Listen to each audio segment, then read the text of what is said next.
Hello everyone, welcome to ZaranTech. In today's competitive job market, effective recruiting is essential for businesses to thrive. SAP SuccessFactors Recruiting offers powerful tools to streamline the hiring process and attract top talent. Today, we're diving into the fascinating world of SAP SF Recruiting. Well, in simple terms, it's a software solution designed to streamline the hiring process within organizations. It helps businesses attract, engage, and hire top talent efficiently. SAP SF Recruiting isn't just software, it's a game changer. Studies reveal a 31% decrease in time to fill positions for companies using it. This translates to faster recruitment and access to skilled candidates. Why care? In today's competitive landscape, hiring the right talent is crucial. Solutions like SAP SuccessFactors give businesses a competitive edge by ensuring they have the right talent for success. In this course, we'll cover everything you need to know about SAP SF Recruiting. From understanding its core features to mastering best practices, we've got you covered. So, get ready to unlock the full potential of your recruitment process. But before we begin, please subscribe to our YouTube channel and hit the bell icon to receive regular updates from us. Now, let us take a look at the agenda.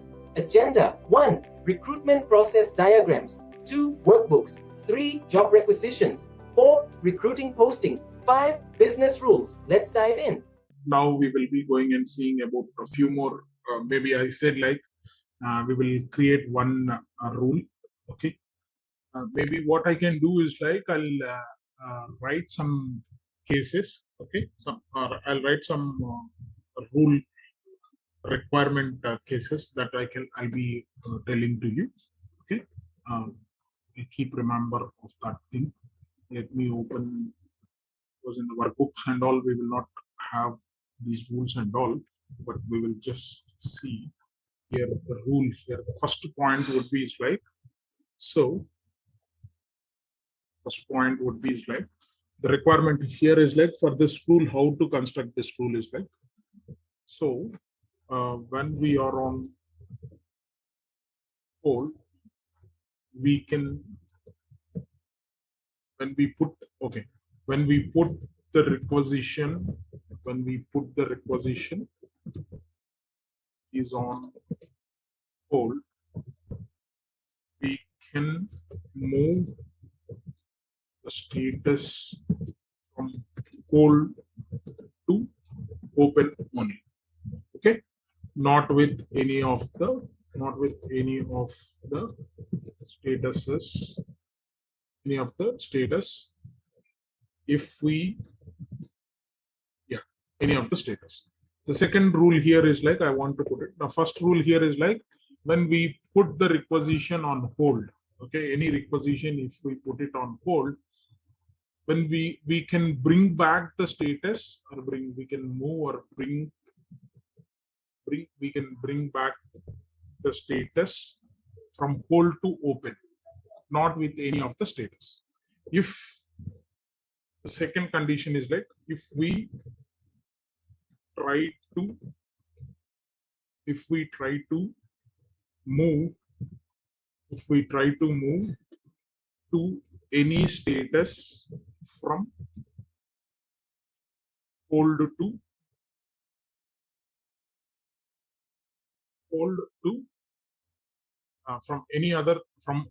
if we try to move to any status from hold, it should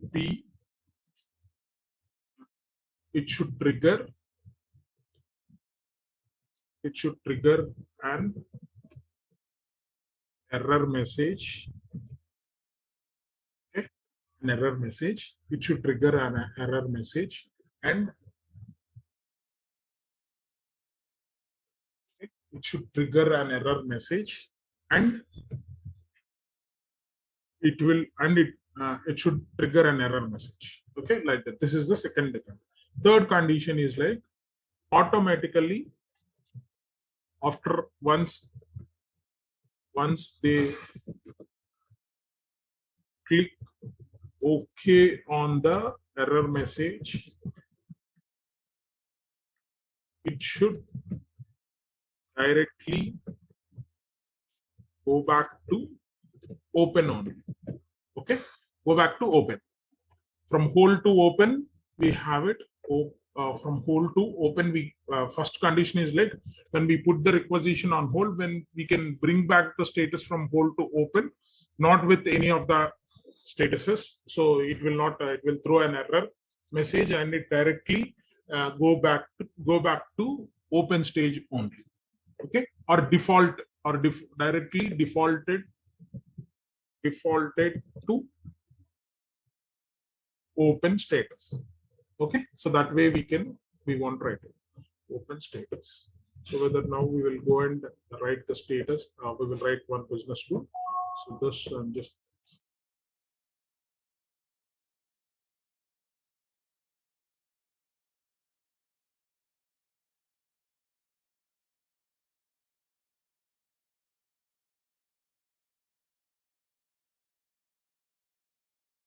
these are the conditions. Now we will go back to the system. First configure business rules. First step. Okay, configure business rules. We'll create a new rule. Okay, click create new rule. We will create under basic. We'll go to the basic. The basic rule here is like RCM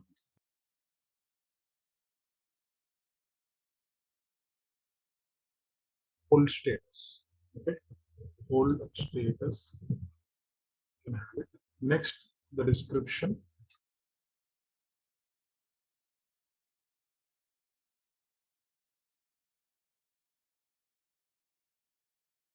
On RCM hold status, the rule name, okay, or otherwise RCM hold status rule. So now the base object here is like we will take job requisition.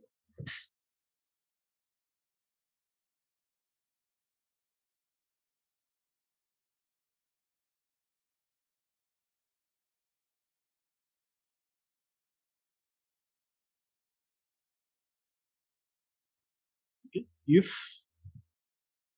If condition, if job requisition status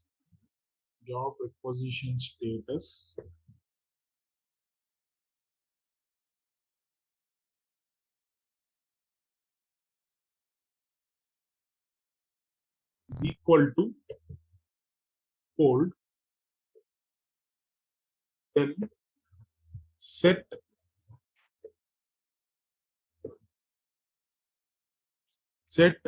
as hold on. Set job requisition status. If it is hold on. Okay.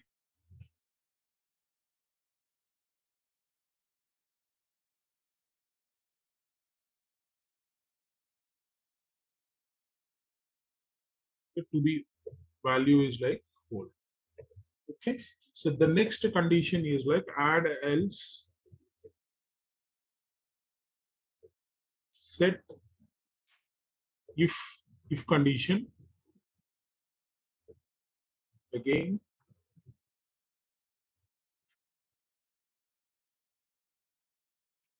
status is equals to, we have to write it for all. Okay, so hold when they are coming to, if is equal to,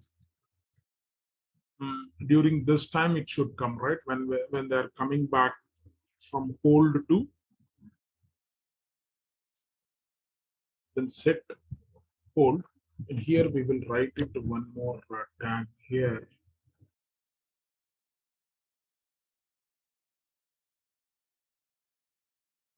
Two conditions we will write it here.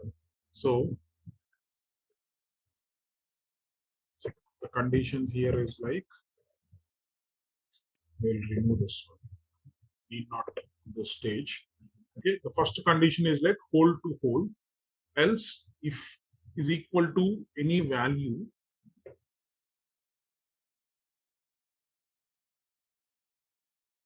okay, so from any value like anything, assessments, filled. First we will write it all assessments. Else if here or expressions, okay, maybe end, we have to put it for all end and all. Okay, the same status.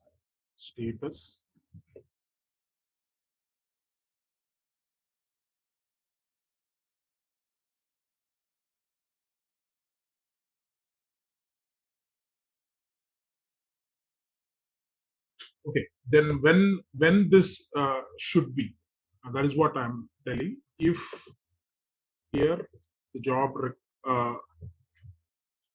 job status itself, the job, not a job status, when it is open or closed, that time. Okay, so the job is state. Okay, when it should be, it should be in the approved stage, the status only, not on the, because as I said, like the state, this is like job requisition state, right?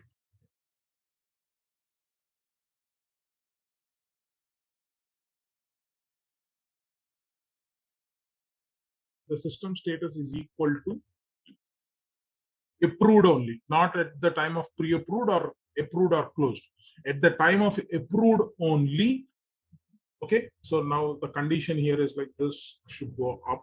Okay, I'll delete this and I'll write it now.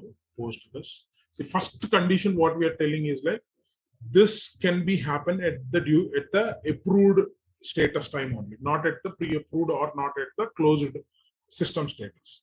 So first condition, job requisition system status is equal to approved means currently running job requisitions and all.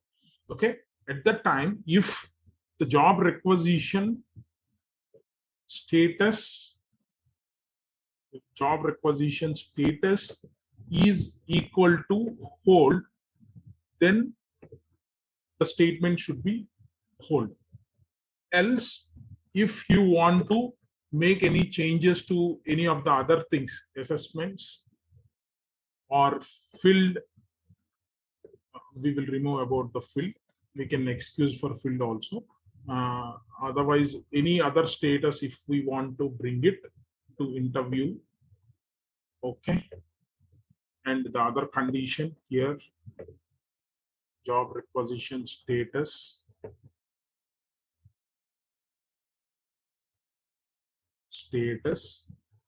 is equal to some other fields. Maybe some of the other fields we can directly make it filled, or interview is done, or phone screening, like that. All the statuses we can take it. If you are going on to that particular status, the error message should throw. Any of these status, shortlist, vacancy, they cannot move to from hold to any of these status and all. Okay, so now I'm just writing it status here. Status is equal to shortlist and vacancy cancelled. So if any of these 5 statuses, if we are hovering, then we have to set raise a message. Okay, so or set, we'll just simply set to open status, job requisition status equals to open only. Okay, open only. Okay. Onboard thing also is there, assessments, interview, phone screening, shortlist or vacancy, because from hold to we cannot make any make the status of that particular requisition to any of these things. Open. Okay, final thing is like that. Else, here we will be writing a message. So for before that message, we will be we have to go and duplicate. We have to go and create a message. So how we can create a message? We will go to the manage data, we have to create a message definition, message definition, and we will create the message here as well. You are not allowed, you are not allowed to, you are not allowed to go to, you are not allowed to go, not allowed to go with the status, not allowed to go with the status since this requisition, since this rec is on hold.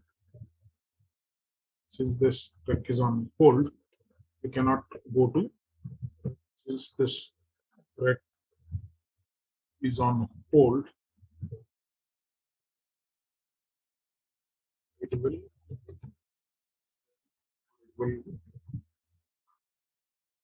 since it is on hold, since this rec is on hold.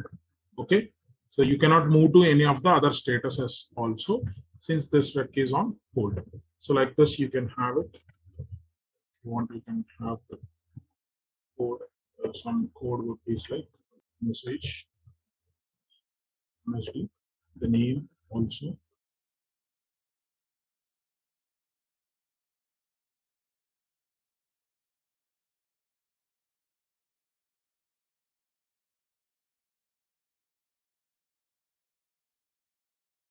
Status active and save it. So now this has been saved. You are not allowed to go with this status since this rec is on hold. Okay, or if you want to write it, any other things if you want to write it,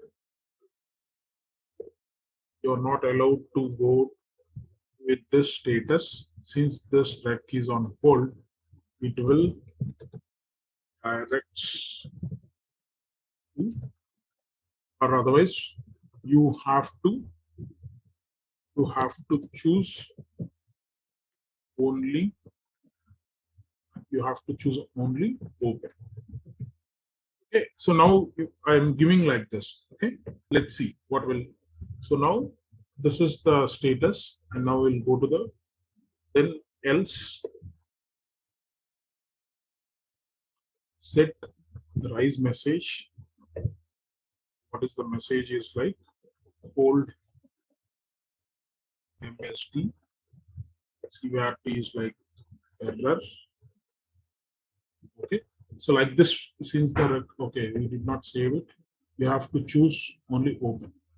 This was not refreshed. So here also save it. The message will come in.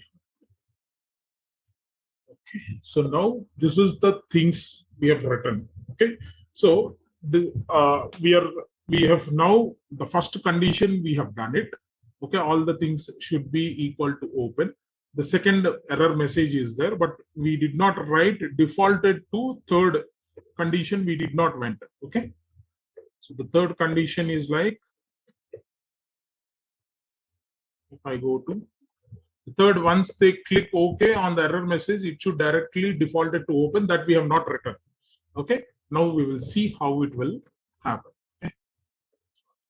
So now this has been saved.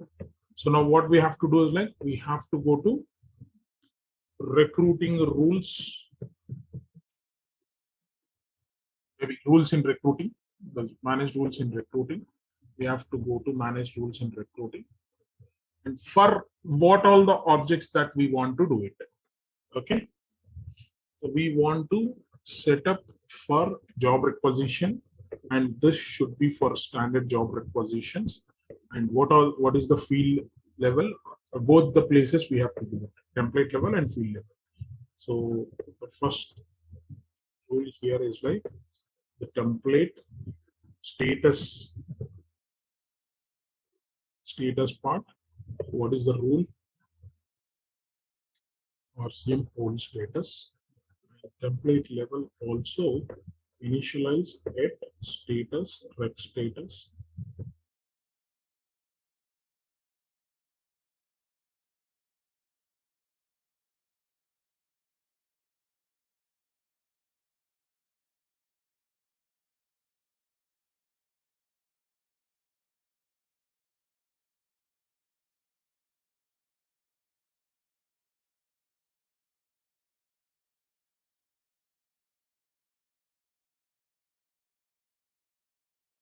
So we can go and test it.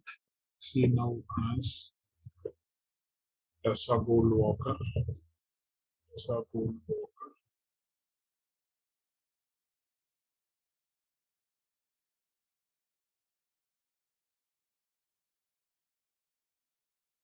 So first thing here is like we'll go to the job requisitions.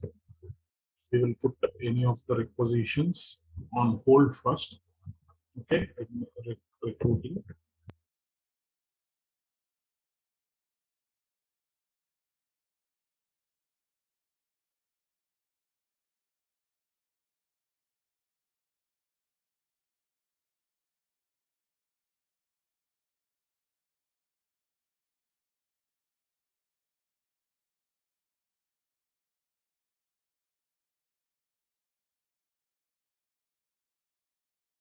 So the status is interview status. Now we will make it to hold.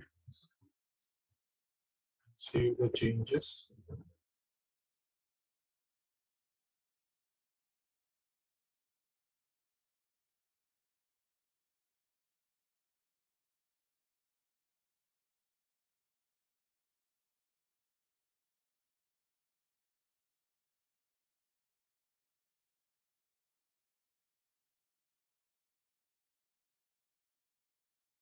Okay, now the status is being changed to hold. Now, if we want to change the status to any of the assessments, the error is coming. You are not allowed to go with the status since this rec is on hold. You have to choose only open. Okay. I forgot why I want to defaulting to the open means they might be reading this message, but they will forgot to change it to open, and they can come over here, and if they save changes, it will change it. Okay, so for that reason we want to default it to the open. Okay, so that condition, see now it is being saved at assessments. We read the message was prompting over there, but unfortunately what we have done here, we did not change to open and we put it as like assessments. Okay, see, because from again you can bring it back to the hold and save status, save changes. Okay, so and this problem will always comes. Okay, if I choose interview, I'm getting an error, but I may forget to, you have to choose only open. Maybe if I did not mention you have to choose only open means only we can see you are not allowed to go with the status since this rec is on hold.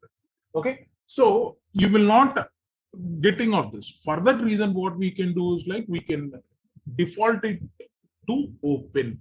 That also we can do it. So what we can do it is like for this we can go to the same rules. We will go to the status edit rules.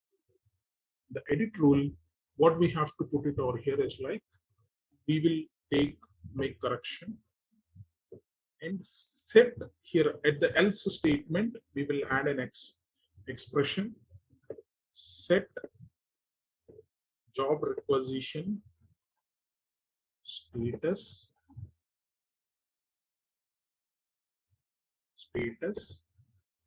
okay, status equals to a value called open. So now I'll save this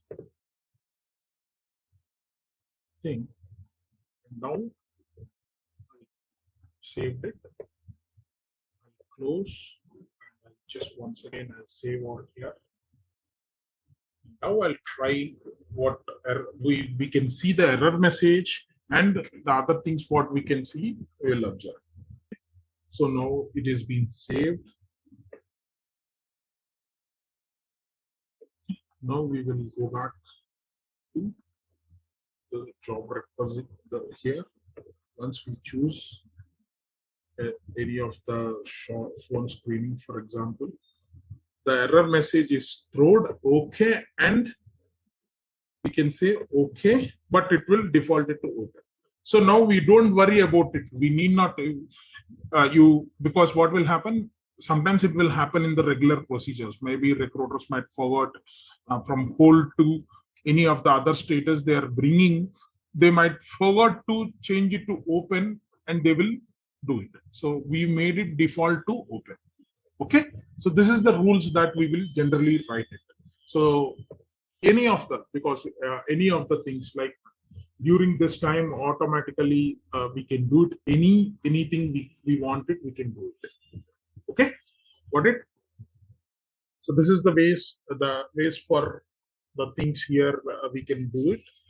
I'll show you this particular document part. I'll show it to you here. So how the integration things, the document, I'll show it to you. I'll just run the document.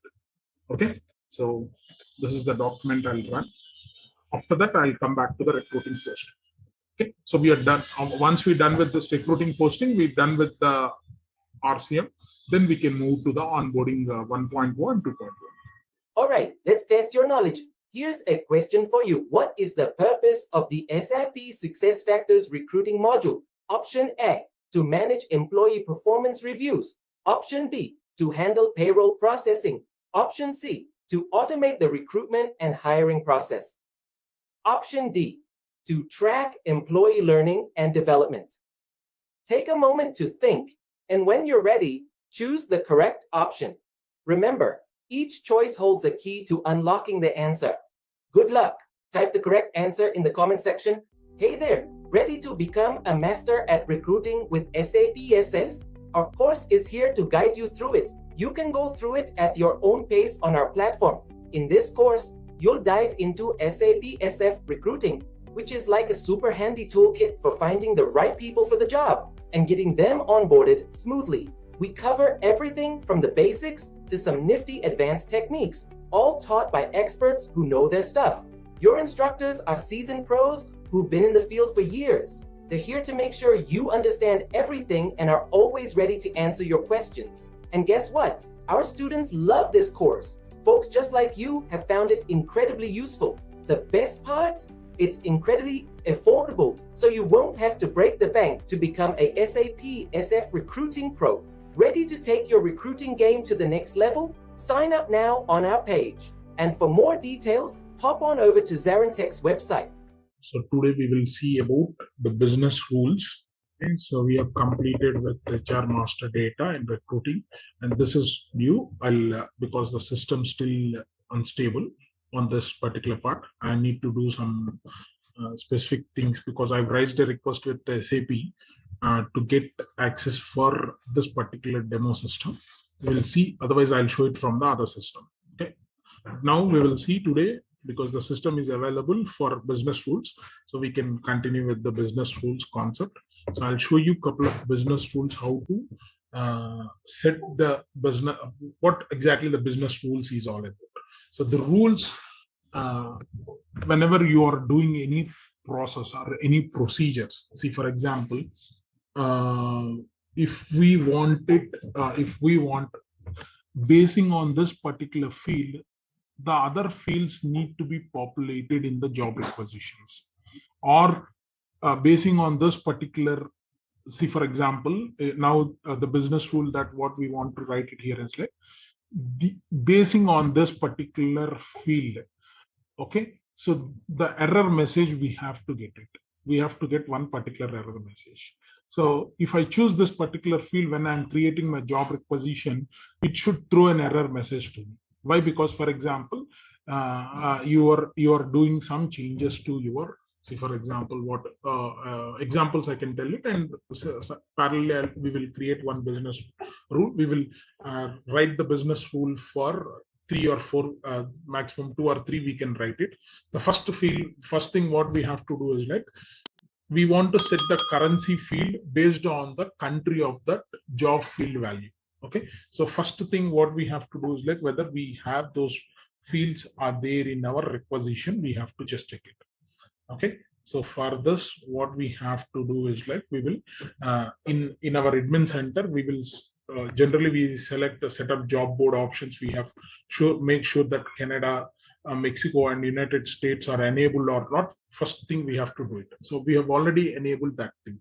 That option here is like in recruiting, if you go to set up job board options, okay, this country and state that we have selected or not, in that we will just check it out. For USA is being selected, Canada is selected, okay, and we have Mexico is being selected or not. Yeah, Mexico has been selected. So we just want to check this is a primary information, because we are writing the which is related to the currencies and all, which means it is being directly connected to the countries or regions. We will so for that reason we have to ensure our job board options have been set up for these countries or not. So now what we will do is like we come to the recruiting, for example. So before that, whether we have permissions for writing the rules or not, we have to check it. Okay, so for that thing, first we have to, let me open in multiple places. For that, we have to check whether we have permissions to write the rules, manage MDF recruiting is there or not. Okay, MDF objects recruiting is there or not, that permissions for means if we want to see the permissions. So we will go to the manage permission roles. So our role is like here, it is like a system admin.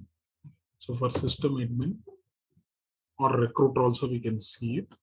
So because these are all the things that will not be rules and all will not be right by recruiters and all. Only the people who are having a knowledge on consulting or SuccessFactors configuration consultants and all only can write it. Okay, so for that reason we need not to give access to the recruit roles. We have to give it for a system admin. The permissions, in this permissions we can have metadata framework.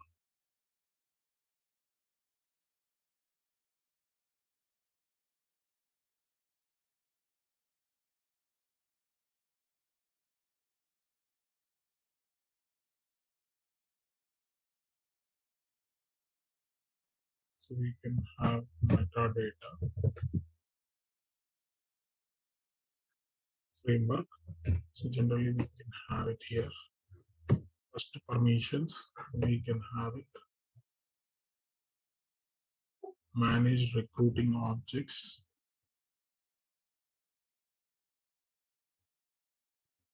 Metadata framework.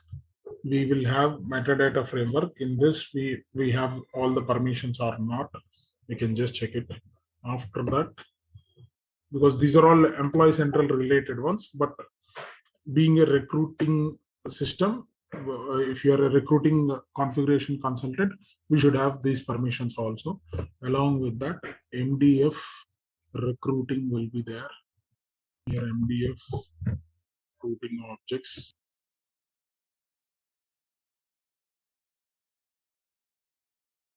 MDF recruiting objects. Manage MDF recruiting objects. In this manage recruiting objects, we can have recruiting rules assignment configuration will be there. So whether we can able to recruiting rules assignment configuration, if we have the permission, then we can write the rules which are related to the recruiting. Okay, because this business rules concept is from employee central concept. Okay, so because the rules is nothing but basing on one particular field, we can have the other fields also, we can have a control on the other fields and all. So that is the concept.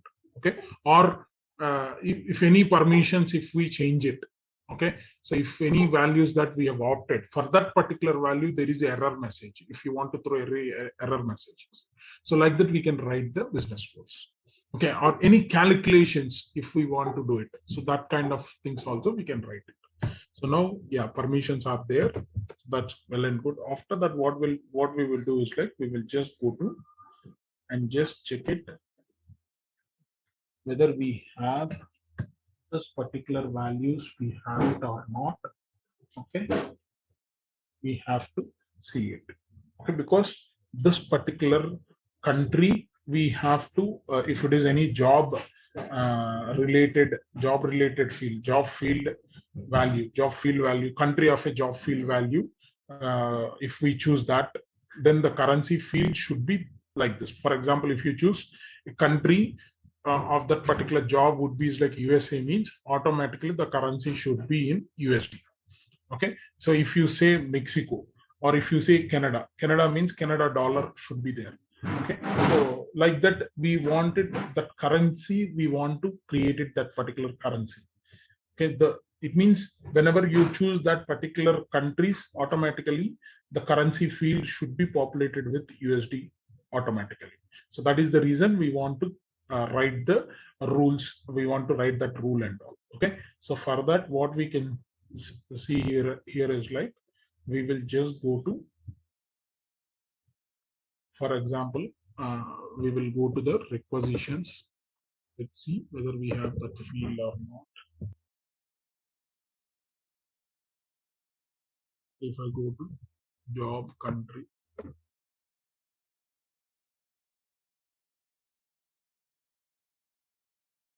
see here. So this is the one. If you are choosing a country, automatically AUD should come. Okay. So for example, if you are choosing a country, Western Australia. Okay. So if you choose a country, there could be in the job fields, whether any country field is there. If not, automatically, this is a currency field. What we have to do is like, now we have an option to choose it, but now we are writing a rule. Whenever the country is being chosen in the legal entity or anyway country, if you have chosen, automatically the currency should be automatically, it should be populated. Okay, so that is what, now we have an option to choose it, but automatically if you go and choose any of the country. Okay, the country here is like the country field, there is no specific country field is there. Okay, we can choose a location or a posting country. So here the posting country. Okay, the posting country, if you choose the posting country or legal entity country, the posting country or whatever it is, if you, or location, if you choose it. If I choose the location, whatever the location that we choose it, for example, if I choose or country wise best, the locations could be multiple, right, in the same country. So for that reason, what we can do is like, we will choose the posting country field.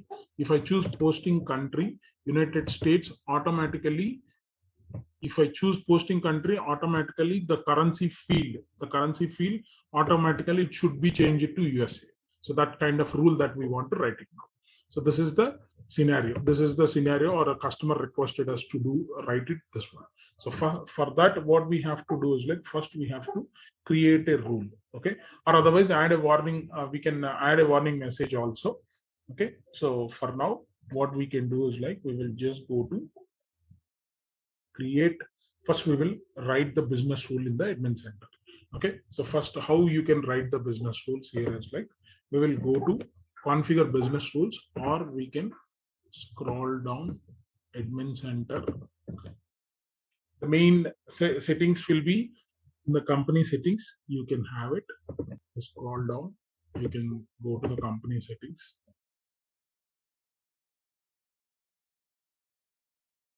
So we can have company settings.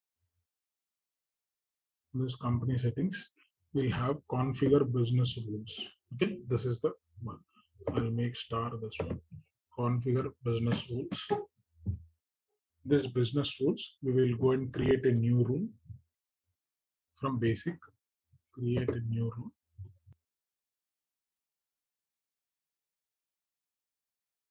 New rule, and in here create new rule from basic only. We can go to the recruiting also, but we have recruiting related to these particular things. If we want to create it only on these two things, we can create it through the these two things. Otherwise, we can go for a basic. Here you can write it. Rule name here is like RCM change currency. Okay, so this is the thing that I want to give it here. The rule name, automatically ID will also happen, because in RCM we want to change the currencies like that. So the start date would be this thing, and rule type you can have it. The base object would be like for which one we want to write it. Obviously, we'll write it for the job requisitions. Okay. So now the things here is like the rule name, rule ID, start date, we can have it. Rule type here, if you want to choose any rule type, you can choose it, or otherwise you can ignore. But base object would be is like for job requisitions. Okay, job requisition. You can see it. So job requisitions. So for job requisitions, all the job requisitions. Okay, and you can continue any template, whatever the template, if any template, because these are the best things that we rule name and rule ID. If you have it from the naming, because if you put it RCM means it is related to RCM. That is what if we get it. Okay, so better we have to have these things and all. After that, what we can do is like we will write if concept. Okay, so we will write multiple because for multiple countries we want to write it, right? So for that we will just go to this if concept. Okay, so if concept, in if the job requisition, so job, if the job requisition, in this job requisition all fields will be populated over here. The posting country, because P is the value, posting country. Okay, in job requisitions, posting country value is equals to, for example, equals to United States. Okay, or first we will write it Canada. If Canada, then what it should happen? Then what will happen? The job requisition, then set the job requisition currency. Okay, the job requisition currency, because that is the field we want it, right? The currency to be equal to Canadian dollar, CAD. Okay, like that we can have it. Add else. Okay, add else if job, again for this also we have to write it like this, but for other countries also. Okay, so we have to write it for all the things and all. Okay, so now what we can do is like for here is like for all job requisitions,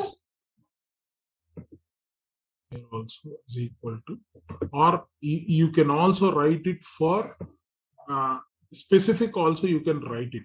Okay, so for example, if you see the job requisition fields are populating over here. Okay, so all will be there.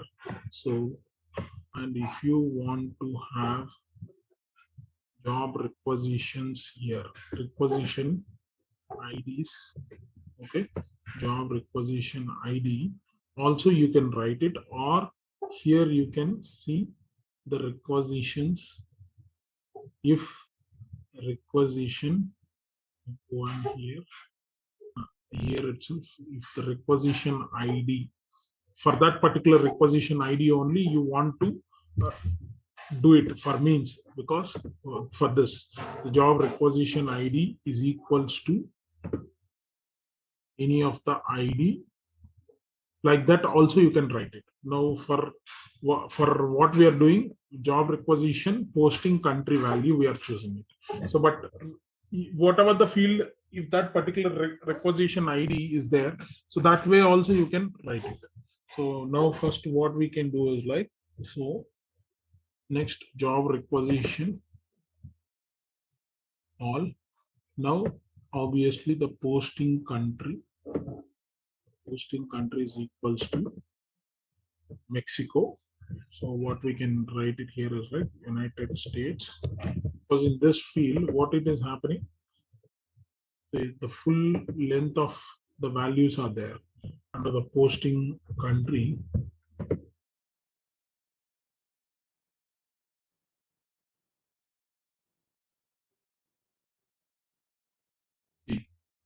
It has written fully United States, US we can keep it, and for Canada CA was there. Like that also you can mention.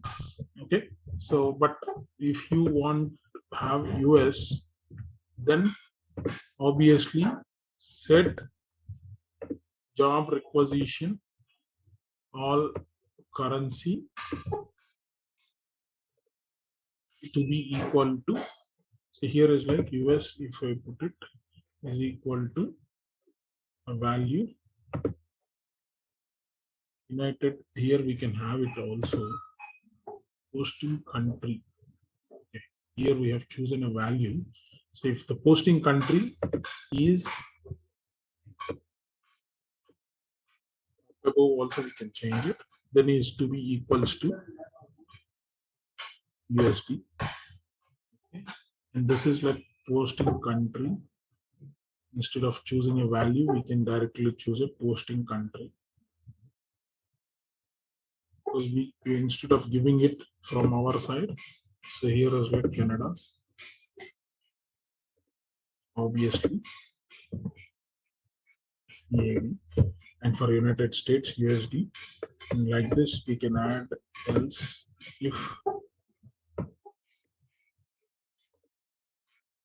posting country is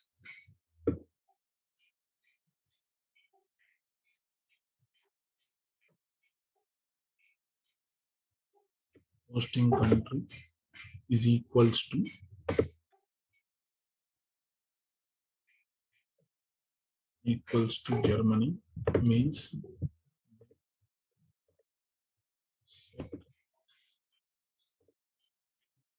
the currency to be equals to euro. Okay, so like this you can write it and you can save this field. You can save it, or otherwise if you want to throw an error, for example. Okay, so what error if you want to throw, so like this, once you write the rule, what will happen is like we can go to the error if we want to generate any error. Okay, so if you want to create any error also, okay, you can write it. Okay, so field change, these are the things that we can have it. After that we can navigate to the we can also, if we want to throw any warning messages, we can write it. Okay, one second, I'll write it. If any warning message, just thinking what warning message, if we want it to write it here as like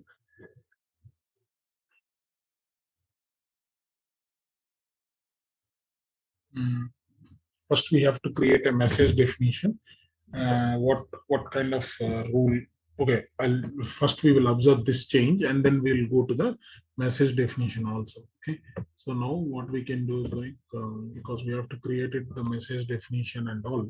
So before that, what we can do is like we will just go and assign this rule. Okay, so now we have to go to, we have, once we save this rule. Okay, now we will go to, see, now we have given for all the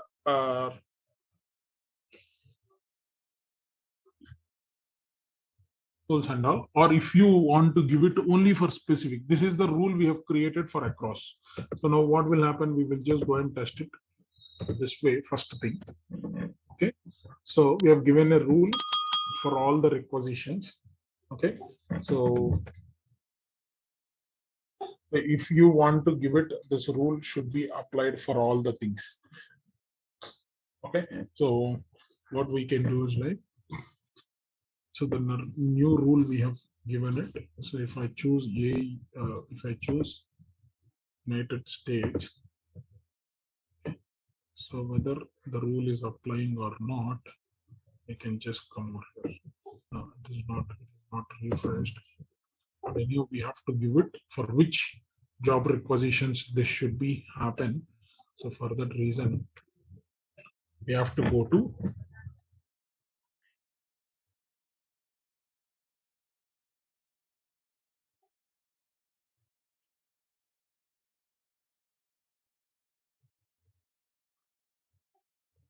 or otherwise what will be, we have to go to manage rules in recruiting. That manage rules in recruiting. So we can choose this particular rule should apply for only these particular job requisitions. Like that if we want it.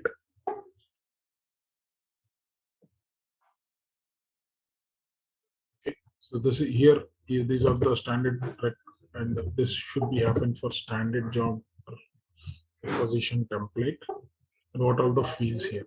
The fields here is like add other field. The fields here is like current posting country. Here is like the field per field, the posting country. Okay.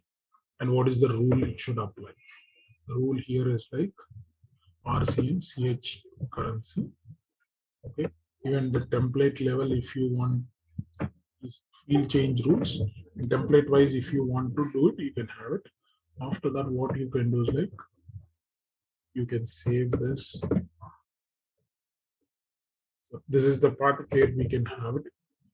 And if you want to give it for any of the other requisition templates also means what you have to do is like you have to choose that particular requisition template. So now this has been saved. The rules that we created for from the configure business rule, here you can come and you can assign it for which template this should be happen. Yeah, it will not come. Why? Because we have not assigned here. You have to come specific to the recruiting means you have to come and you have to assign it. Okay, see, this is mentioned for these templates. Obviously, the RCM rotates, revolves around these 4 templates only, obviously. Under which template you want to mention it, this rule and all. So under the job requisition, because we are offer details or candidate templates or job application templates. So if I go to the offer templates, if I go to the offer templates, any offer, standard offer, or we have created one offer template, we went for a standard offer details. In the standard offer details, if you have a field like posting country field, if it is there, okay, that rule we can apply over here, okay, like that. So it's all depends. One rule can be used for all these 4 templates and all. Okay, so the rule we created in the employee central only, but that rule, if you want to bring it to the specific to manage rules in recruiting means you have to come over here and you have to assign it. Then only it will works for the recruiting system. Otherwise, it will not work. Next thing here is like, yeah, for job requisitions, we have a posting country, we have assigned this rule. So according to this rule, it will work. Okay, so now we will just refresh. So earlier it was not worked. Now we will see whether it will work or not, because we have given to the standard job requisition. Even this project manager was created with a template called standard job requisition template only. Let's see. Or otherwise we will go to our requisitions which are created according to. So now if I'm seeing the posting country is United States, automatically this particular field is being changed or not. See, USD it has. But for other countries like posting country, for example, if I choose France, whether the field is being changed or not, we can see it. No, it is not changed because the rule is not triggering it. But we have given for Germany, whether the Germany automatically this field is being changed to Europe. Okay. So this is the rules. This is the rule. So now what we can do is like we will also try to create, or we will try to edit the rule. We can edit the rule here itself directly. I just want to throw an error message is like,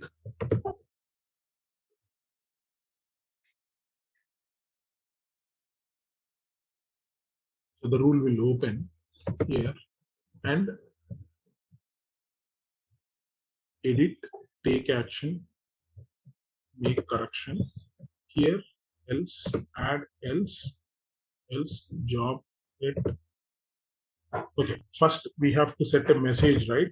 So message means we have to create a message definition first. Okay, so we are bringing a message over here, right? So for that reason, we have to get the message created first. What is the message? So that message will bring it over here.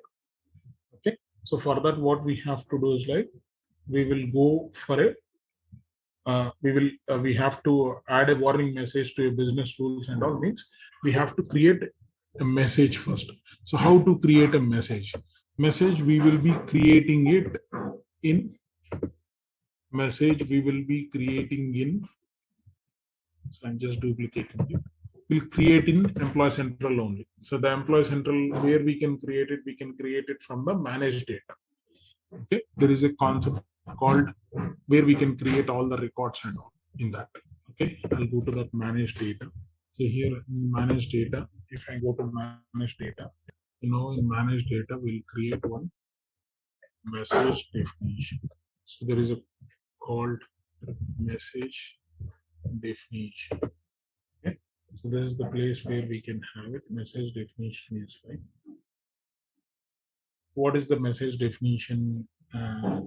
What we want to do it here is like message definition. It would be like a simple message that we want to create it. Here is like the text. First thing here is like what message is like. Whenever we change it, what will happen?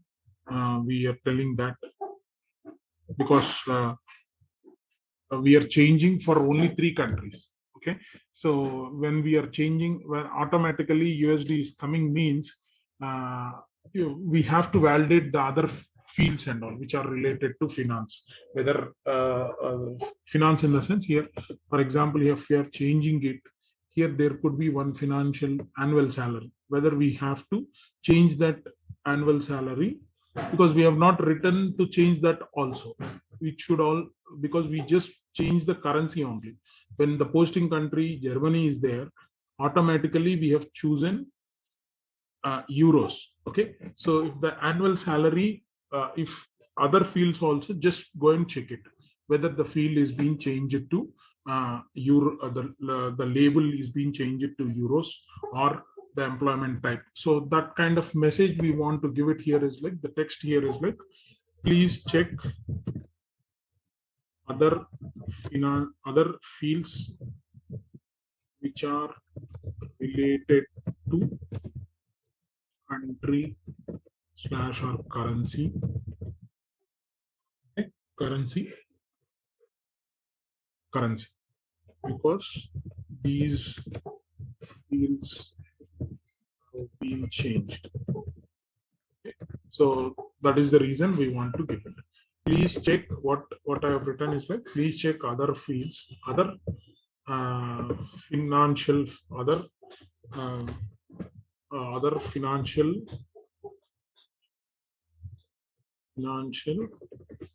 maybe other fin fields like that, or fin / or fields like that. We can have currency fields, fin or currency fields, anything is there. Okay, currency fields, in our currency fields which are related to country or currency, please check. Okay, so because these fields have been changed. Okay, there is the code and external code. You can have it RCM change, which is related to change currency. So we can have it this much external code, and the name here you want to give it here as like RCM change. See, same name. Okay, status is active. That's all, and we can save it. So now what we have to do is like we have to add this message to the rule by navigating to the here. Okay, you can go to edit rule. The new layer can open. Go to this rule, make correction.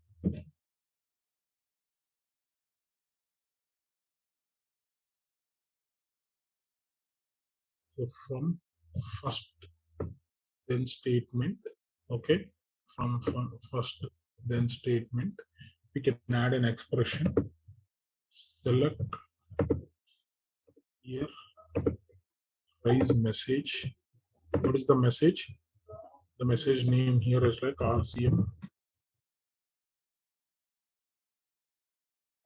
and the severity here you can put it in the message field. We have chosen our message, and in the severity, this is just like a warning, okay, or warning kind of thing. Please check other fin or currency fields which are related to country or currency, because these fields are being changed. Okay, so like this, we can have it. We can give this, okay, and we can save the rule. Okay, so next we will just go and test it. This has been saved. We can close this. Okay, we can go to the job requisition, whether we are getting that message or not. If I choose United States or if I choose Canada, okay, it is coming only for Canada. Please check other fin or currency fields which are related to country or currency, because these fields have been changed. Okay, the message is coming. Whether it is coming for USA or not. USA it is not coming. Why it is only taking for Canada. So what we can do is like we'll go back to the rule, edit rule. So what we have to do is like we have to set the message for other currencies also. Okay, same message we have to set it for other United States or Germany also. If you want it, you have to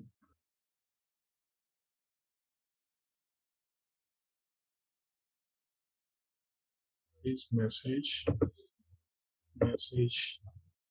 is like RCM, and severity is like a warning. We have to add expression for even for Germany also. Raise message, you can have it RCM, and the severity is like war. Okay, and save it. This has been saved. We can save this.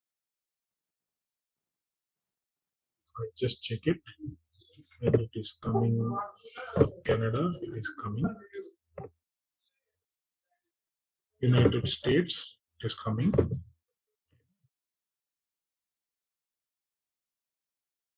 Japan, if I choose it, it is not coming. For Germany, we will get a message, okay, and also automatically the euro became. Okay, so this is the way. Got it? So next other things, if what we will do is like we will other way we can just go and check it. What we will do is like instead of adding uh, uh, here for each and every expression, what I want to do is like we will just add at the end, else warning, throw a warning like that. So now what I can do is like, so I will remove this things and all. I'll delete this expressions.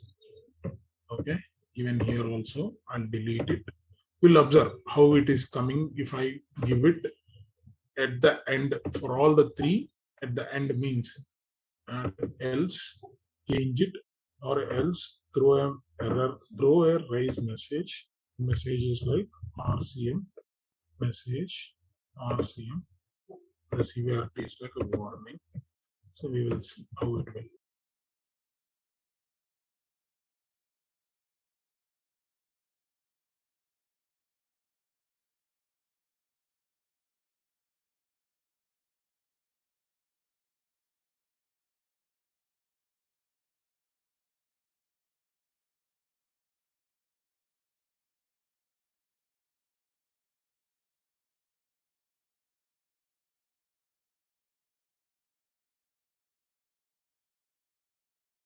This is like else statement.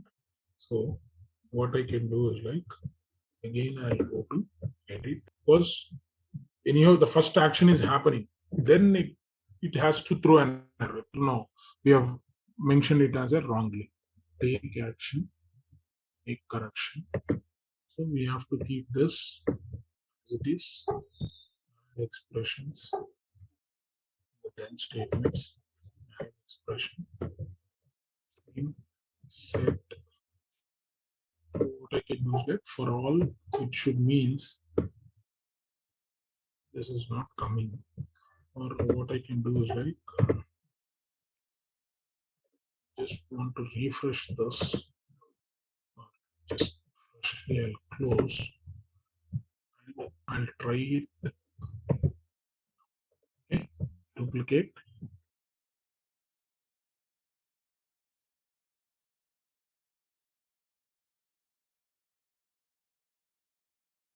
Requisitions, recruiting, and go to the requisitions.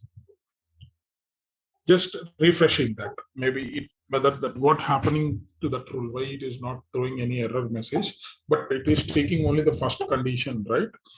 So we'll go to the view or edit requisitions. Coming to the posting country, I choose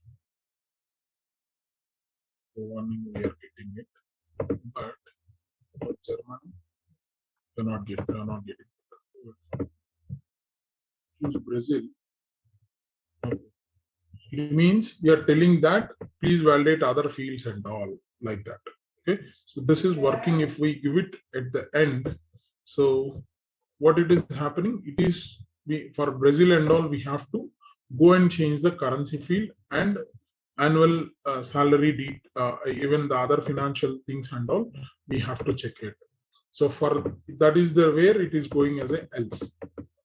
Okay, so automatically we are telling if it is Germany, go automatically the currency or the fields is being changing it. But for other countries, Afghanistan, it is please check other fin or currency fields which are related to country or currency, because these fields have been changed. Okay, that error is throwing. When it is throwing that error, if you have chosen the other fields, not the fields which we have it, because the conditions we have written in such a way. The conditions here is like what we have written. If there is a DA, then make it the currency also euros. Okay, if the country is Canada, automatically the currency you can change it to CAD. Okay, so that is there. But for other fields and all, we have not mentioned anything. We just want to have a warning message for the other fields. Why? Because you have to go and check it. We have not given any automatic, we have not given any rule to set to be equal to that particular currency and all. So for that it is working out over here like this. Okay, so two ways of, you can write the rule and you can tell according to that particular country you can do it, and for other countries and all, it is just giving a warning. Please check other fin or currency fields which are related to country or currency, because these fields have been changed. Okay, got it? So this way also our error message is working. One more business rule, the one or two. Now we have seen, we have written two business rules we have written. One is like with normal rule, and the other one would be is like a which is related to message also we have written. Got it? In message also two different ways we have written. Hey there, ready to become a master at recruiting with SAP SF? Our course is here to guide you through it. You can go through it at your own pace on our platform. In this course, you'll dive into SAP SF Recruiting, which is like a super handy toolkit for finding the right people for the job and getting them onboarded smoothly. We cover everything from the basics to some nifty advanced techniques, all taught by experts who know their stuff. Your instructors are seasoned pros who've been in the field for years. They're here to make sure you understand everything and are always ready to answer your questions. And guess what? Our students love this course. Folks just like you have found it incredibly useful. The best part? It's incredibly affordable, so you won't have to break the bank to become a SAP SF Recruiting Pro. Ready to take your recruiting game to the next level? Sign up now on our page. And for more details, hop on over to ZaranTech's website. We will be going and creating any of the factoring business tool, like whenever we are choosing any of the fields like salary fields, basing on that salary field, if you want to fix any other fields with the factors in the sense like maybe 10% of bonus, like that. So those things we have to, if we want to automatically, it should populate on our job requisitions part. Okay, so that we can create those kind of business tools also, we can create it. So first thing here is like, once we just log in, we'll go to the admin center.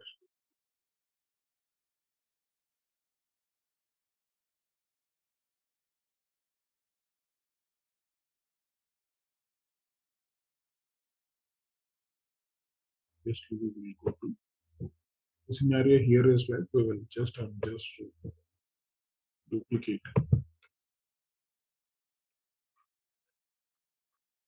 and open the job requisitions.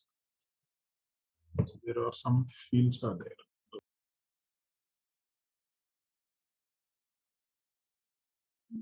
We can open and we can see which field we want to consider and which field it should be factorized. Okay, so for that reason, we just want to see how to calculate the bonus amount based on the base salary, like that. Okay.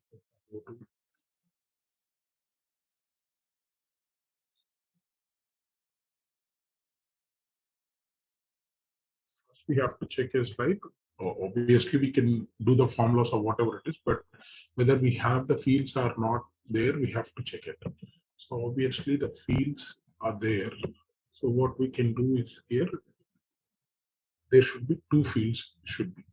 So the bonus amount field and the salary base. So here, if you see,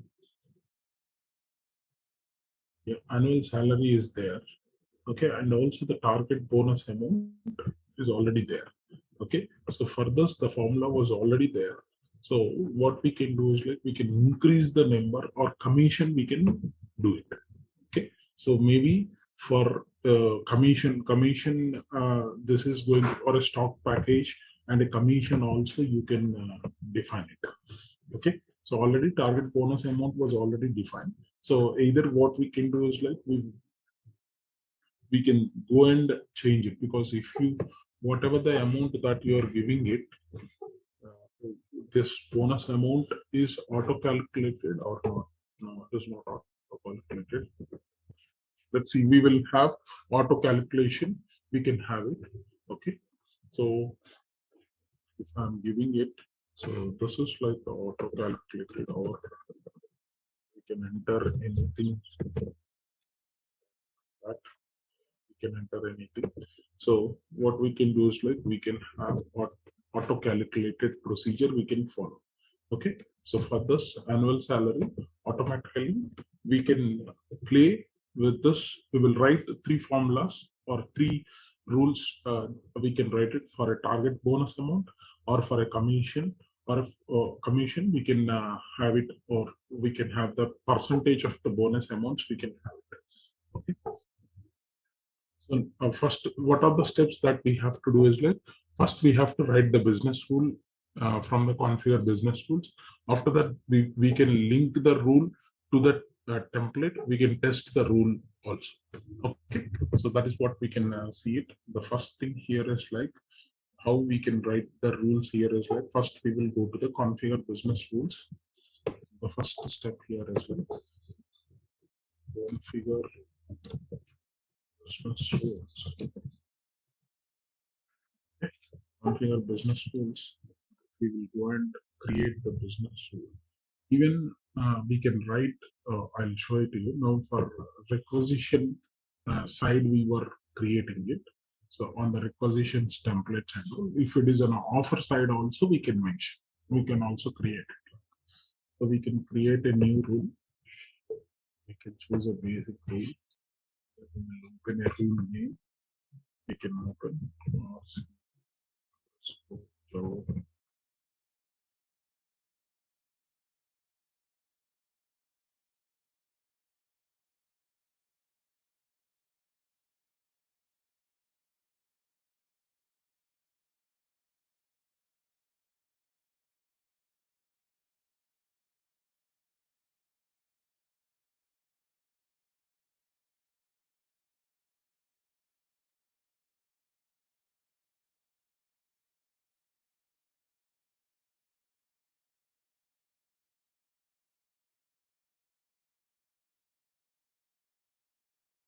What we can do is like if statement is what we can do. If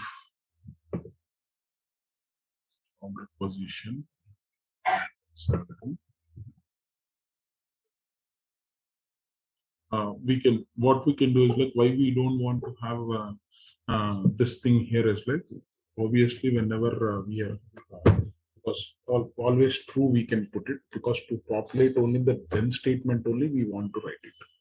Okay, because the factoring part we are writing it for the salary only. So if we choose, there is no specific amount to mention it. So for all the amounts, the formula need to become. So for that reason, we can keep always true. The rule is always if everything is correct, if whatever the value that we are mentioning, then what will happen? So then what will happen here is that we can expand, we can populate, we can have it, we can set this, and we will choose here. So we can also select job requisition.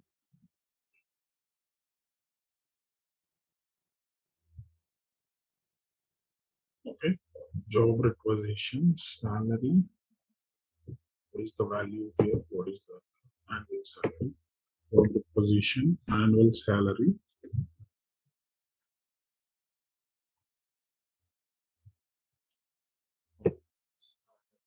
Annual salary. In the decimal part, what we can to be equal to what we can do is like in the decimal part we can choose multiply. Okay? Because decimal the factoring is nothing but we have to multiply and we have to divide it. Okay, so 10% or 5% or whatever it is.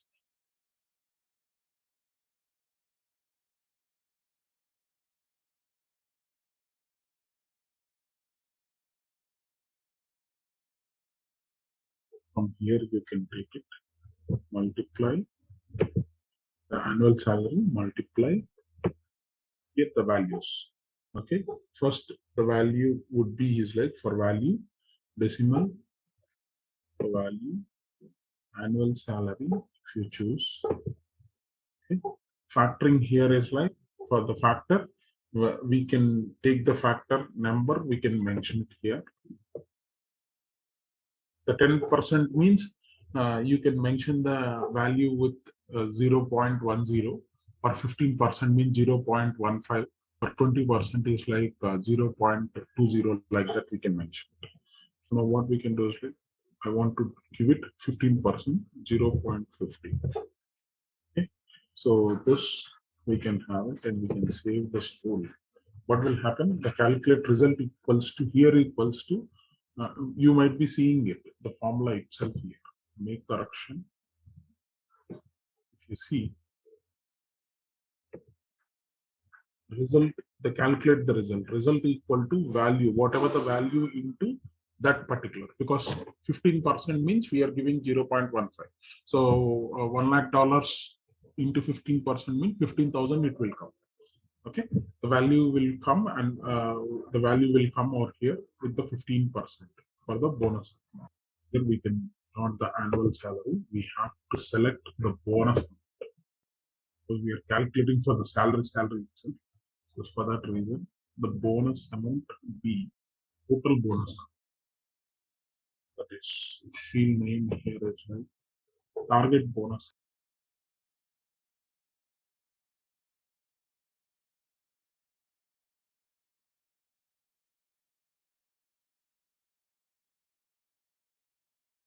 bonus amount. Because we are set the target.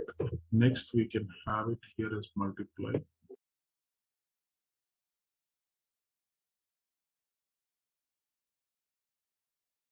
And the decimal here is like, we can choose not a decimal, we have to choose directly the annual salary. Okay, the factor here is like 0.10 or 1.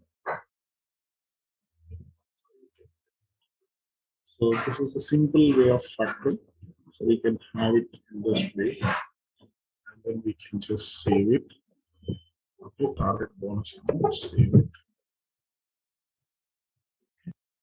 It means if any number or any value that we are giving it, then the job requisition target bonus amount to be equal to the job requisition annual salary into 0.15.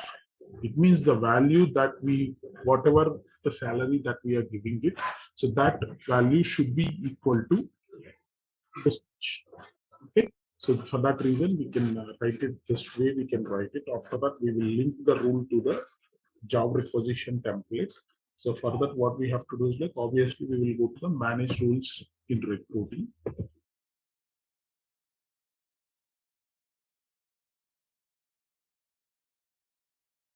So far, we are doing it in job requisitions. So we will also do it for the offer templates. Also, we will do it. That business rule also I show it. So we will select the template, which is standard job requisition. And here, yesterday we have said in the same way, we will add the field change rules.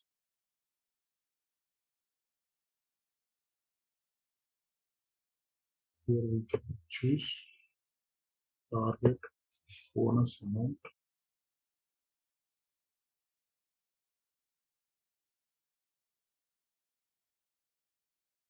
Bonus amount, and the rule here is like, what is the rule we have created just now? RCM job rec target bonus. Okay. Then we can, this is, we can have it field level rules. We can have it. After that, we can save changes. Now we will just go and check the things, how it is happening. It is saved. We can go and check it.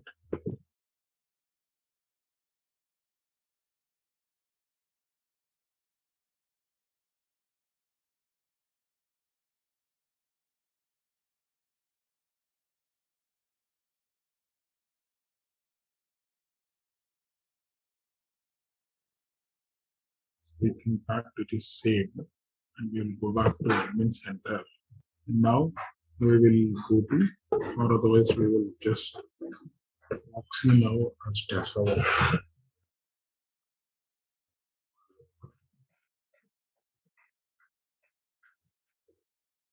From the recruiter side, we will see.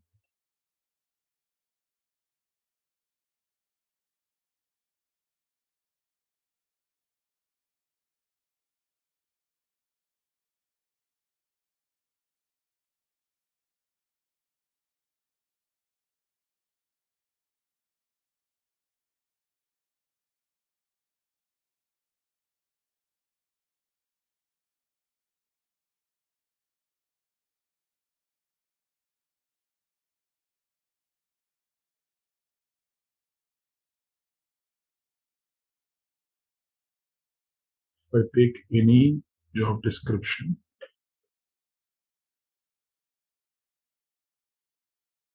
and see if we give the value salary, what will happen to the target bonus.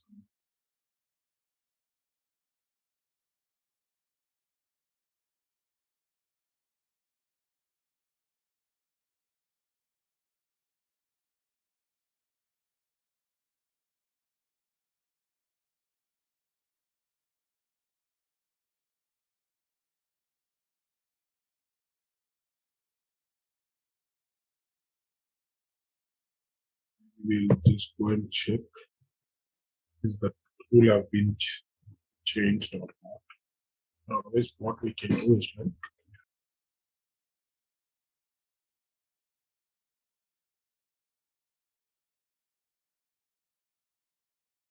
manage tools.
If target bonus amount equals to null, then set this one. I'm just making it. We'll see. Because these are all the rules, right? So we have to uh, play with them, then only we will get it. Because we have written various rules with respect to other parts. So this way, I'm just trying it for us.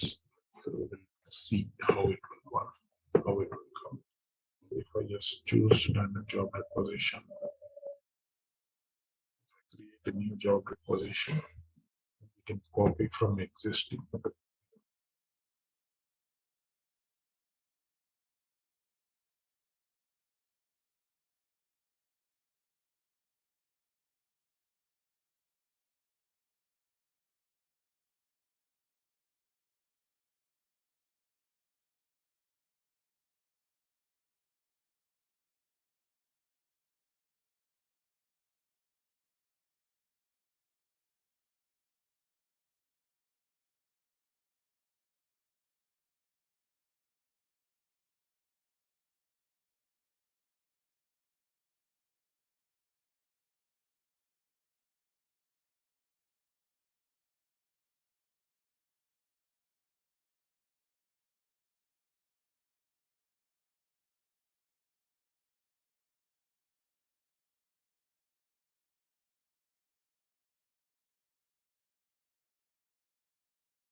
maybe the associations also missing from the job requisition side. We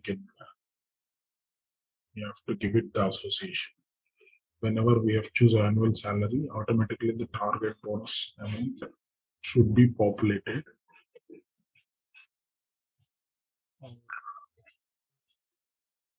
It should come with the 15,000.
Feel to feel association also we have to give it.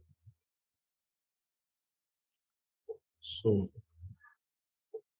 see, the rule is only calculating purpose we are having it, but the field association will anyhow we will what we can do is that we will write another formula, another rule for offer details. So the offer we can have it. So what we can do is like I'll just edit this rule and copy of this rule simply take action copy rule B or we can give it offer target bonus like in the offer template wherever the salary comes right. And also what we can do is we will change the content and change the parameters this position.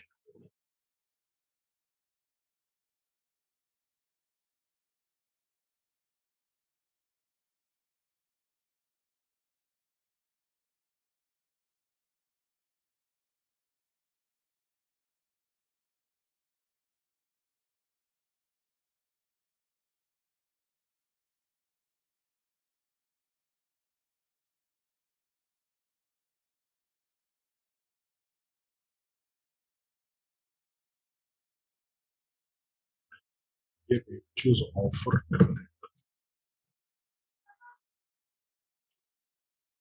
Here we can choose offer approval and we can continue.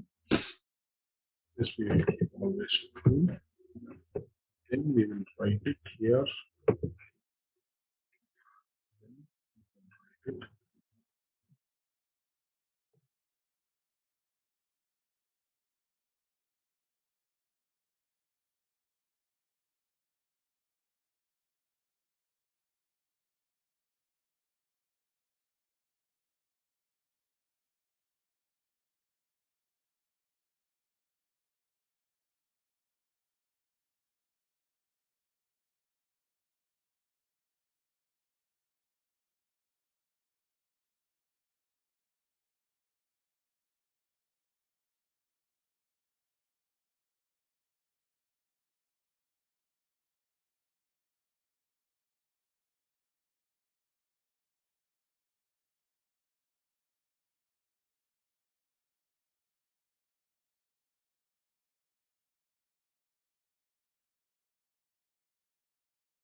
The bonus is depends on base salary. and the decimal equals to 0.15.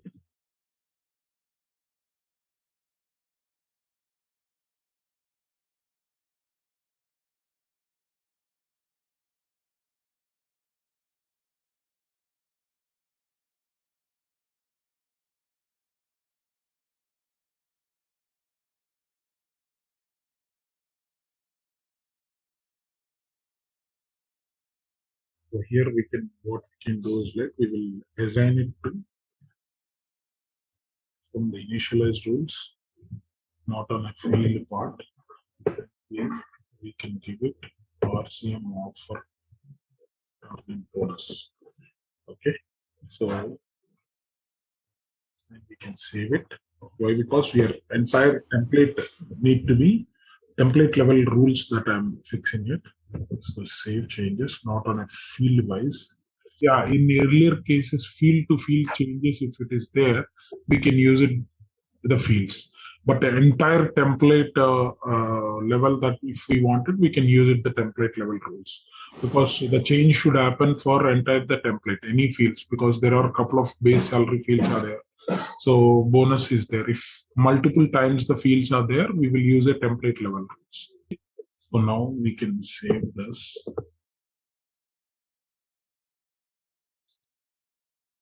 Let's observe. We will just test ensure that the target bonus amount field is not populated on the requisitions. From the candidate summary, uh, we can select the offer status and we will see whether it is happening or not. Okay.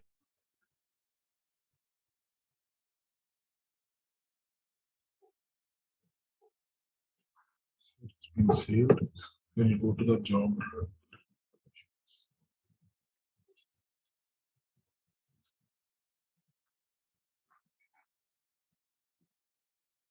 go to one particular requisition.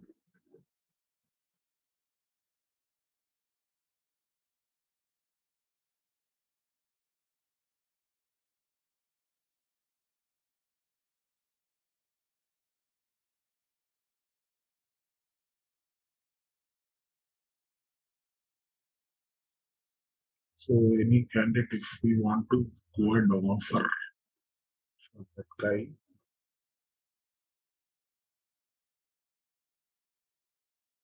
we have a good numbers. There could be some of the members would be already in offer stage. So some more in, so nothing more in offer stage. Okay, what we can do is like job positions again.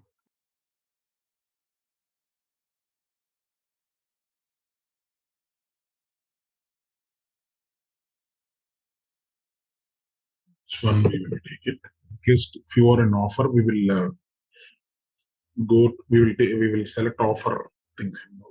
Okay, status is an offer. Yeah. So how many offers are there? 2 offers are there. And also we have to go and check first whether this job requisitions, did we mention any target bonus amount or not? So if we mention manually, this formula will not work. So now what I can do is like job requisition details. I'll go over there and I'll check if any bonus amount is already there.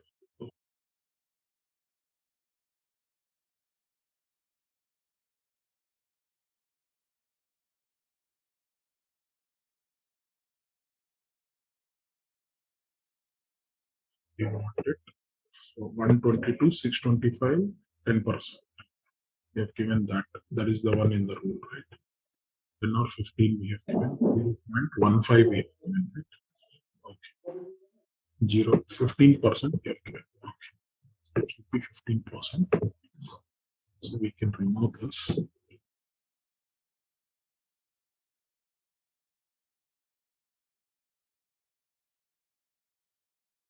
Now we will go and try to create the offer. Yeah, it is auto calculated. Yeah. So now we will go to job candidates.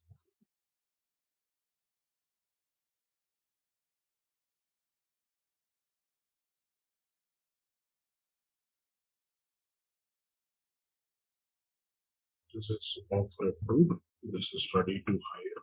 Okay. Background check people. We can push it to offer.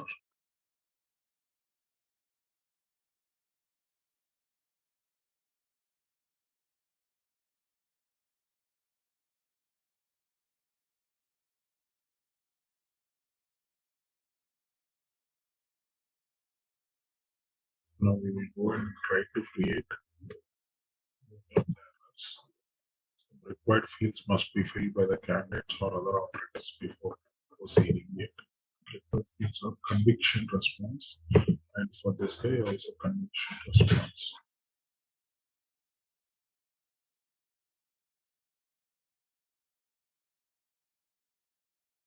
Some of the mandatory fields they did not fill it.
How we can do it?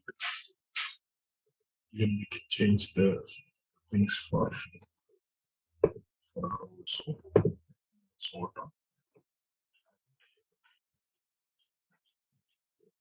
yes question here is right.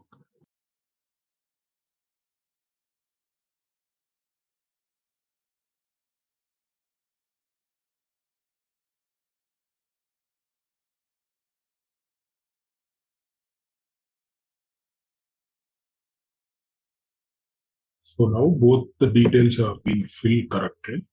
So now we will try to move them to the creation stage.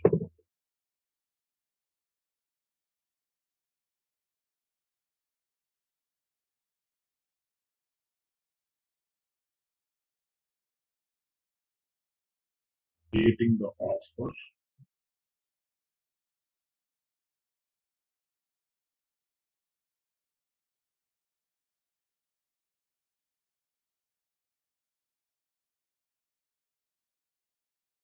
Giving it an offer for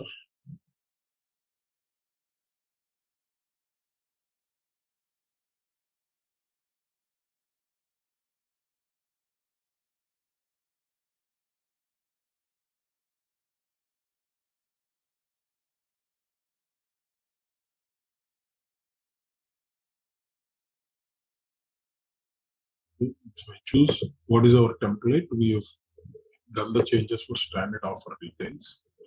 So in this, the bonus amount, yeah, see, should be calculated automatically. It is being calculated. So 122, just do the calculation.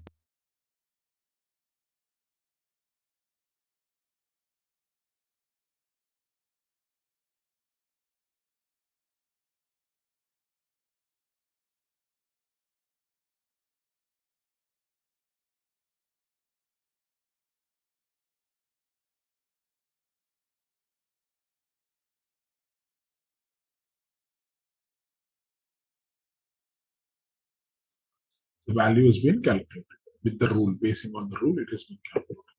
So what we will do is, like, we will also simply change the job requisition and also go for a template level initialized rules, and we will try to give this rule.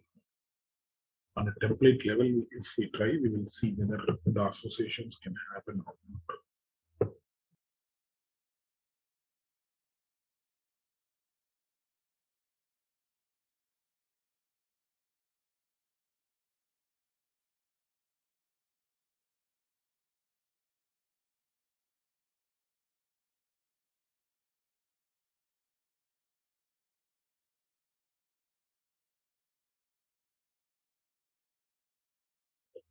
Auto calculated, and it has been given. If we go to another job positions and see.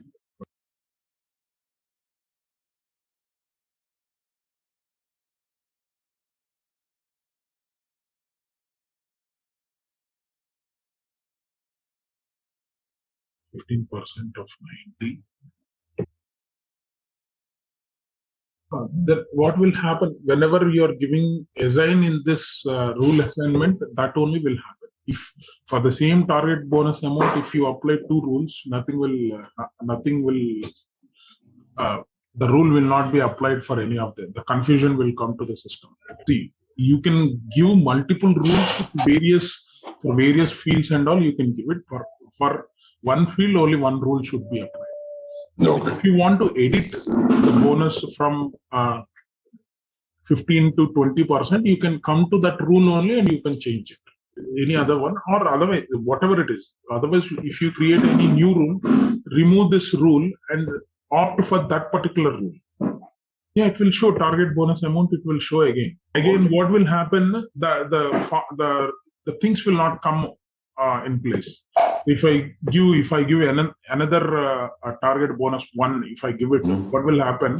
Either we have to delete this one, or you should not use this one. Yeah, if you do both, what will happen? It will get confused and nothing will happen. That's what we can, because see, one rule for one field is enough. If you want to add any other conditions, if you want it, you can do it in that same rule only.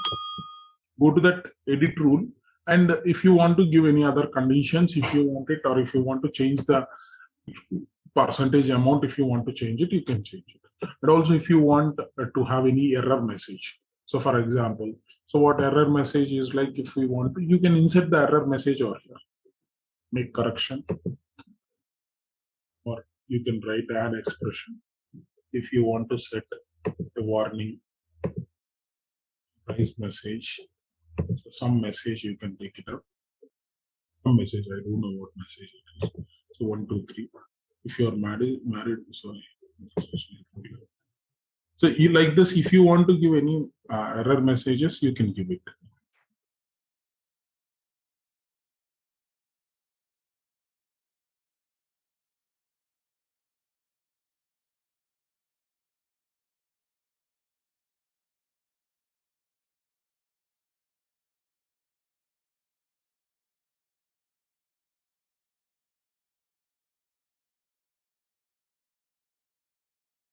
Please check other fin or currency fields which are related to current year. So like that, if you want this message as a warning, you can say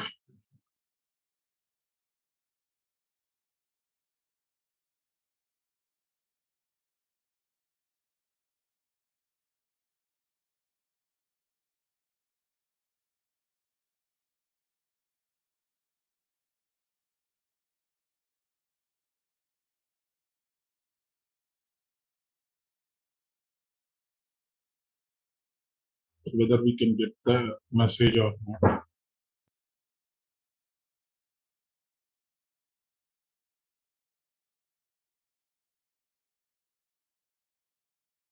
This way we can control it. So any other things you can assign to that particular rule, or remove that rule, and you whatever the rule that you want to create, you can create it. I'll create one more rule with respect to some of the fields, like say for example, you want to change the status. Okay, so status in the sense So for example, if I choose any of the other statuses apart from filled, hired, hold, or otherwise, if the conditions is like this, if I want to choose a hold option, what I can do is like, okay, let me frame it and I'll come back to you, because whatever the way, because the requirement is vague. Okay, so they want it, the requirement comes like this, because sometimes we will get requirements in a vague methodology. So what will happen is like, let me frame in this particular way. So first thing here is like, they want to change the status. Okay, so they'll change the status from hold, from open to hold.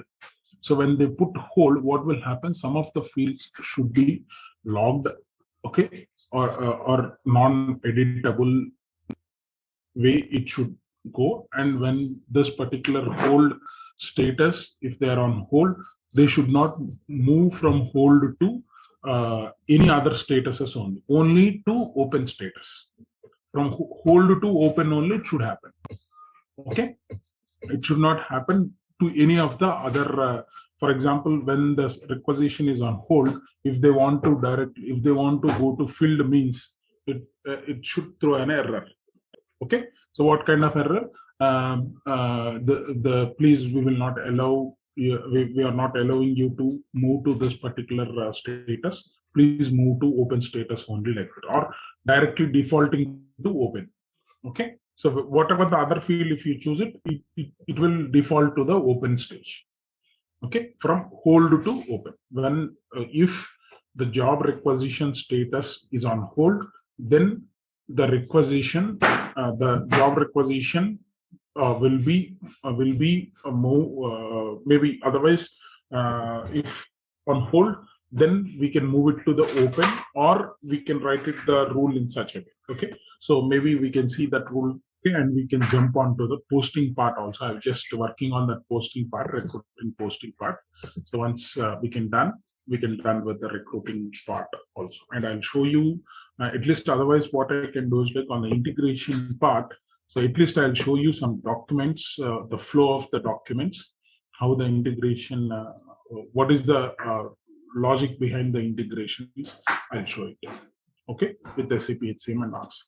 I'll show the document, what is the flow, how we will create the positions in SAP HCM, that position, how that SAP HCM position will come to the RCM, and from in RCM, once we complete it, how we can send the candidate to the SAP HCM. That document I can show it to you. Okay, so if possible, I'll show some mappings on the system side. So, but it should not be allowed. If the document is there, I can show it that document also. All right, let's test your knowledge. Here's a question for you. Which of the following is not a standard stage in the SAP SF recruiting process? Option A, job requisition. Option B, candidate selection. Option C, offer management. Option D, expense reimbursement. Take a moment to think, and when you're ready, choose the correct option. Remember, each choice holds a key to unlocking the answer. Good luck. Type the correct answer in the comment section. Hey there, ready to become a master at recruiting with SAP SF? Our course is here to guide you through it. You can go through it at your own pace on our platform. In this course, you'll dive into SAP SF Recruiting, which is like a super handy toolkit for finding the right people for the job and getting them onboarded smoothly. We cover everything from the basics to some nifty advanced techniques, all taught by experts who know their stuff. Your instructors are seasoned pros who've been in the field for years. They're here to make sure you understand everything and are always ready to answer your questions. And guess what? Our students love this course. Folks just like you have found it incredibly useful. The best part? It's incredibly affordable, so you won't have to break the bank to become a SAP SF Recruiting Pro.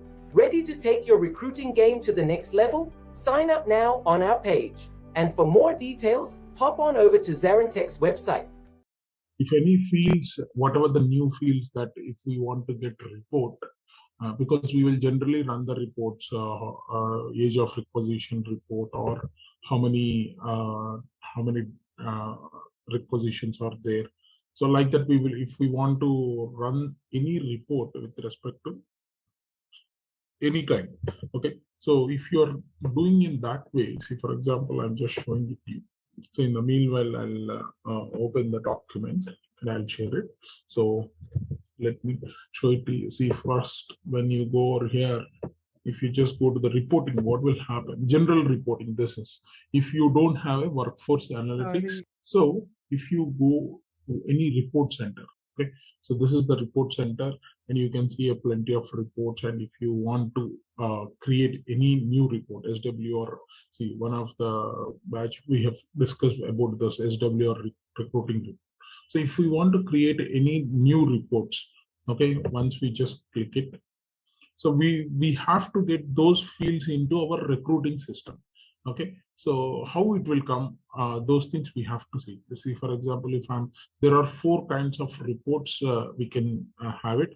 This is like canvas is nothing but where we will be getting it from a query, and the table also will come with a query, but manually we can add the fields into the table. So this is like if already any, for example, job requisition template, if we choose it, so it will come directly from the job requisition templates, all the fields which are available. And this table is like we can pick and we can choose it. And here the tile, if you see, the tile is nothing but these both are, when you're creating a tile and you want to publish on the home page, if you want to publish, you can have it. And there is a dashboard kind of report. If you want it, there is a dashboard also. Whenever you see duplicate, if you switch back to the new admin center, that consists of a dashboard will be there. See, for example, if I go to the home, if you're creating a report called tile, then it will be visible on the home page. Okay, so like this, these are the tiles. If you placed a recruiting report, it will happen over here. So now, first thing here, the dashboard part is like how we can go to the dashboard also is like, this is the way you can see. Generally, for admin peoples and all, we will be having admin center. But switch back to next admin center means, if you switch back, what will happen here is like you can see a dashboard. Generally, this will be visible for most of the admins who is having a access for admin center. Okay, so if they want to do any changes and all, they will come back to the they'll see, this is the number of log. They can see from admin side, they can see these are the reports. They can see it, whatever the reports, and what was the recent release center, and what is the logins, how many logins are there, like that. Okay, how many data subject information. So if any of the employees having this particular one, if they want to come to admin center, they have to switch back to one admin. Okay, so when they want to do any configuration changes, they'll come back like this. Okay, so this is when, after that, if you go to the table, if you select a table, what will happen here is that it will ask, how would you like your data to be structured? Whether a single domain, the single domain is nothing but recruiting, or a cross domain, recruiting plus employee central. Multi-domain in the sense means recruiting, PMGM, all the things, all the fields, if you want to bring it, you can choose a multi-domain. Okay, so if you want it on a single domain, you just choose single domain, and you can go to the recruiting. You can choose like recruiting V2. Both V1 is the older version 1, and version 2 is the latest. And in version V2, secured means the fields will be secured and the fields will not be visible. The report will not be visible for all the employees across the organization.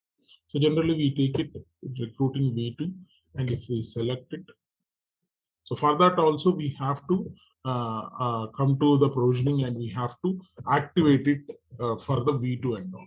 Okay, so it will not be shown in the admin, in the main system itself, it will not be shown. Okay, so if I go to report center, so here is the report center. So while here, what will happen here is like report name.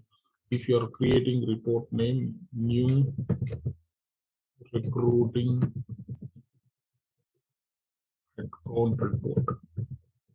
account report or recruiting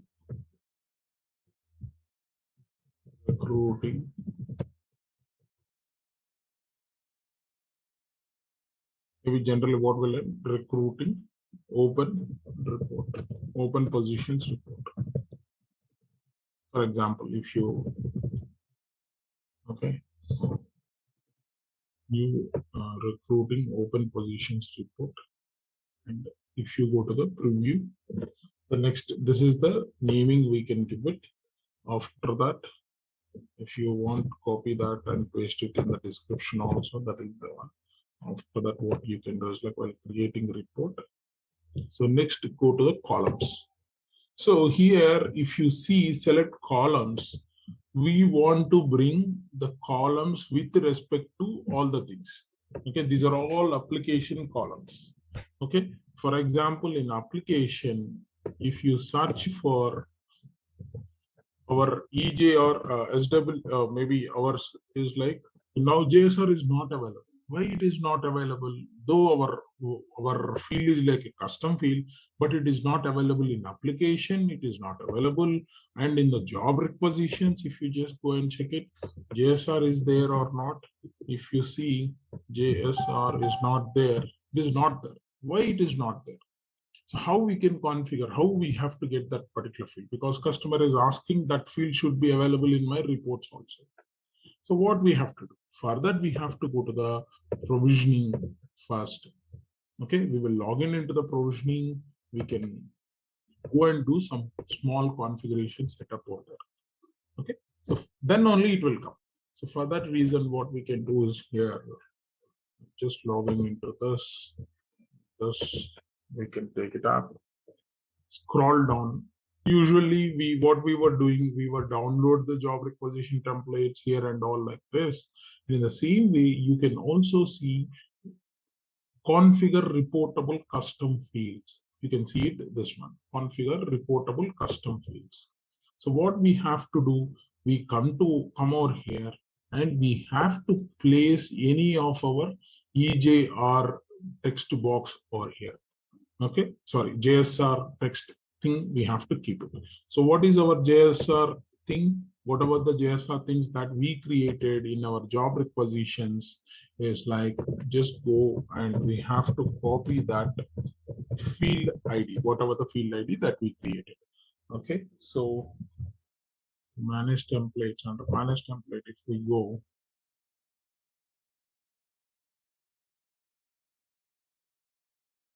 so what is our templates under job requisitions? Our template is like always a standard simple standard job requisition. In this only we have added multiple fields and all. So with respect to JSR, if we want it, we have to bring that particular JSR into this provisioning. So we have to mention how I mention SWR. So the same way, if it is a text box, we have to mention over here. If it is a pick list field, if it is a number field, we have to put it here. And if it is a pick list field, we have to do it. So it will take little time to get, once we configure, we save it, and we have to do the synchronize, we have to do it. So let me do it. Okay, so now once we go over here, 121 fields defined. So in this fields, we'll be seeing our JSR field will be there. JSR information, this is the field is there, and any other fields are there. So the JSR comments, JSR materials information, MAC type. So these are the two pick lists are there, and the other things are all JSR information. This is information is also a pick list. Okay, and after that, we will add one text field and one pick list. Only they've asked us to add only these two things. JSR information, JSR comments is a text one. So we will add JSR comments, the text area. So wherever you want it, you can add it. Okay. So now what we have to add is JSR comments means we have to copy this one, place it, and after that, I want to add one pick list. Is that pick list? JSR comments. Okay, we have to pick list. This is the field. Okay, JSR information. Scroll down. Any date fields also is there. You can do it. After that, save extended field mapping. Because now we are mapping between these two things. Okay, so after that you can go for synchronize. Okay, so I've added only job requisitions fields only, not application or candidate fields. So synchronize extended field data. So what it will, if you have this, there will be some synchronize button. It could take several minutes and will run in the background. You will be emailed to a provisioner account when the process is being completed. Okay, so that thing we can have it. After that, it might come to my address, so that's okay. So this is the way the configuration we have to do it. So there might be for another fields in job application template. If job application template is there, this template, if any fields are there for us, we have to come over here and we can add it under the application tab. Okay, and the same way candidate profile also. But when it comes to the offer, I have already shown to you how to bring it into the offer letters. We stopped it in our law maybe. So if I see, I've already shown it. So maybe I'm just have multiple sessions. Where did I? So anyhow, now for the job application template, we can just go, and even if you want to get reportable for job application template also, you can come over to the application. Okay, now this is under the synchronize extended field data. Okay, go back to this company and scroll down here, and you can go to configure reportable custom fields. Just click application to get the application fields set up.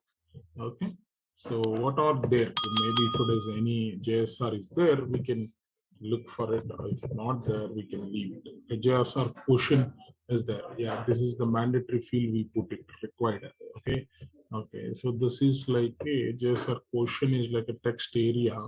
So we can place it under text place, because whenever they answer this question, that value will come into the reports. Okay, so we will just, if you want, you can add this JSR quotient in the candidate in the text area box. So somewhere you can put it, all these things, but it might be used with something and they have removed it. So better we can go and place it in text 16. And if we don't have any numbers, it is not a pick list, and we don't have any date. So date. So now what I can do is like I can just save extended field mapping. Okay, there is a validation error while saving the field mappings.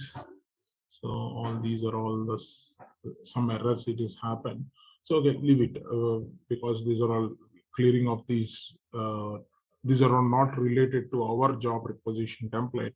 So for some other job requisition template, we can ignore it because we have to clean this system. So it will take maybe 2 to 3 hours. So better we don't want to. Now anyhow, we have added for job rec. So what all the things that we have added? JSR comments and the pick list, we have added JSR information. We'll observe that change now. Okay, so what we can do, so we have already synchronized the existing data. So let's refresh and we can watch out if it is coming or not. So just go back again, cancel, just save this one report, recruiting open position report. I'm just saving it. I did not added any columns. So we will just refresh the system. And then after that, we can go and see what exactly this happened. Okay. report will be saved as draft. The column fill is not okay. So this I can save it. This we can go back to the report center. Just refresh the system.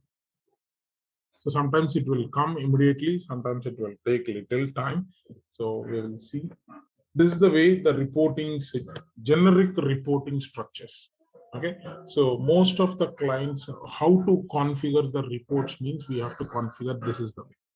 Okay, otherwise what will happen here is like they will not be able to they will not able to see the fields and all. They keep on asking us this field is missing in our reports and all. So for that reason, if you find anything, so most of the times if they are not doing it, though you have placed it, it is still not coming, means continuously run this synchronize existing data.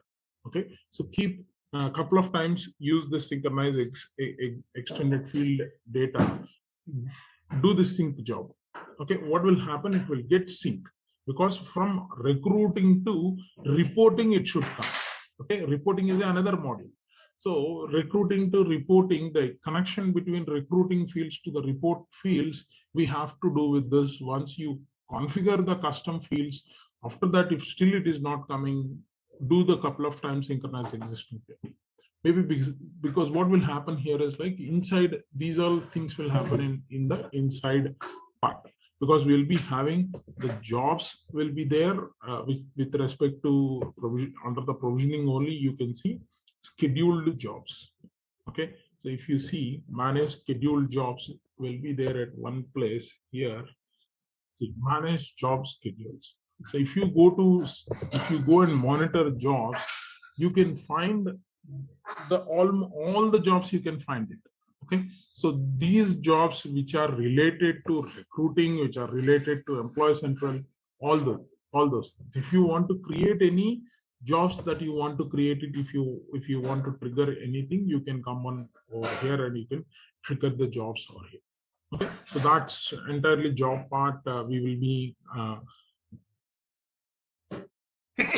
coming at the level of integration expertise, but maybe initial days we will not be observing on these activities and all. Okay, so better we can. So now, if you open, you will just see whether that column has come or not. JSR information and JSR comments, we should get it. The job requisition. So now I'm just going for columns, select columns. In the, maybe what we can do is like we will go to the job requisition.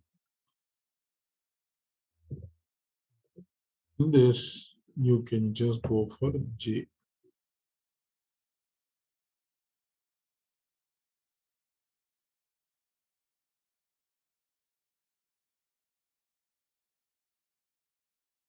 SWR has come. Okay, but JSR should come. Still, it is not come. Maybe we can refresh, log out and log in. You can see it. Yeah, because it's a job, it will take little time. Okay, if you go to the monitor jobs, if you want to see any running job status, in progress jobs,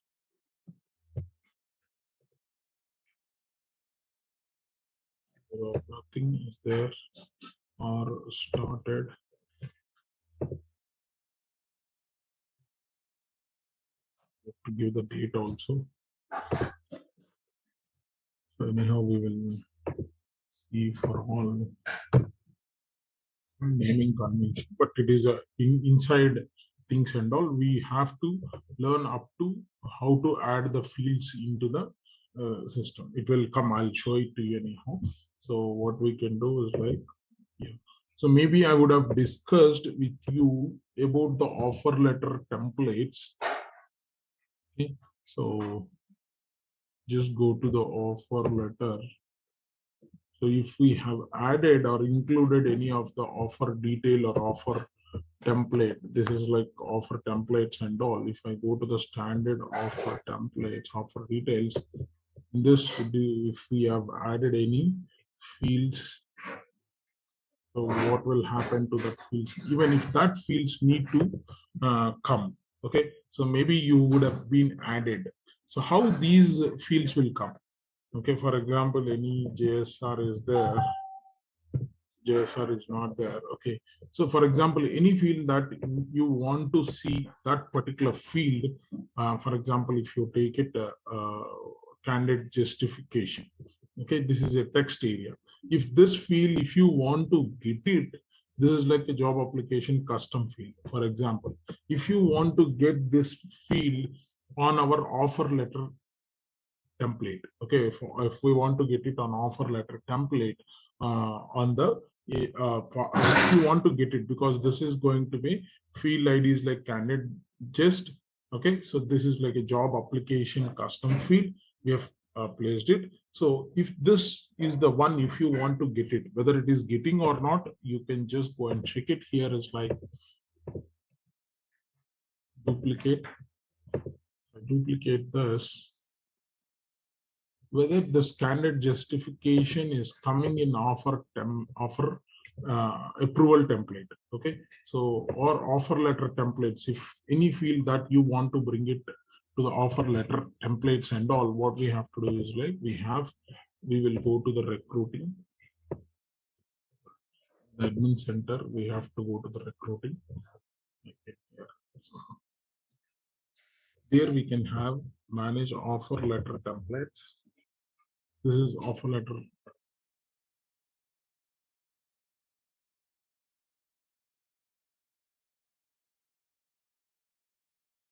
Here you can see manage offer letter templates.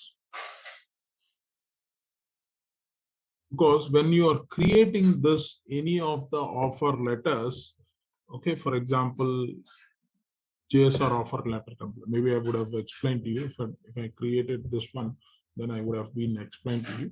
So, but see here, if you want to insert any particular field, okay, so this is the job requisition custom 50. Yeah, we have created it. So this custom 50, we have done the configuration setup over here. Okay.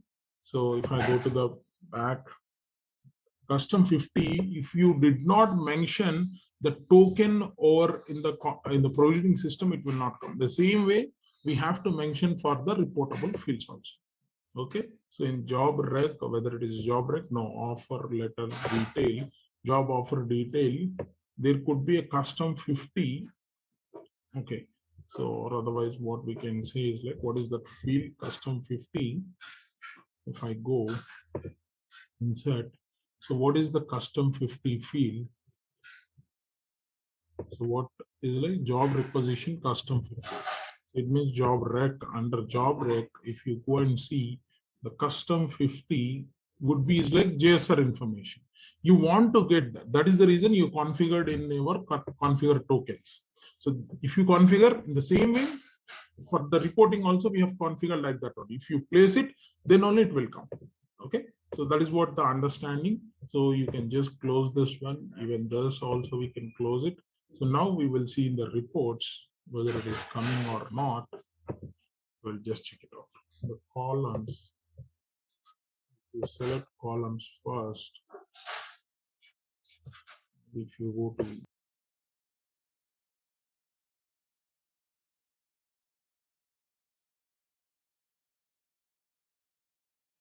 search for yes, or still it is not uploaded. Okay, so but it will that is what it several minutes it will take. So for that reason we have to wait until it comes. Okay, so this is the way that we can do it. We can have the things in place. Okay, so to get the reporting structures, so once we get that values, you can place it in your reports, because this is a custom reports, so where we have to do that. Okay, so this is the table, and if you want it in, for example, if you're creating a canvas report, okay, so once it comes over there, automatically we can bring we can bring in any of the canvas. How the canvas reports will be. Just I'll show it. So this is the default location they're asking. Okay, English we can mention. Create. After that, what will happen here is like we have to pull the queries over here.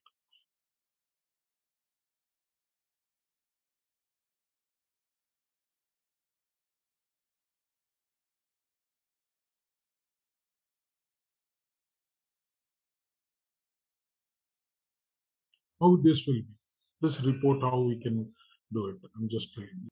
Once we open, because generally these are all the things whenever we are discussing about the reporting module, we can discuss. But anyhow, I'm just giving you a small tip until that field comes. So what we can do is like, this is the JSR recruitment report. So now this is the page one, you're creating a report. So how you can create the report? So the report consists of these many things. You can place it. So if I want to place it a table, what you have to do is like you will just scroll this one and you can place this table over here. Okay, so add components. If you see here the tables, what all the tables that you want to bring it. So table view based on published data, or composite table view based on published data. If you want to bring this composite data table here, so then it will ask for which table that it is. The title, you can have it.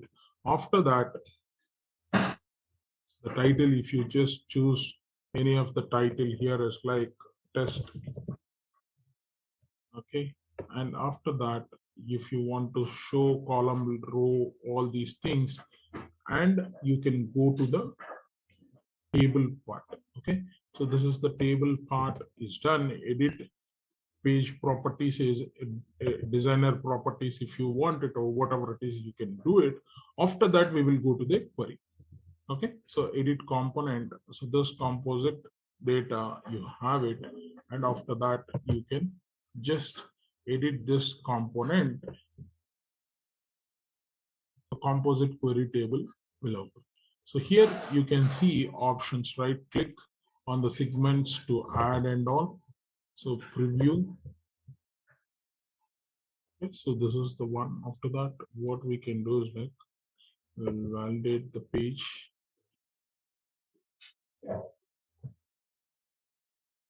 So now JSR recruitment report. So this is a composite query table. Select validate. Before adding, you can't do it. So what we can do is like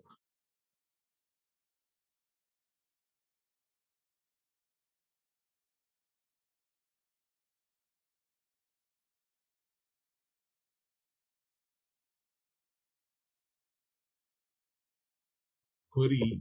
If you want to edit the query, then the queries will come on here, because this all will come along with the workforce analytics and planning, workforce planning and analytics module.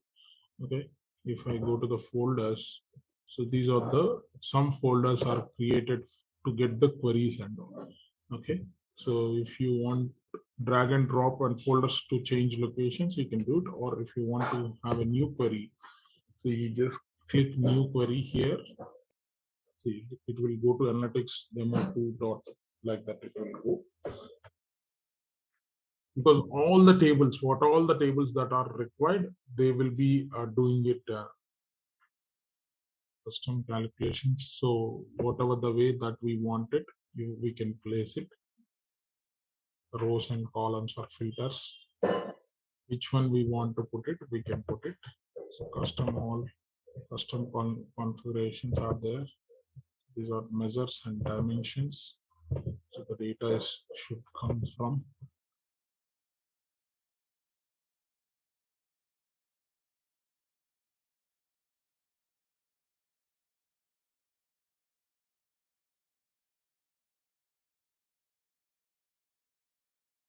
See from the folders. If you go to the default, if we see any recruiting one, don't have it, so we can just go to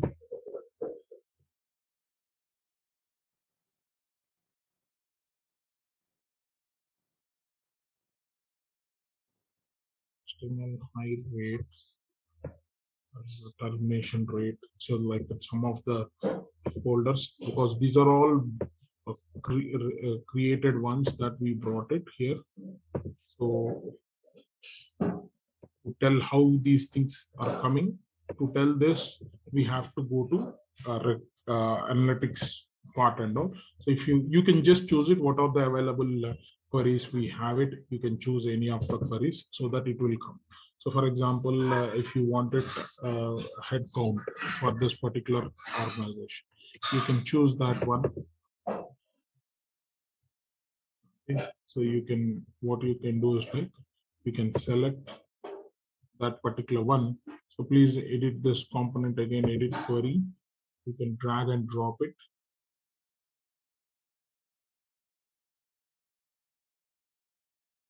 So this is the way for the canvas reports. Okay. So let me duplicate and we will just check what about the table part. We'll see it. If those fields have come or not. Go to JSR.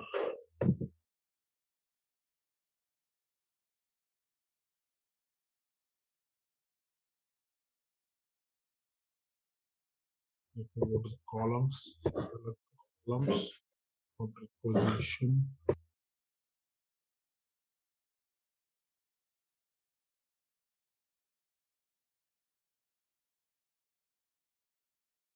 JSR comments and JSR information has come. Okay.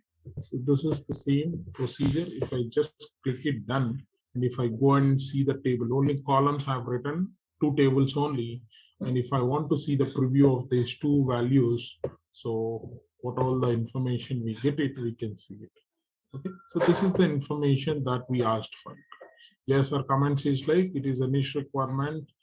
Please process and get the candidate like that. We have written on that day, and yes, our information is like this. Okay. So these are the things that we can have it. So like this, the report can generate this particular way. So how you can generate it?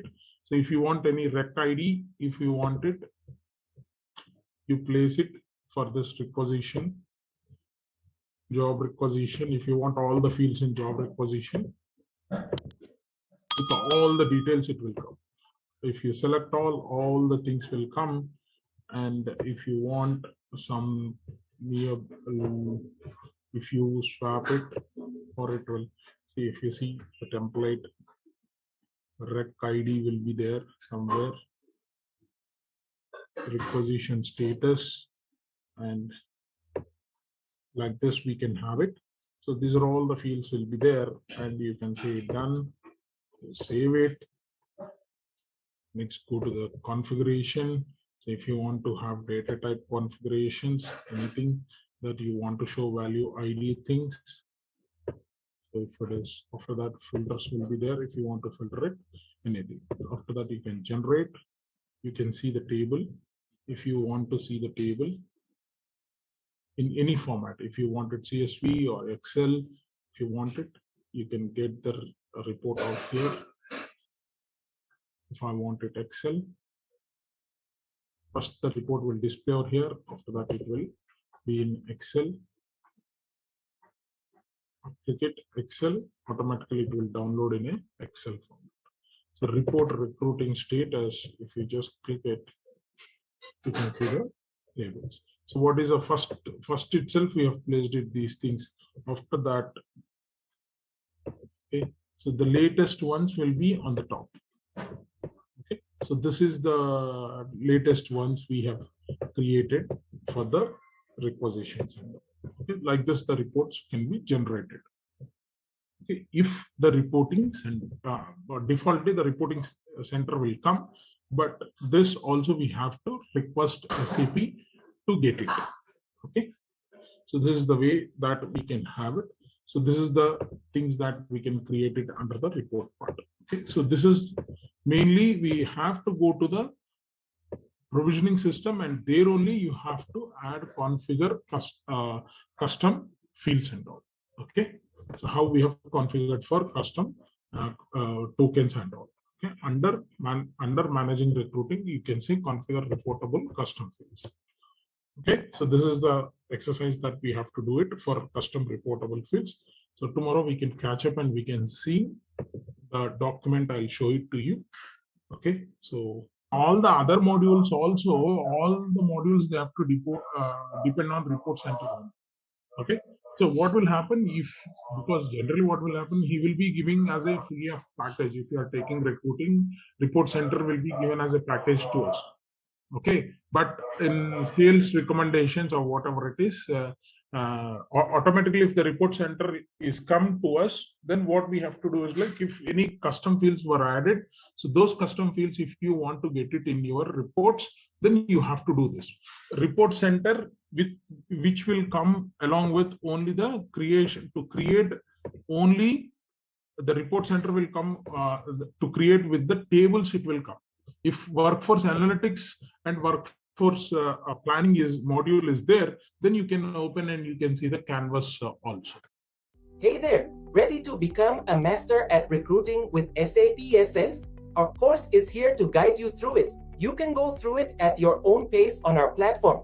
In this course, you'll dive into SAP SF Recruiting, which is like a super handy toolkit for finding the right people for the job and getting them onboarded smoothly. We cover everything from the basics to some nifty advanced techniques, all taught by experts who know their stuff. Your instructors are seasoned pros who've been in the field for years. They're here to make sure you understand everything and are always ready to answer your questions. And guess what? Our students love this course. Folks just like you have found it incredibly useful. The best part? It's incredibly affordable, so you won't have to break the bank to become a SAP SF Recruiting Pro. Ready to take your recruiting game to the next level? Sign up now on our page. And for more details, hop on over to ZaranTech's website. So yeah, PPOME is the place where we can create the positions, and for that positions we can create the vacancies also. Maybe in PP01 we can go and we can create the vacancies. So, but especially over here from the PPOME, let me show it to you, the document here. The first step here is like, let me zoom in for you, is like the first step would be, if you Google, so job requisition creation part, if you see, there could be this particular, if you just Google it in the most probably, if you see, one second,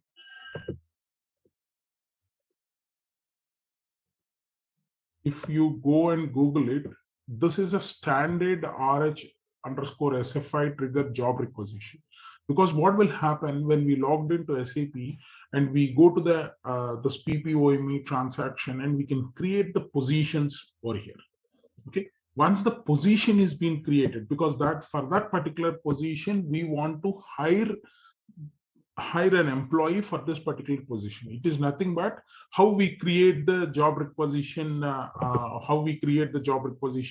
here. Once we create the position over here, so this particular position we want to send it to SuccessFactors system. So this is like a SAP HCM system. So by using this particular transaction, we will be creating a position. For that position, we will be giving a staffing status as vacancy open. So because in how we are creating, we generally go and create the requisitions. So how we can go, generally we can go for, if I just go to the system, our system, how we can start initiate the create requisitions. So if it is integrated, how it will be, and if it is not integrated, I'm just showing you.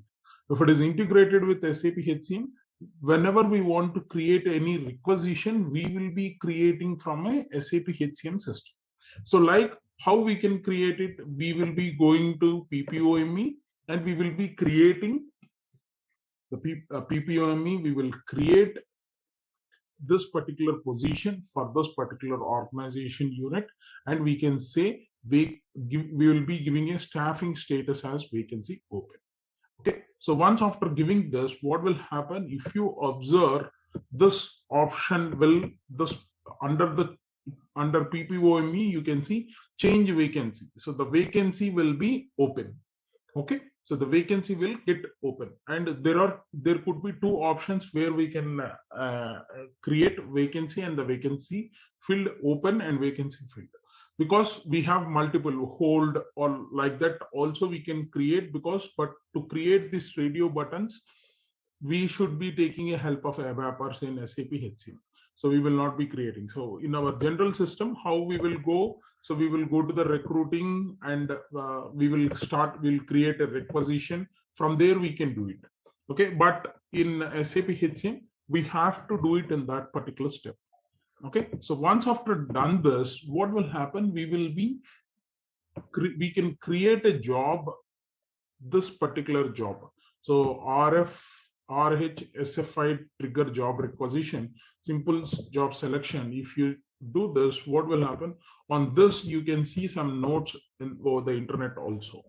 Okay, because this is the one this is the one, because what will happen here is like in the integration picture between SAP HCM and SuccessFactors, because both are from SAP only. So for this, if you see this particular this thing, what it will do is like, it will, this is the job that we have to create it. This jobs will pick the position information and it will post it in SAP SuccessFactors RCM system. So what it will post, it will create the requisition and it will post it. Okay, so for that, what we will be doing, the middleware, the job will pick this and it will implement. See, if you just go to SAP to SF recruitment requisition trigger program. So SAP is telling that this is called a trigger program for us. Okay, this is the SAP recruitment job requisitions automatically will create whenever there is a vacancy created in OM. Report, this particular report triggers the requisitions to SF as a background. Okay, so this is the one. So this, how inside the picture, how it will be happen here is like, we will be having the inside picture is like there. Let me show it on the Excel for you. Here is like, so what will happen is OM sends the information. Okay, OM sends an information, and what will happen, we can have either for either PI, okay, or SAP PI or PO for the integration between HCM to SF. Okay, HCM to SF RCM. Okay, so this is the one. OM, what it will do is OM sends the information about the position details. So the job, the particular job, the program is being written by ABAPers only, and that is a standard program. Even SAP released that program. Okay, that program, what it will do, it will pulls the data from org management PPOME, and it will push us to the RCM system to create a requisition. So automatically what will happen once the job is successful? So if you see here, the job is being successful. So once we trigger this job, okay, so we will trigger this job, because inside this job the program will be there. RF_SFI trigger job requisition program will be there. Once the job is being completed in SAP HCM, the job is nothing but once the job is being completed, what will happen? So next thing what we can see here is like, the next thing in SAP HCM system, we could able to see the job requisition is being created. PO is a middleware. Okay. So middleware, what middleware will do here is like, the middleware will perform, one second, will perform extraction and transformation and loading it will do. Okay, so I'll ask this recording can be given to both of you only. It should not be published. So what will happen here is like, once the position sends, the program pulls the data and puts into PI system. So PI, what it will do, okay, I've got some information. So it's like a API calls, okay, application programming interface calls that it will do it. So what it will do is like, it will get the information and it will post the information to the other systems. So this PI will do extraction, transformation, and loading. So it will extract the data from OEM SAP OM organization management module, or from SAP, you feel like SAP, and it will push us to RCM system. So what the program will do, the program of SAP HCM program, it will takes the data of, or it takes the information of position information, and it will push us to PA. Okay, the PA will takes that data and it will push it to the RCM system. So once this thing is happened, automatically we can see create things will be there in the. So generally, how we will create the requisition? By clicking a create requisition, or hiring manager will open his recruitment system and he will create the requisition. But whenever we having a integration between SAP HCM, and so if you Google this, so this is the main program that is being released by SAP SuccessFactors. This program is standard program that are available in all the systems and all. Okay, so with this program only, we can, whenever there is a vacancy created in OM, report, this particular report triggers the requisitions to SF as a background job. So how it will trigger? It will trigger once it is being triggered, the position will get created over here. Okay, so this is the program. This is the thing that we created over here. So if I just go to the position, what position that we created, the same position is being, see, the position is like, this is the position. Okay, the same position name was created over here. Okay, so that is what we can expect from. So this is what we can expect over here. Okay, so once the position is created, the normal scenario, then once the position is being created, we will go to our system. So once the position is being created, what all the things that we would be doing, we will be doing the same techniques. Okay, so because this is the main job, if you Google it or anywhere, the same thing will be there. So this is a standard thing. So once if you are on the systems of SAP HCM, just once it is being connected, we have to do some modifications, especially by creating this job and everything, we can do it. So integration between SuccessFactors Recruiting Management. So by SAP HCM. So this is the one where we can do it, SF Recruiting Management. So if you Google it, you'll understand some of the things over here. So after that, we will be having a mapping techniques. We have to do it. So those mapping techniques, let me, first thing here is like, once the requisition is being created, what we will be doing it. So once the requisition is created, we will go back to the general procedure. We will add we will go to the postings. Then we will do the postings part, and then we can start hiring the candidates and all.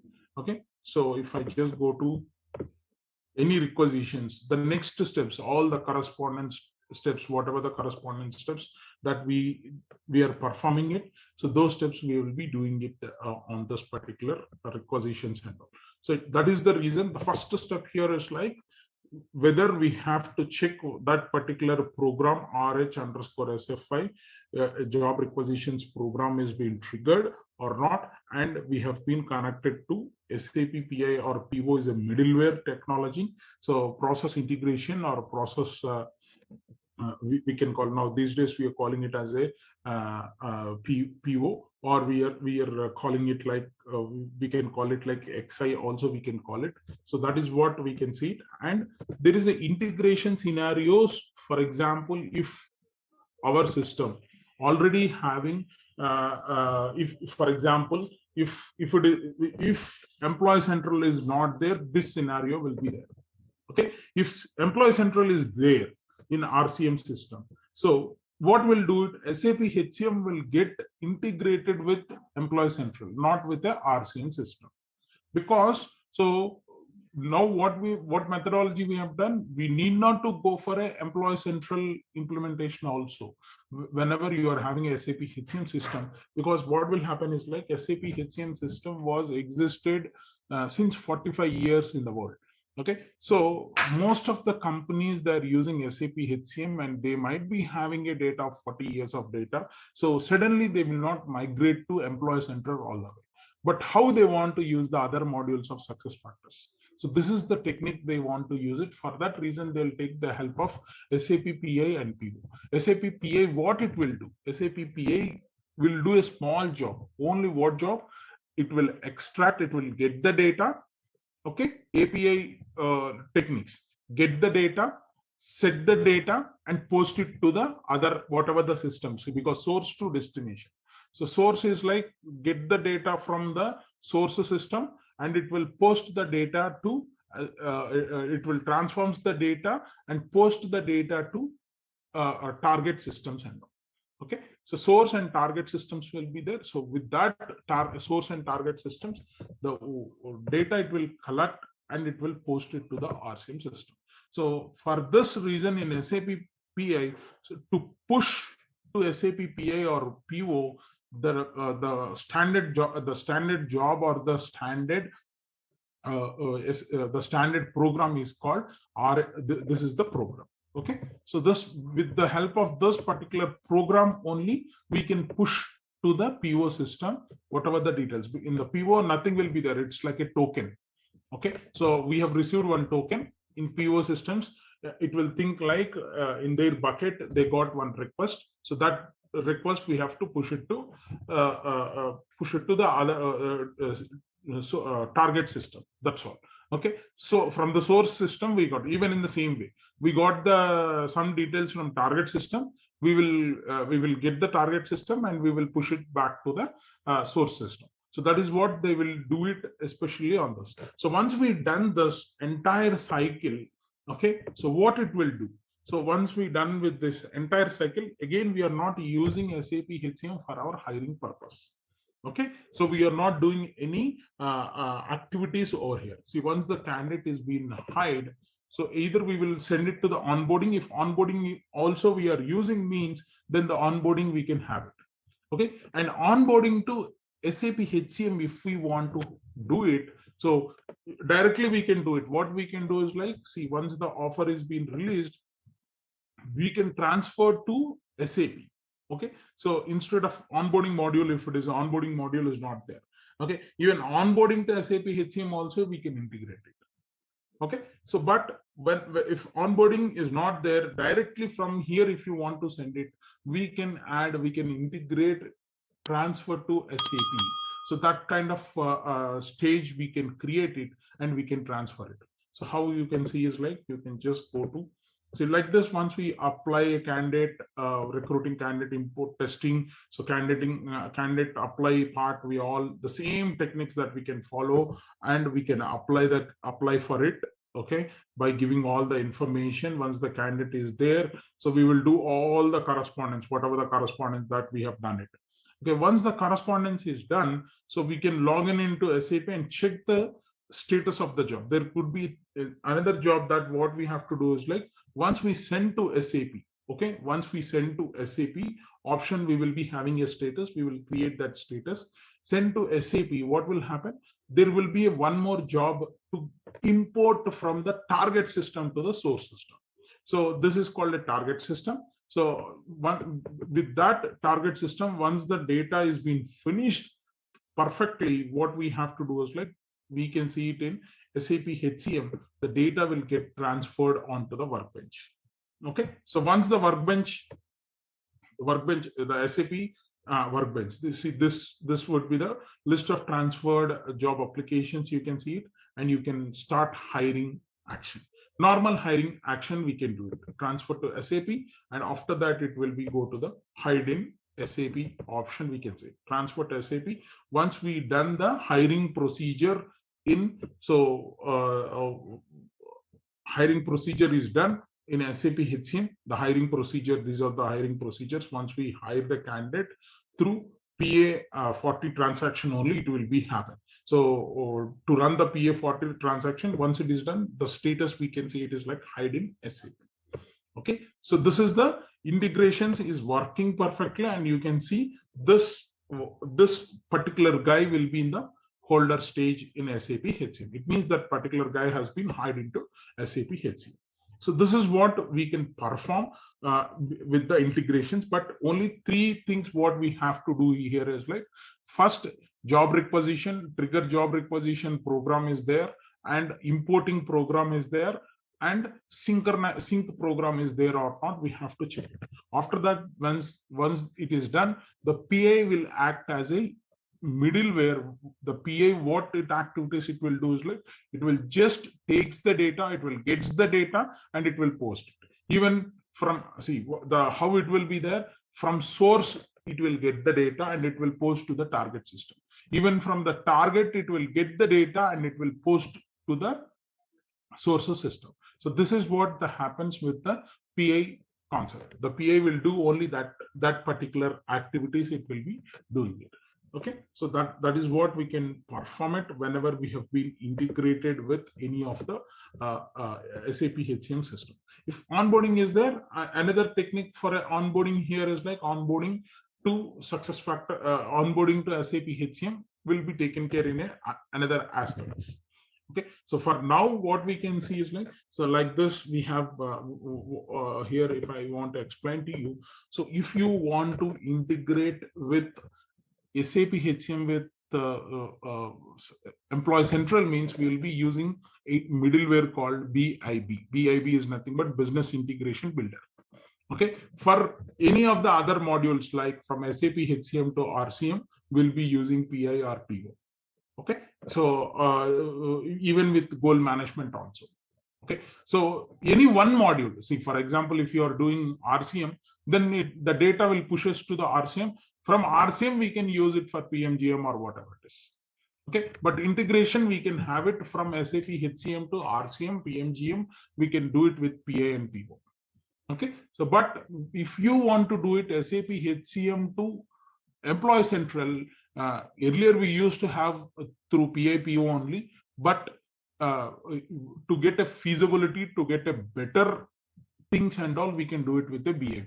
So BAB is nothing but new concept brought from SAP only. So these are all PIPO, BAB, P2P, HCA. All these four are the SAP products only. So because SAP wants, because what will happen, SAP got a challenge like, so because there is a 20 years of data and now you're coming and telling that you brought a cloud system which will be useful for our HRI solutions. So then all the customers are asking whether we can integrate all the aspects of SAP HCM to SuccessFactors. So for that reason, he brought it all these things. Okay, so if it is any third-party system, for example, see all these P2P is nothing but P2P we can for Employee Central payroll, point-to-point methodology. Okay, so from Employee Central to SAP HCM to Employee Central payroll ECP. EC will also be there and ECP will be there. Okay, so ECP is nothing but Employee Central payroll. For that, we will be using point-to-point. Okay, then next would be the HCA. HANA Cloud Integration. So this is nothing but HANA Cloud Integration is nothing but what we can say here is like, this is the tool. For example, what will happen? So you are using a PeopleSoft HRMS, for example. If you want to integrate that PeopleSoft HRMS tool to your SuccessFactors RCM system or RMK system, okay, so or onboarding. So for that, we will be using a middleware called HCA. So what HCA will do? HCA also will do the same techniques. Get the information from the source and post it to the target system. In the same way, vice versa, it will happen. Okay, so for that reason, the HCA will be used, but HCA will be used most of the cases for the external third-party systems and all. External third-party systems is nothing but PeopleSoft, Oracle, or any of the HCM, Ramco HCM, or whatever it is. So Halogen software, any HCM tool, maybe Verve. So all those tools, whatever the tools that we are using it in the market, all the HCM third-party system tools and all, apart from SAP, you will be using HCA and Delboomi. Okay, HCA is little costlier. So people who are not, the companies who are not affordable, they'll go for a Delboomi. Delboomi is from the Dell. Okay, so thus Delboomi, the Delboomi also is like a middleware tool. where it will get the data and post the data to the target systems and all. Okay, so for this, little programming knowledge is required for the programmers. The programmers are nothing but ABAP programmers only. Okay, so they will be like the people who are calling it like HR ABAP. HR ABAP people will work on this Delbumi and HCI part.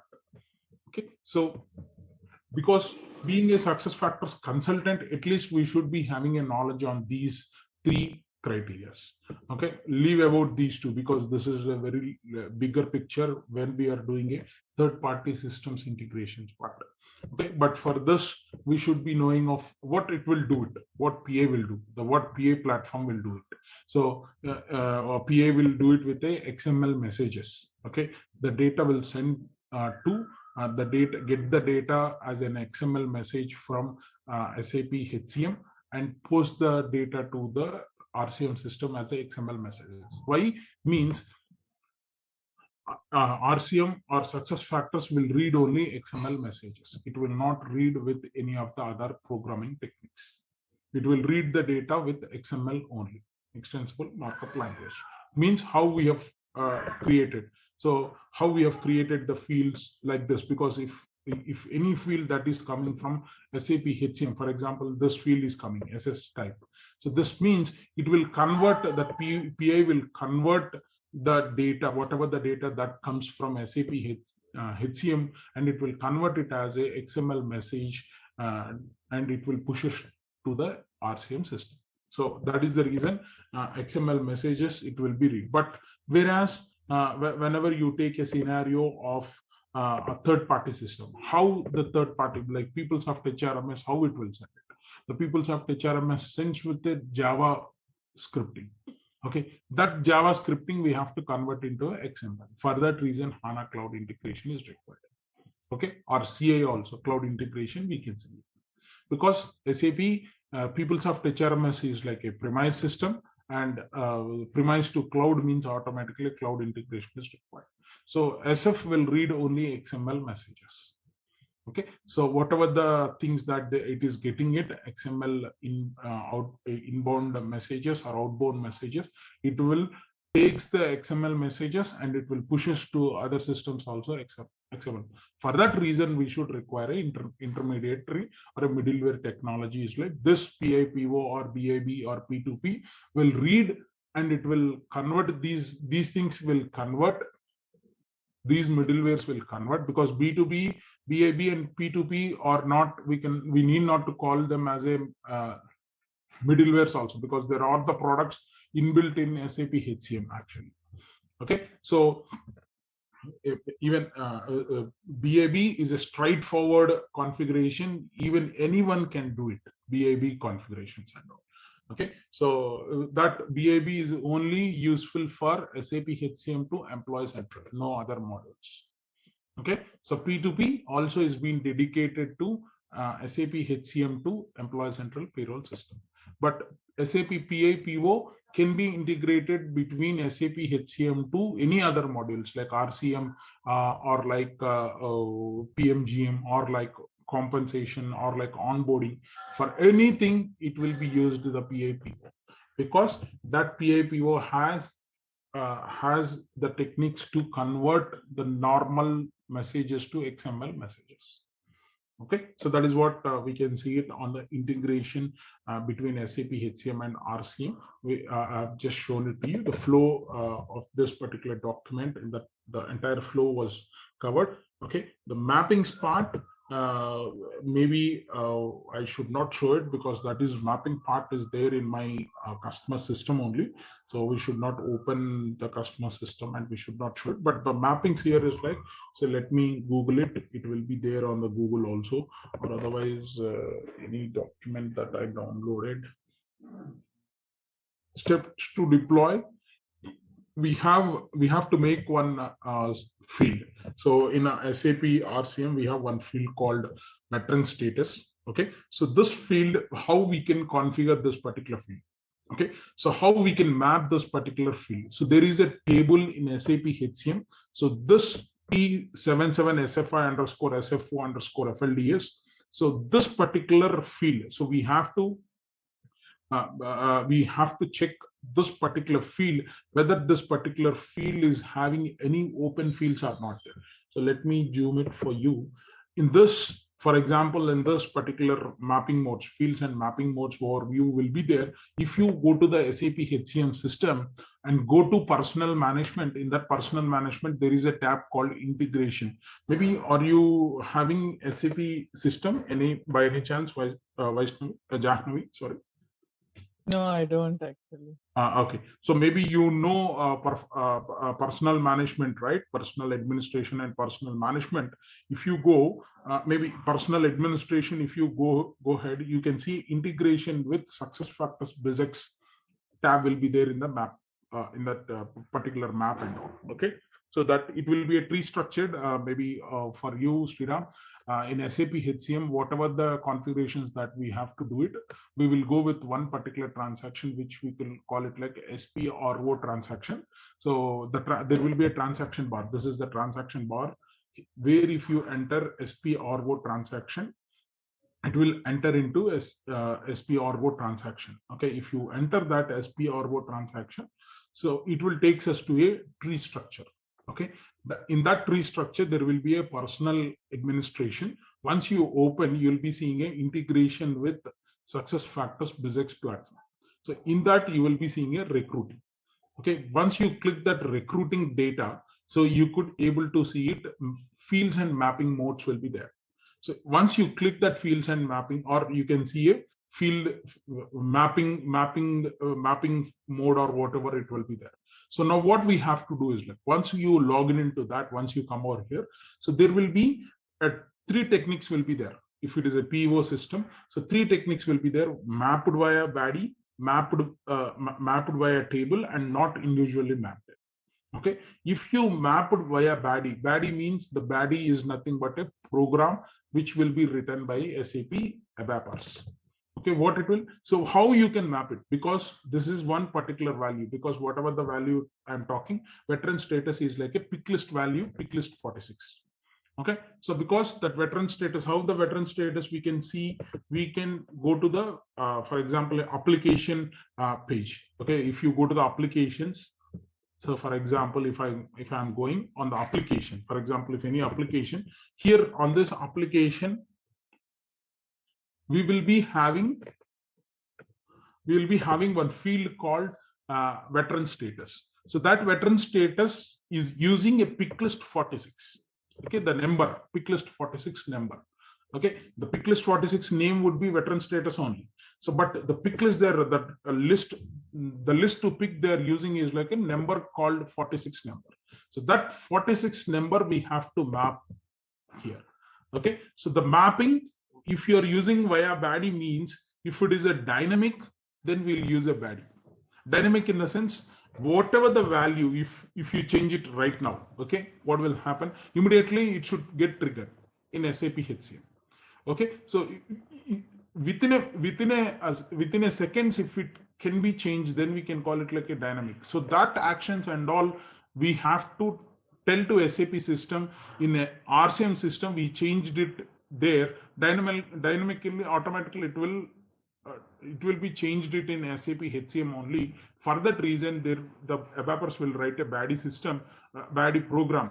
They'll write a program, they'll write a code for that. So automatically it will change it accordingly. So for that reason, they'll write it. So if you are keeping mapped by a table means, there could be tables will be there. The tables where we can enter the tables values and everything.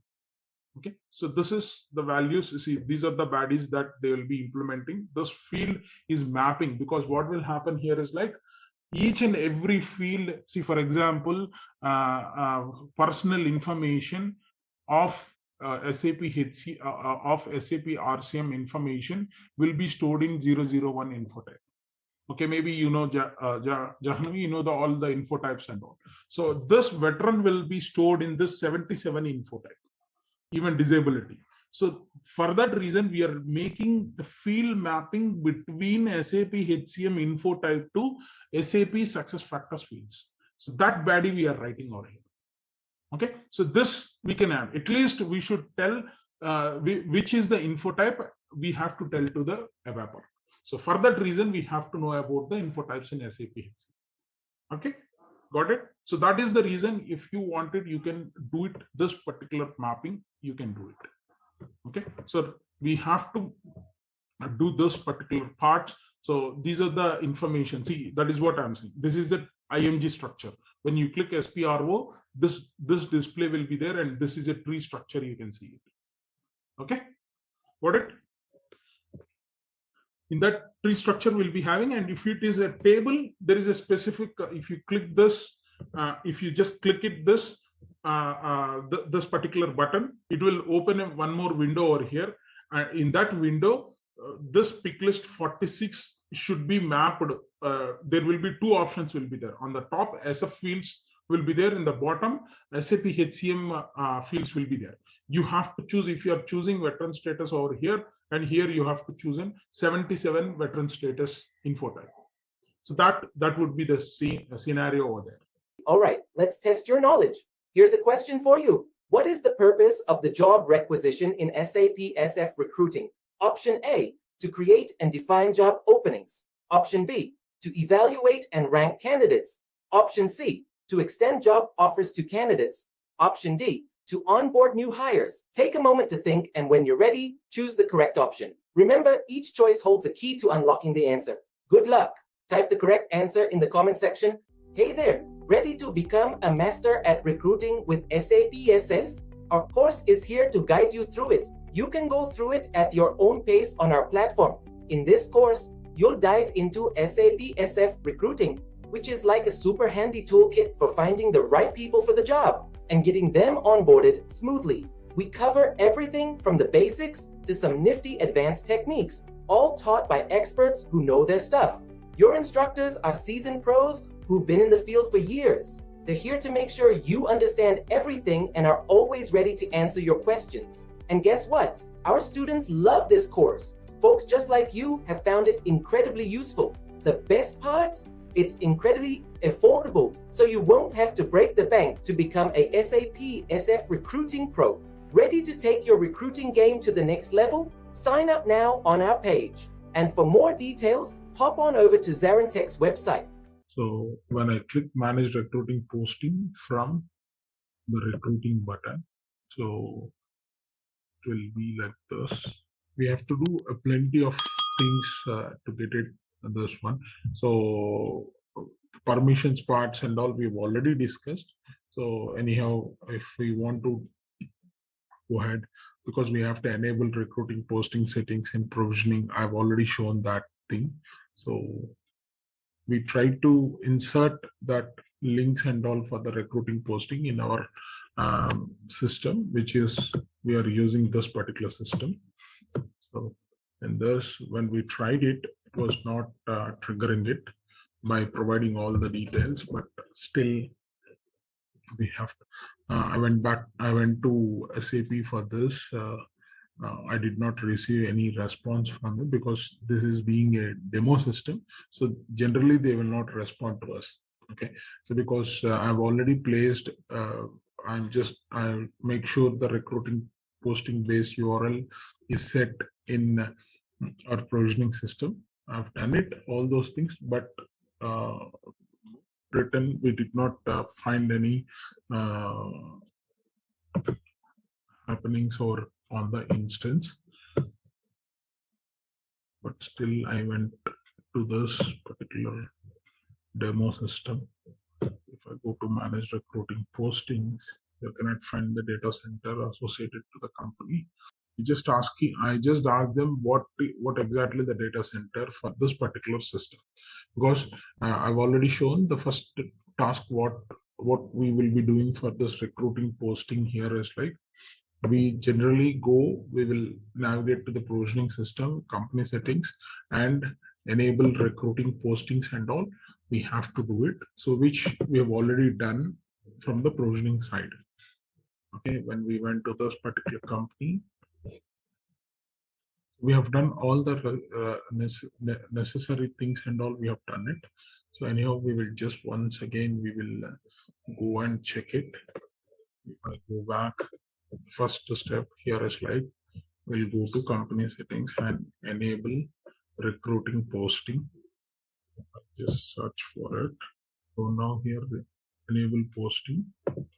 On that day we have changed this and we went for the save. Okay, so we went to sales. If we want to posting, recruiting posting base URL, we have given demo-v3 multi-posting. Okay,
okay. So anyhow, this is the steps that we have to follow.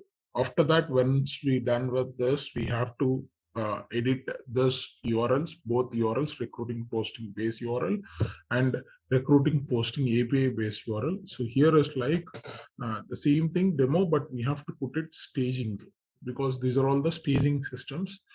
We can put it staging and it may work or may not work, but we are unable to say unable to edit it. So for this only, I've raised a request with SAP. We are not unable to edit it like that.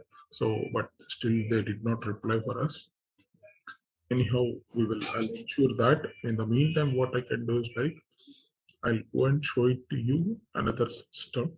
We will get it when we start implementation and when we get the provisioning access. We maybe whenever you start it, because like for the customer they'll give some kit or some emails from SAP support, or otherwise we will go and ask the support team.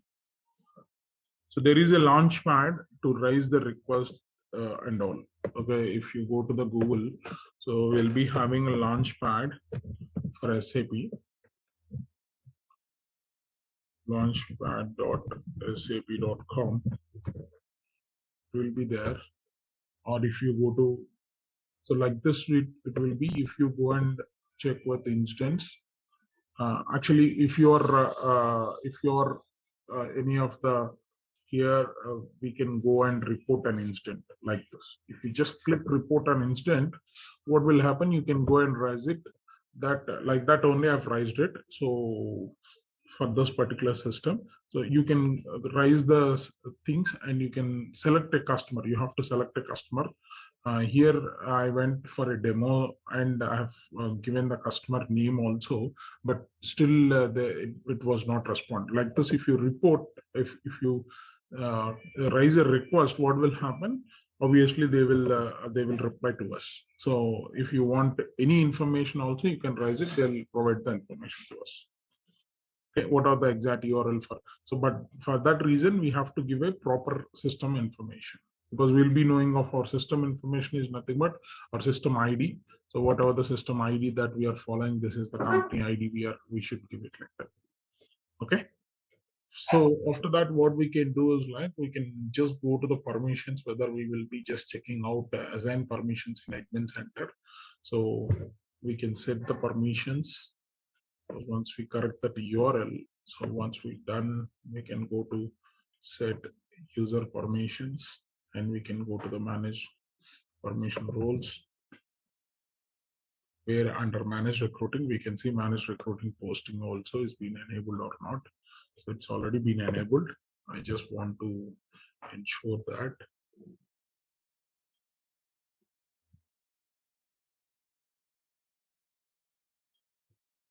Okay, so all the permissions, this is the task 2 or step 2 that we have to do it. Okay.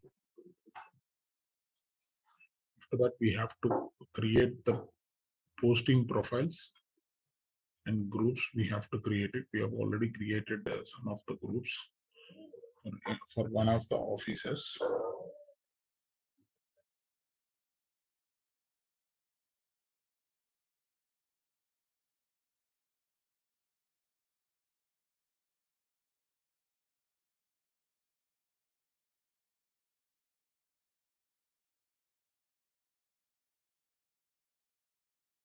Once we're done with this, we have to go to posting part.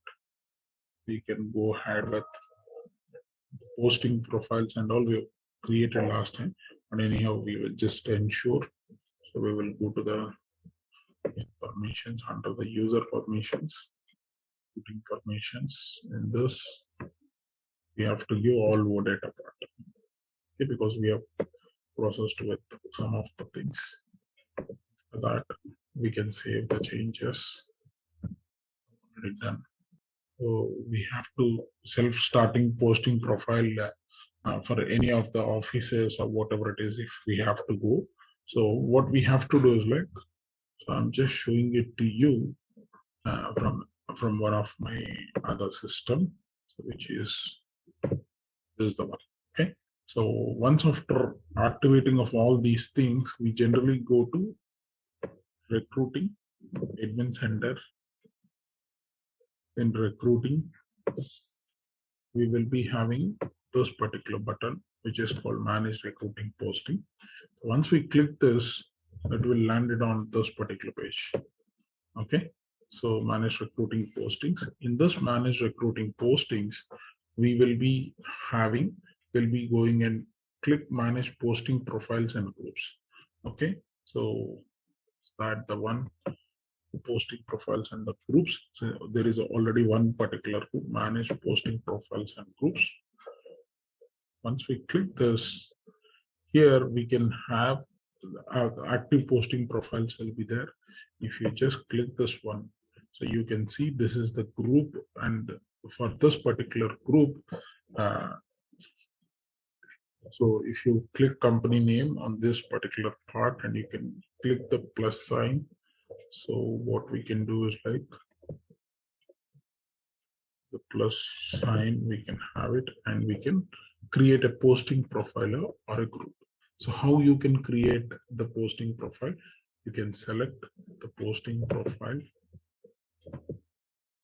And first what we can do is like we will, as I said, like posting profile, we can create it. So we can posting profile, we can create a posting profile. So we can create a posting profile. So the email and the posting profile's name, recruiter's title or recruiter's first name, recruiter's last name, like that we have to give it the information or here. Okay. So here, once we're done with this posting profile name, so what I can do is like I will give SF and run .com. So I've just given this email address, and posting profile names would be any office posting profile. So especially for that particular office, if you want to do the posting. Okay, so the posting profile's name would be Virginia office, for example, Virginia. Have it. What is the recruiter's title and what is the recruiter's first name? Here is like Tessa. The last name would be Walker. What we have given, this is the one, but any of that don't. We will just save it. Okay, one is being created. One posting profile or a group is being created. So now it has been created. Virginia office. Okay. So these are the details that we have it. We'll keep that company name, company ID and all, we can have it. So after that, what we can do is like we can save the data. After that, we can create groups and posting profiles to copy the company structures. Okay, so to copy the company structures and all. So what we can do is like, again, we can go and create one more group. So we'll obviously have created the group, we can create it. The group name we can have it is like SAP. Okay, this is one of the group. Once we create it, SAP Americas, something like this. Keep the number of credits. We can change it later at the credits part. SAP America.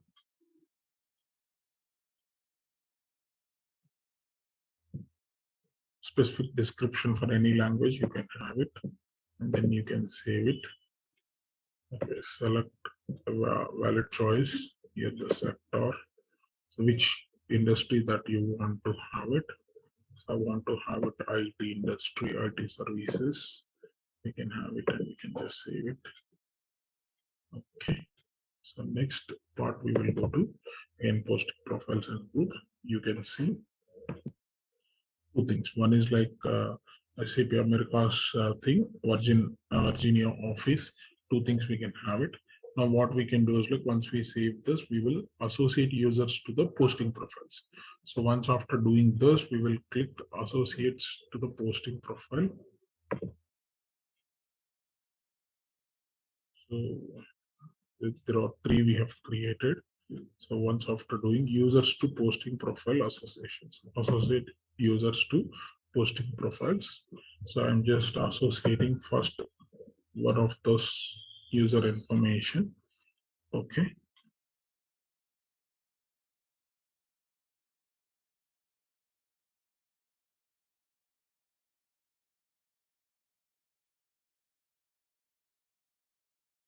What I can do is like I'll just click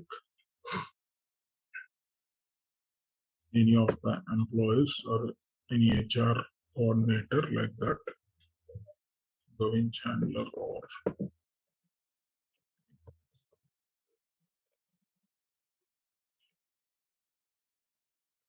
otherwise we will just go first with this profile.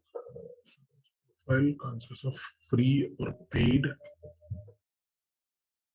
Okay, these are the posting profiles. If I go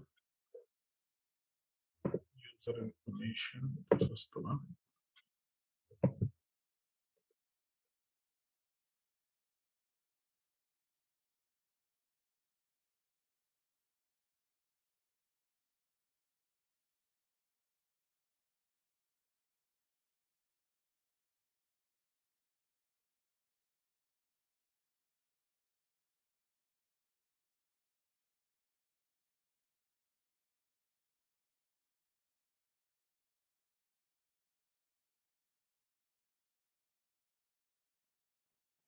We can choose this particular one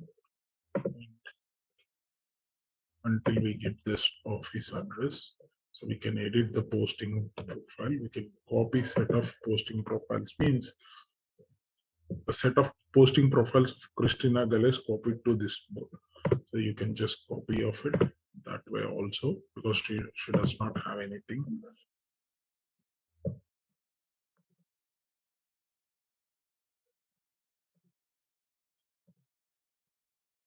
Must be select one or more users in the sideboard order.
So this saving, so we have to keep Adam, Novak, whoever or Philadelphia. We select this and we are applying to selected users because this posting profile will apply to this particular users.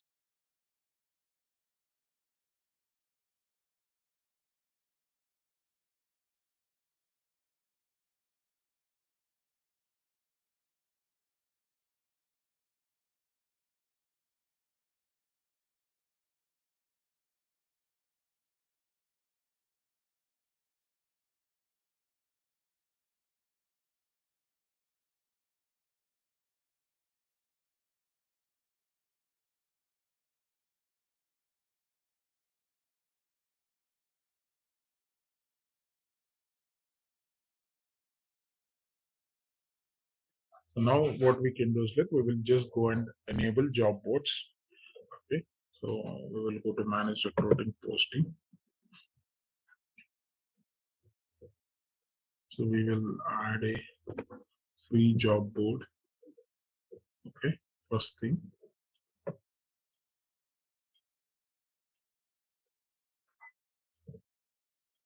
So we have to click manage.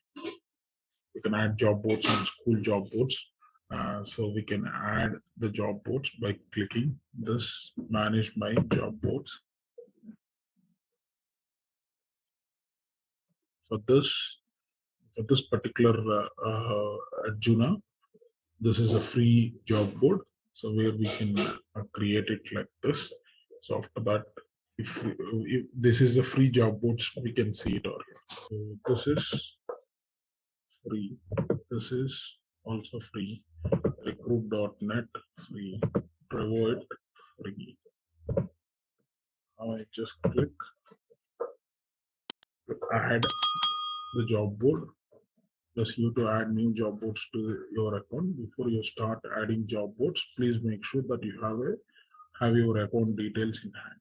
Okay, so an account with the job board provider is a prerequisite for adding a paid job board. So now anyhow we are adding a free job board. Okay. So what we can do is like, because Jubal is a free one okay, so click add job boards and school job boards also. So what we can do is like,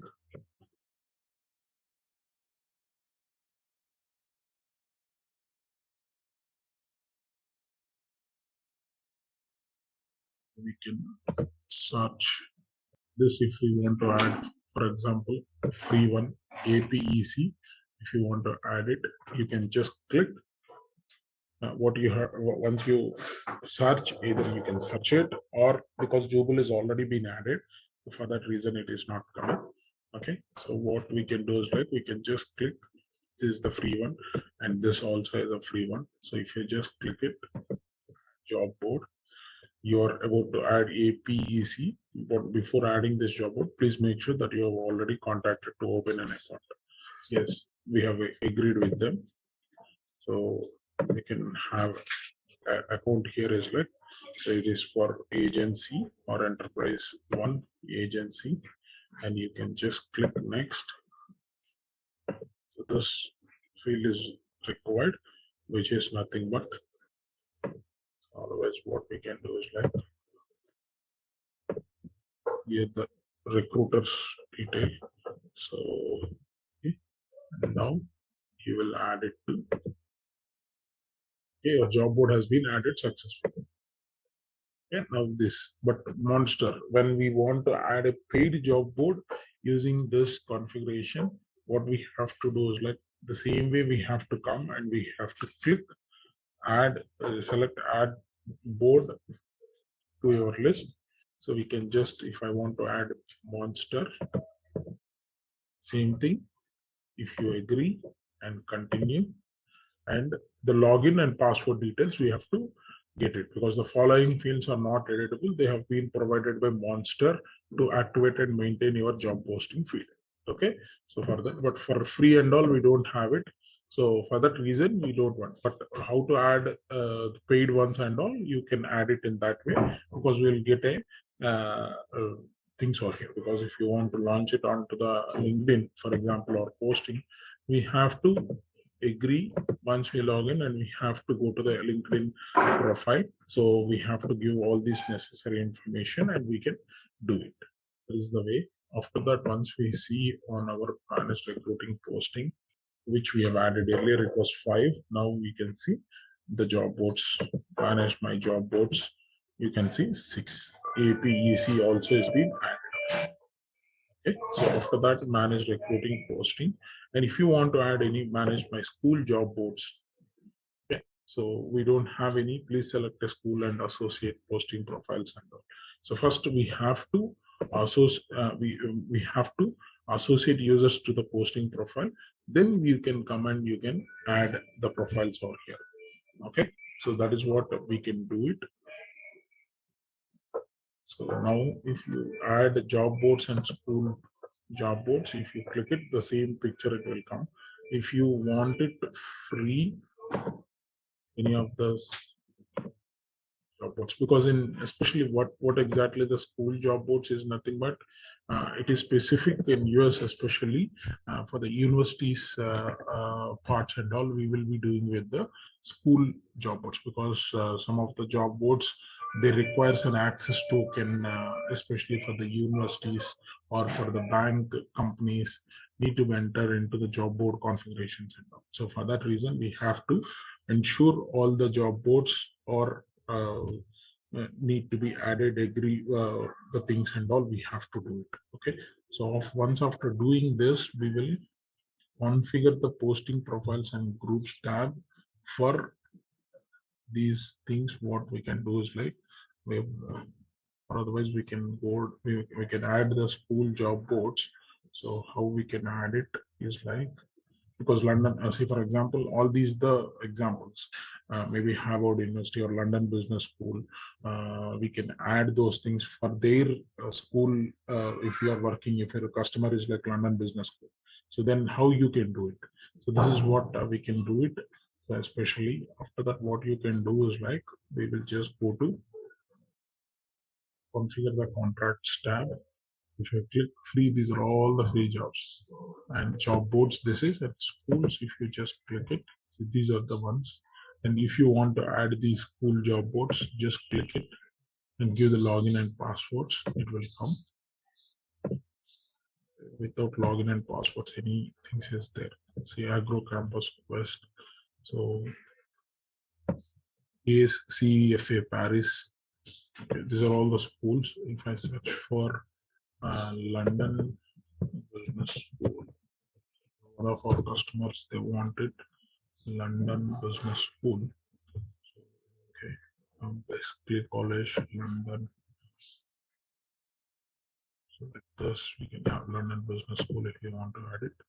But we should be, because credentials must be provided by London Business School. SAP SuccessFactors Recruiting posting will ask authorizations to London Business Schools once you have completed your credentials configuration steps. So they will be giving it to us. So what will happen? This post we can do it on their places, okay, on their school websites or whatever it is. So once we add it on here, my school boards and all, okay, because we don't have the username and password. So after that, we can see the posting rules. What we can do is like here, we have associated. Around is simple. Actually, we have to raise a request with SAP. Please add this to the managed job boards. That's all. Because if it is 5 days SLA or 10 days SLA, or if they want to go for a specific charges, if they want it, the customer has to pay. So because simply what they'll do is like, most of the companies, they can create their private posting sites and all, okay, so which is not a authorized one, or which is not a safest thing for SAP. So that time what they'll do is like, they'll take little time, they'll check that posting, the posting or that job board is a genuine one, or any issues that they may occur. So all those activities, they'll just check it. Okay, because whatever SAP has given, So it is whatever SAP has given, it is dedicated to the SAP's part because they have a license between the job boards and all.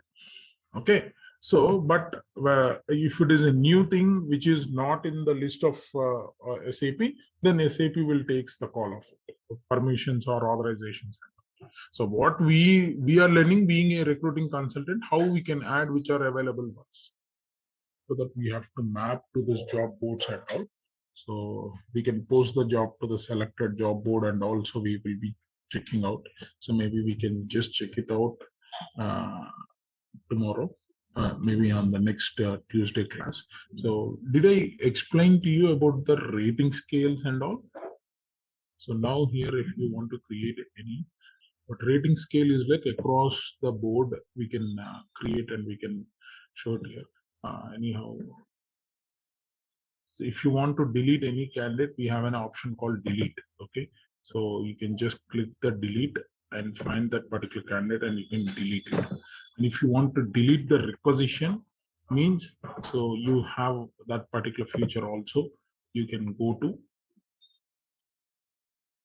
recruiting and delete requisition. Okay, detailed delete requisition will be there. So how you can do is like here, what we have completed. This is deleted job requisitions. If you want to restore any deleted one also, you can bring it and you can restore it. So here just delete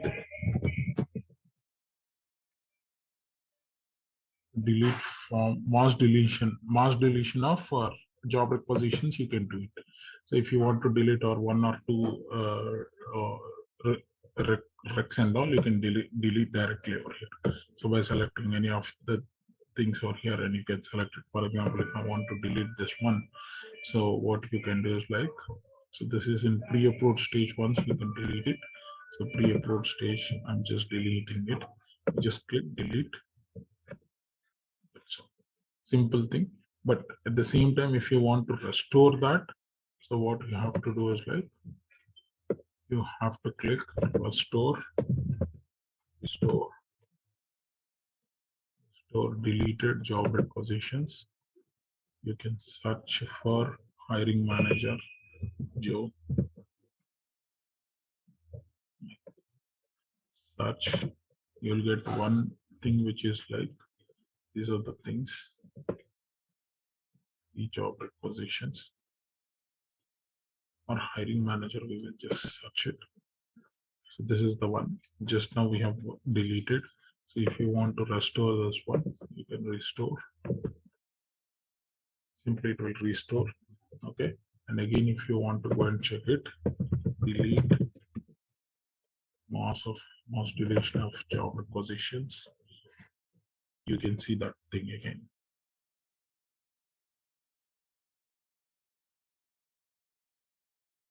Okay, the simple techniques. And rating scale here is like, why we want the rating scale here is like, so whenever we are going for interview central, okay, whenever you're recruiting, if you are going to Tessa Walker, proxy now, is it proxy Tessa Walker or Joe? If I go to the Joe, where we will assign that rating scale also. Okay, so now here, if I go to the Joe, if I go to interview central, there is one rating scale. Okay, that rating scale. So in the recruiting posting, there are some other things and all. We have to map recruiting posting to recruiting management fields. So it's a bigger topic. It will take 1.5 hours. So for that reason, I push it to next class. So in the meantime, I'll just complete with the. So now once I come over here, I can just go to the recruiting tab. Sorry, recruiting tab. If I go to interview central of Joe. Okay, if you're read now, you're seeing one of the, see here is like because in this particular thing it does not have it. The rating scale was not assigned for this. So now if you see for this candidate, if even these are the things also was not there. So if I go to project manager, why? Because even the questions was not added on this particular requisition. Okay, if I go over here right now, see for this one of the requirement, you can see this is a rating scale. You can see 1, 2, 3, 4, and 5. So what is 1? What is unsatisfactory? So needs development, meets expectations, exceeds expectations, substantially exceeds it. How this rating scale is coming? So for this, what we have to do is like we have to go to rating scale. If you just click it, rating scale, rating scales. Okay. So once you click rating scales, this is a common rating scale that we will get it. Okay. So if there is one of the rating scales, these are all the rating scales have been created.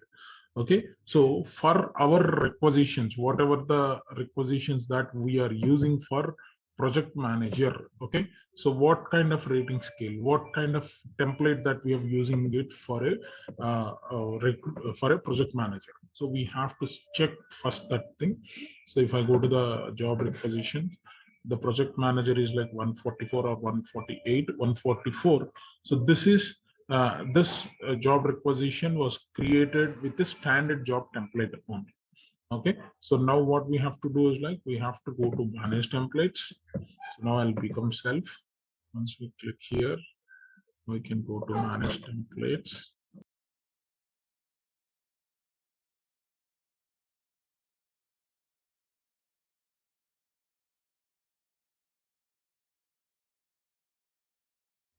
This is the standard job requisition template. Where is so for this standard job requisition, what kind of rating scale it has been assigned?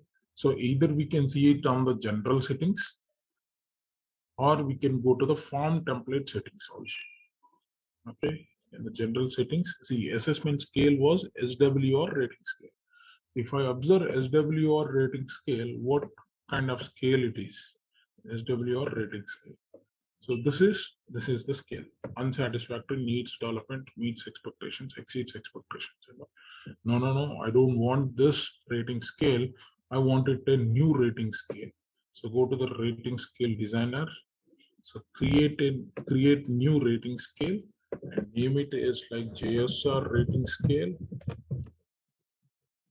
Okay, and you can just change it, the ratings. I just need only 3 ratings. Okay, so I wanted the scale should be 3. These are the 3. Does not meet the expectations, meets the expectations, exceeds the expectations. Only you can keep this one and you just save the rating scale here, because the customer may ask to change the rating scale. So now once we save this,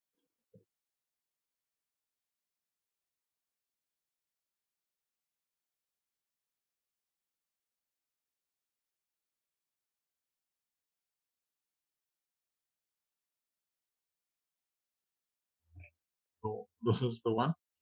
Okay, or if you want to build your own, if you want to create it, you can give the low and high and increment. See, low would be 1, high would be 4 or 5 or 8. If you 9, 10 or give it, an increment would be 2 times or 1 time, or like that increment. If you give it, it will get generated. Okay, now this JSR we have created, we'll just save it. If you want to build your rating scale on your own, create new rating scale, build your own rating scale. So now here low I want to give it 1, high would be like 10, increment it should happen every 2, means 1, 2, 4, like 1, 3, like this. Increment will be added to 1, 3, 5, 7, 9 ratings like that. Okay, so now I wanted increment would be like 3, for example. Okay, 1, 4, 7, 10. So this is rating. So whatever build our own, we can build it. can write the labels and descriptions, we can write it. So I'm just canceling it. So now what I have created JSR rating scale. So I want to assign this rating scales to my template. So here, if you just scroll down, you can see JSR rating scale. We have to refresh this. It will come. Okay. Now we can refresh this and we can close. If you refresh, continue. If I open, okay, so general settings.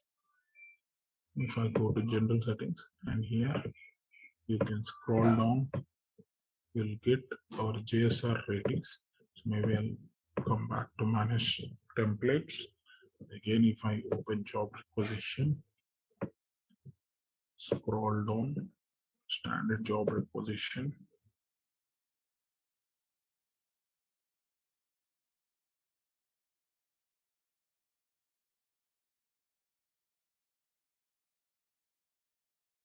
JSR rating scale.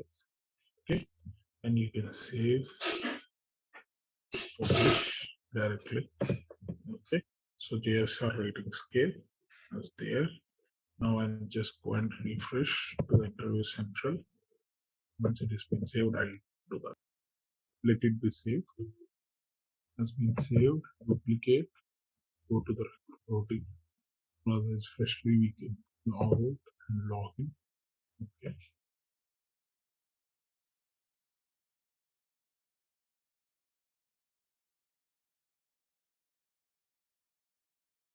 We will go to project manager. The rating scale we have included, automatically it will come. So now we will proxy now as Joe. Okay. After that, go to that particular requisition, project manager requisition 144. Interview central.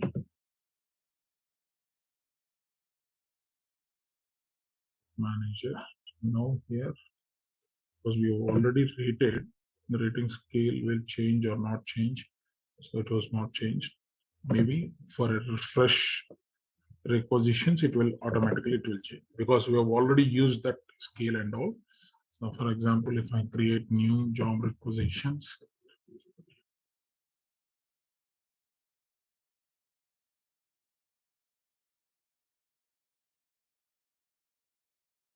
entire exercise we have to do it. Maybe that is the exercise that I want to give it to you. You just create one more requisitions. We will observe. We will do the correspondence. We will give the interview scheduling, and we can just check it out. Okay. So maybe what I can do is like, if any non-given things are there,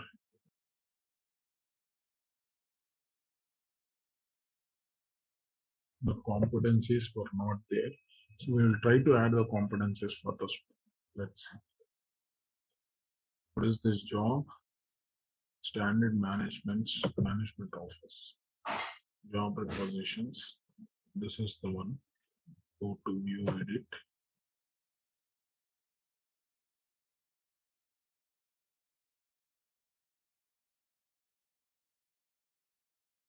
Because one more doubt here also is like which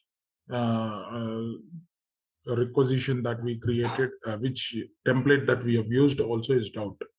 Okay, so for that reason, now here competencies, we'll add competencies, success factors, library.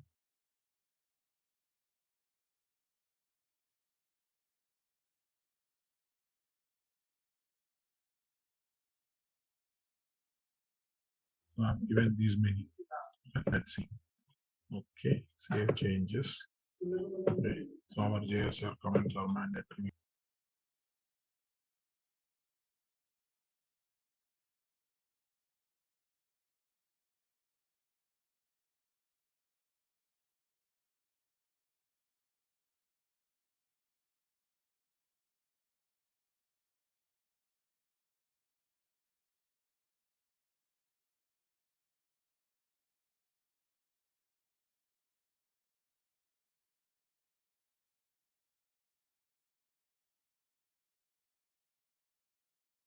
We have to click add. I forgot that. Okay. So this is the add button that we can add it. After that, we have already given JSR information. Now it is being saved. Now go to interview central. So rate now. Here, see the rating scale is being updated. Got it? So because that one, why it is not updated? Because we have already rated it. So now for the new ratings, so if you can see, the rating has been updated. Got it? So we can, if any time if you want to rate it, you can just rate it. Yeah, it's 2, you can give it 2 like this, and you can save it first. Again, you can come and do it like that. What we can do is like maybe the exercises part also, try to create one fresh job requisition from the standard job requisitions, check all our fields are there or not, and apply the candidate, okay, and see the correspondence, how the correspondence is all about, and then you can, that's what you can see it, and you just give the interview scheduling, go to schedule it and give the interview central ratings and all, give it all those things. You run one particular cycle so that you'll have a confidence on that. Hey there, ready to become a master at recruiting with SAP SF? Our course is here to guide you through it. You can go through it at your own pace on our platform. In this course, you'll dive into SAP SF Recruiting, which is like a super handy toolkit for finding the right people for the job and getting them onboarded smoothly. We cover everything from the basics to some nifty advanced techniques, all taught by experts who know their stuff. Your instructors are seasoned pros who've been in the field for years. They're here to make sure you understand everything and are always ready to answer your questions. And guess what? Our students love this course. Folks just like you have found it incredibly useful. The best part? It's incredibly affordable, so you won't have to break the bank to become a SAP SF Recruiting Pro. Ready to take your recruiting game to the next level? Sign up now on our page. And for more details, hop on over to ZaranTech's website. The initial steps here is like when we are working with this particular thing by using recruiting posting. First thing, we have enabled recruiting posting settings in the provisioning. Next, second step that what we have done here is like we have assigned the permissions in the admin center. We have done it, and after that we have created posting profiles, and then we have associate user to these posting profiles and the groups, whatever we created over there. So on this particular part, if you see, we have created which we know things we have created over here. So under this particular part, so 2 things we have: Virginia office and the posting profile we have created, and we have created the posting profiles. And the next step what we have done, we enable the job boards. Okay, that thing we have done. Now we have added new job boards by adding. Here we have added the job boards. So job boards we have added. So free job boards we have added, manage job boards, and even we tried for a school. So one of the job board that we have added here is like something like not with the Jubal. So we have added one of the job board over here. So in the add job boards and school boards. From this, we have we have chosen that job board, the free job board which we have created. So maybe where is the free one which we have created here is like something like last class we have created that.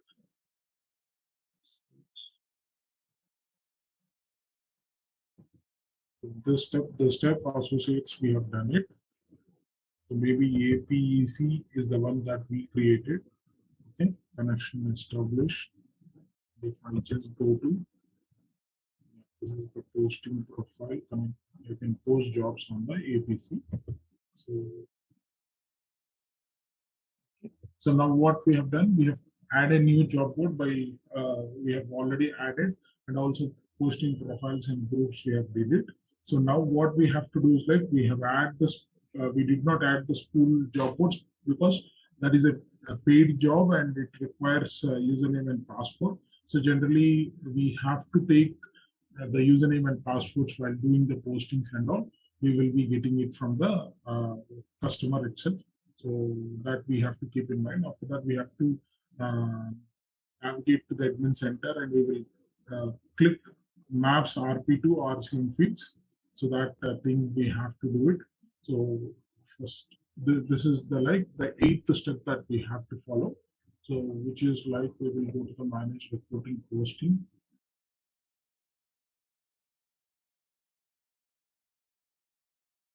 Profile rules, field completion, job board, selection, and selection rules. These are the rules that if we want to select any job board, those rules we can follow. Now we will field completion rules. Go to the standard job requisition. So here is like any field rules we have it, we can copy from RCM to this particular system. So these are the APEC fields, code NF, client and customer moving area showing logo. So all these things we can have it. Once we're done with this, we will post the job to the selected job board. But we don't have any rules to copy field wise for a standard job requisition. So we want. So generally, it is there. We can just click copy field rules. It will copy for each and every rules. After that, what we can do is that we can go to. We will post the job to the selected job board. So what we have to do is that we will post and manage jobs on the job posting, recruiting posting section. Okay. So what we have to do is that we will navigate to the recruiting.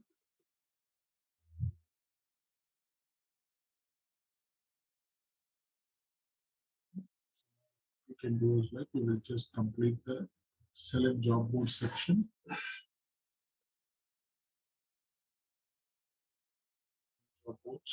Job boards section.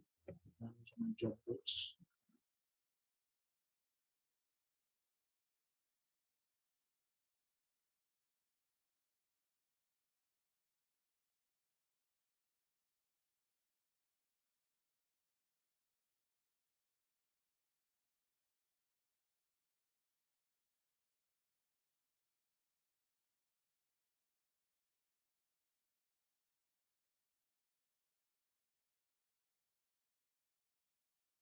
Set of posting profiles.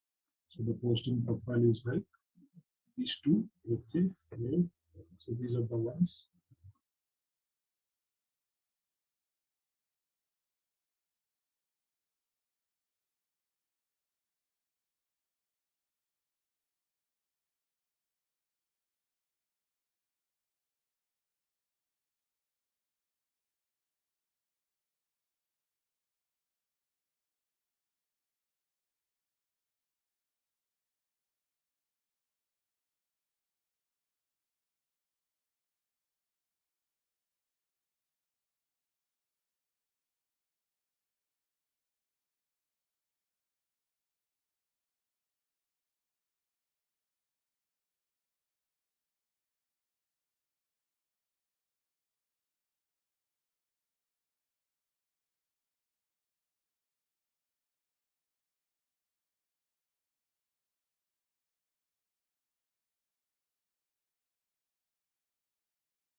post and manage jobs.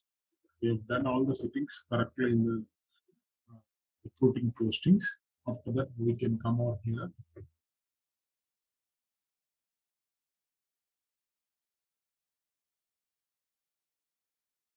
Okay. So now here, this is the one we have selected, APEC.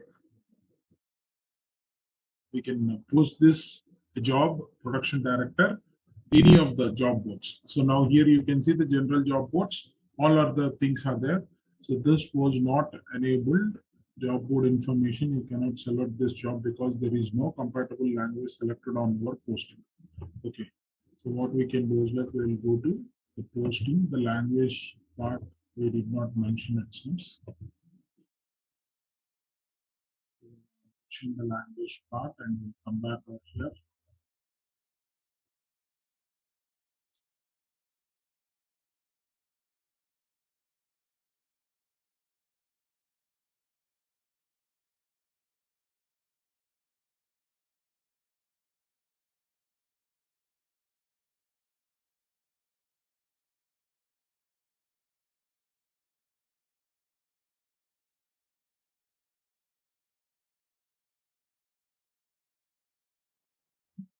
So now once we click this language specific part, we have to mention it.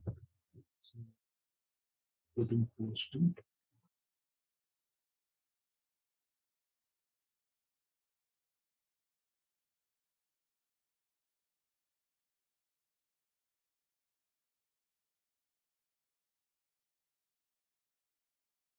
But even we have not entered the credentials also. So that is also one more issue. Whatever we selected once, we can get it from that. So how to post, we have seen it. Okay, we will go to job. We will go to the job postings from the requisition side, and in the job postings, you can click to the production job postings. So normal posting types we have done it. Here agency also we have done it with our systems. And now here post and manage jobs. If you click it, it will show us complete. We can have it. We can select any of the thing, and we have to complete some specific fields section. We have to do it. So, for example, let's leave it. Okay, for example, if we have a Zubul, okay, we want to select the Zubul, and then we will just go to the official language. We can have English, and you don't have any schools, so we can go to the next. So company, who is going to be Mr. Singh, contact person's last name. Okay. So Ananya Singh only if we are contacting it. This is the telephone number. All those details we will give it and post job. Immediately it will post on that particular Feeble website. Okay. So if I do it, because this is going to be our main system, one of our customer systems. So I don't want to do it, post it. But next, once we fill all the required fields, the last step would be review or posting. Okay, so let me review the posting. So this is what an education level. We will just master's degree, bachelor's is in it. Experience we want it 4 to 5. Contract type permanent. Okay, so some profile description if you want you can give it. Location, the number of characters should not exceed 256. So location is like Virginia, Richmond, and the post code would be 2041. United States. If you go for, see here is like it is showing 93% complete. Next, this part what we are doing here is like we can able to post the job to the selected. The job has not been posted. To do so, please click on the submit button after checking your job posting.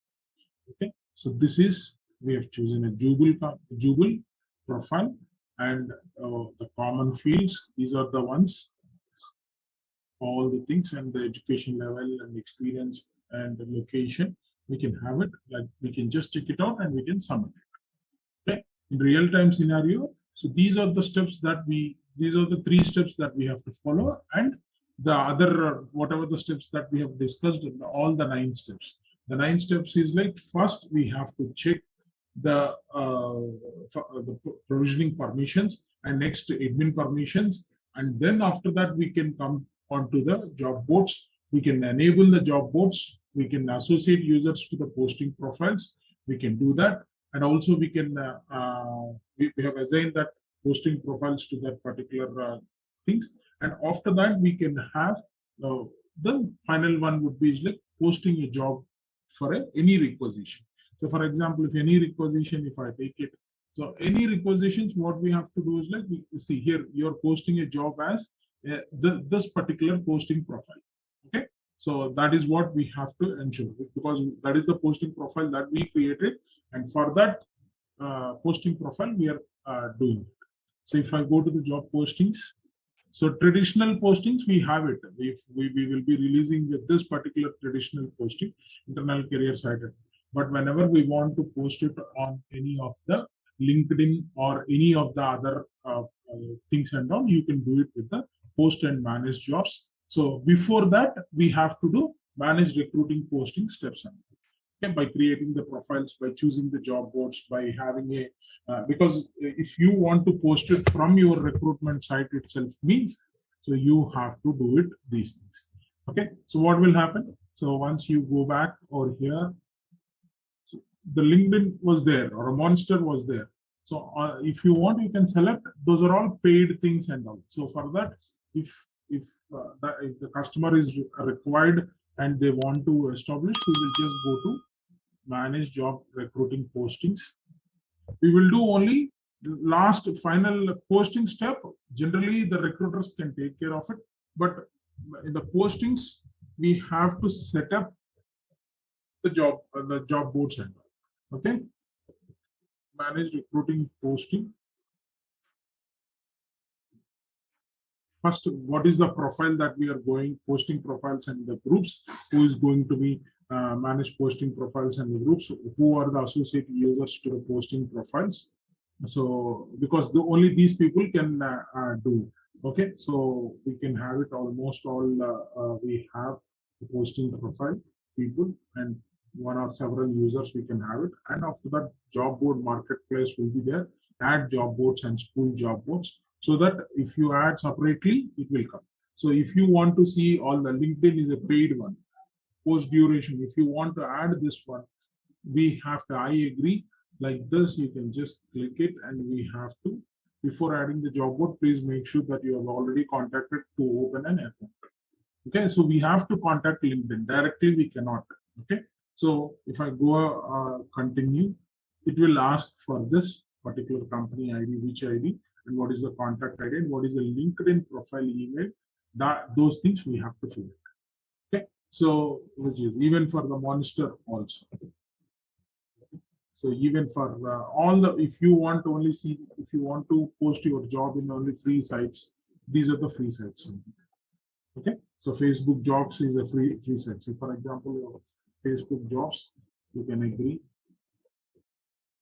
So, but before that, we have to open an account. Okay, so the Facebook company page URL, you can write it. So this is the name it is happening. This particular, this we don't know.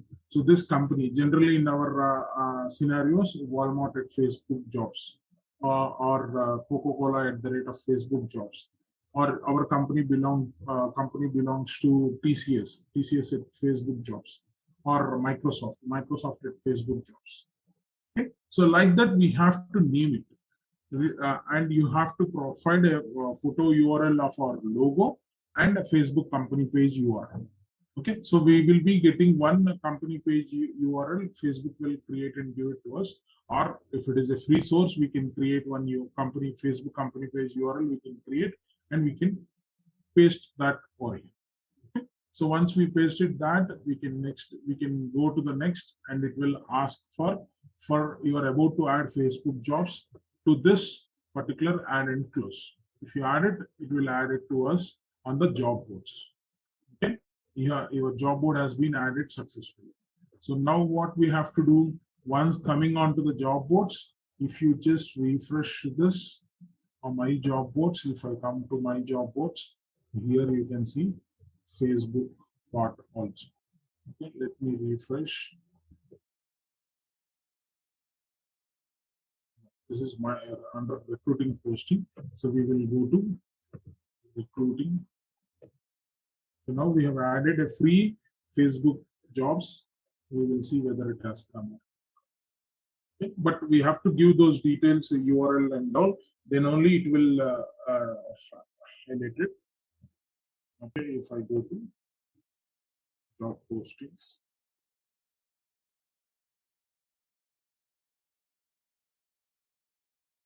Okay, post and manage jobs. It takes us to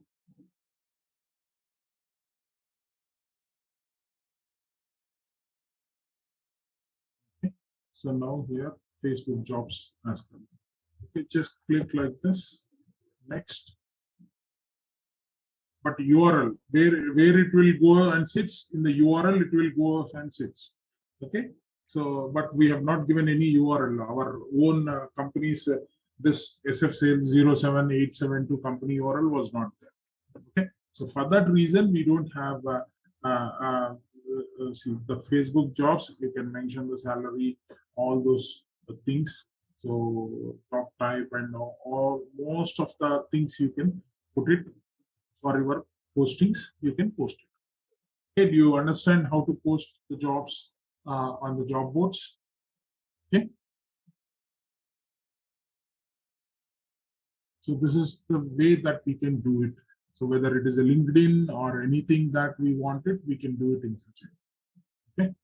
So this is the recruit job posting. So maybe not missed anything in recruiting part. So we have covered almost all the things. So,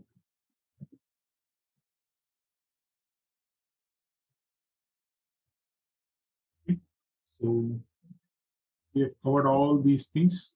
Did you are you guys practicing? Did you guys having any exercise? So did you try any of the things? Yeah, most of it. Yeah, maybe on the rules part also we have discussed.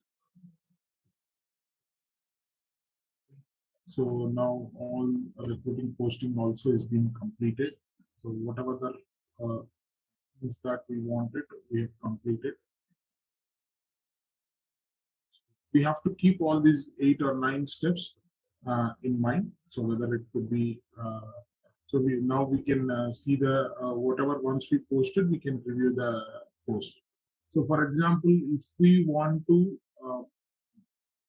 post in a specific language, for example, okay, obviously we can we have reviewed the next step. Once we posted, we have reviewed the job for here. Okay, so a few things I want to tell. Once we post and manage jobs, for example, okay, once we give the information, we can see we can review the posted job and all, but we did not submitted it.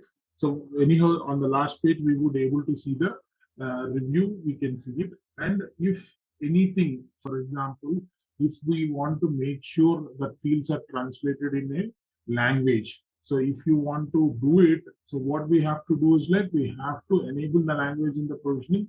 Obviously, it was there. So even in enable the language in admin center also. So how you can do it is like, for example, if I the other steps here is like if I want to go to manage recruiting languages. If I want to manage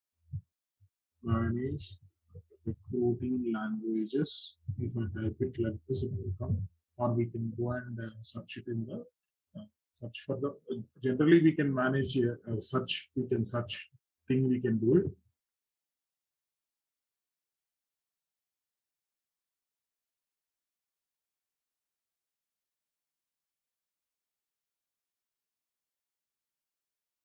So now anyhow, enable the language in the provisionings. We know how to enable the language in the provisioning.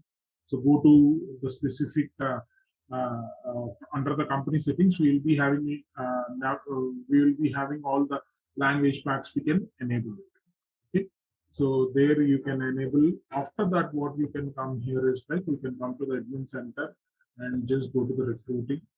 Here, manage recruiting languages. If it is there, manage recruiting languages. You can go over here. Manage recruiting languages. Once we have it, make sure what all the languages that are available for us. Okay. So German, we want it. Yeah, it's there. If we want any of the Spanish, we want it. It is there. French, we want it. If you want Dutch, you can have it, and Portuguese also you can have it. And all the things you can have it, and we can save the changes. Now we have to enable a language in the job requisition. Because we have to navigate and we can move the we have to post a job board upon the languages which the job requisition should be posted. We have to look for the post job in languages field. Okay. So now how you can do it? So whether all the languages are coming, because if you want to post your post the job requisition in the Spanish language or German language, if you want to do it, you have to do it in this particular. So once after checking manage recruiting languages, we have to go to the job recruiting tab. Okay, we will go to the recruiting tab. So now what we can do is that we can go to the recruiting. We can go to any job. So we post and manage jobs. So we will have the job boards here. And also job board languages. Okay, no job board selected. Okay, so now what we have to is like before that, what we can do is like we can update the languages. Okay,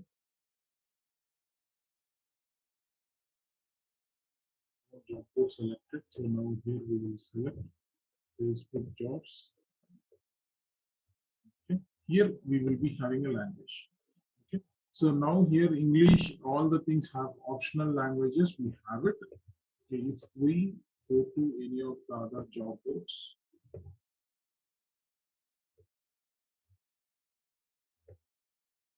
in optional languages, we are getting this particular one only.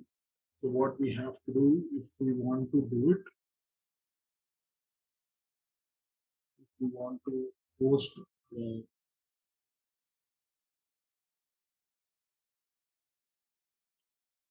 we have to get the Spanish. For that, what we have to do is right, we have to go to. So maybe we will go to XML also. We have to visit multiple languages using recruiting posting. We have to check if it is possible to post the job requisition in multiple languages using the recruiting posting. So we have to make sure the fields are also need to be translated in a language from the in the XML. All the fields in the job requisitions are having a compatible to change it or not. Okay. So now, for example, here if we select English UK, for example, you select English UK, and if you just go to next, okay, and here also employment type and job type, street, all the things, all the values, if you fill it, and you can go to the next. Okay, so for example, if I want to have another languages in this, what we have to do is like we have to enable a language in the job requisition. Okay, so we have to open the job requisition, and that what we have to do is like we have to update should be post job in languages field. Okay, so that field we will just go over here. We will go to the postings, go to the job requisitions. We will go to the job requisition. Here we can update it. All the things we can click it. Okay, keep in mind, post job in languages. This is important point. Okay, because if you want to post in Spanish or Japanese or Chinese, if you want it, you have to select it here. So, or in German or in French. So Chinese, Japanese, Korean, Russian. Okay, so Spanish, Portuguese. In all the places, if you want to have it, you can update this. Okay, so all the selected things you can update. Close it. So all the things will come out. Okay. If you do not update the posting, the post job in languages will not be happening. Okay. So once it is done, we can save this. Okay. So while creating the requisition itself, we have to. If this field is not configured, what we have to do? We have to go to the XML and we have to configure. Okay. So the posting job in language, we can post it. We can enable a language in the job requisition. Now we have done that particular step. After that, we can post the job requisition in the Spanish language if we want to do it. Obviously, what we have to do, we will go to the job postings, navigate to the posting page, and after that, we can have post and manage jobs. Okay, so now we will go and post it with respect to the languages that we wanted. Okay, I want to post in Spanish, and go to the next, and we can select. Whatever the job board, we can select Spanish, and once we can move to the next. We click next. You can have all the things you can fill it. All the things will be in Spanish. Okay, got it? So this is what you can see or hear in the recruiting job postings. So we can post the job requisition in a language also. I've shown it.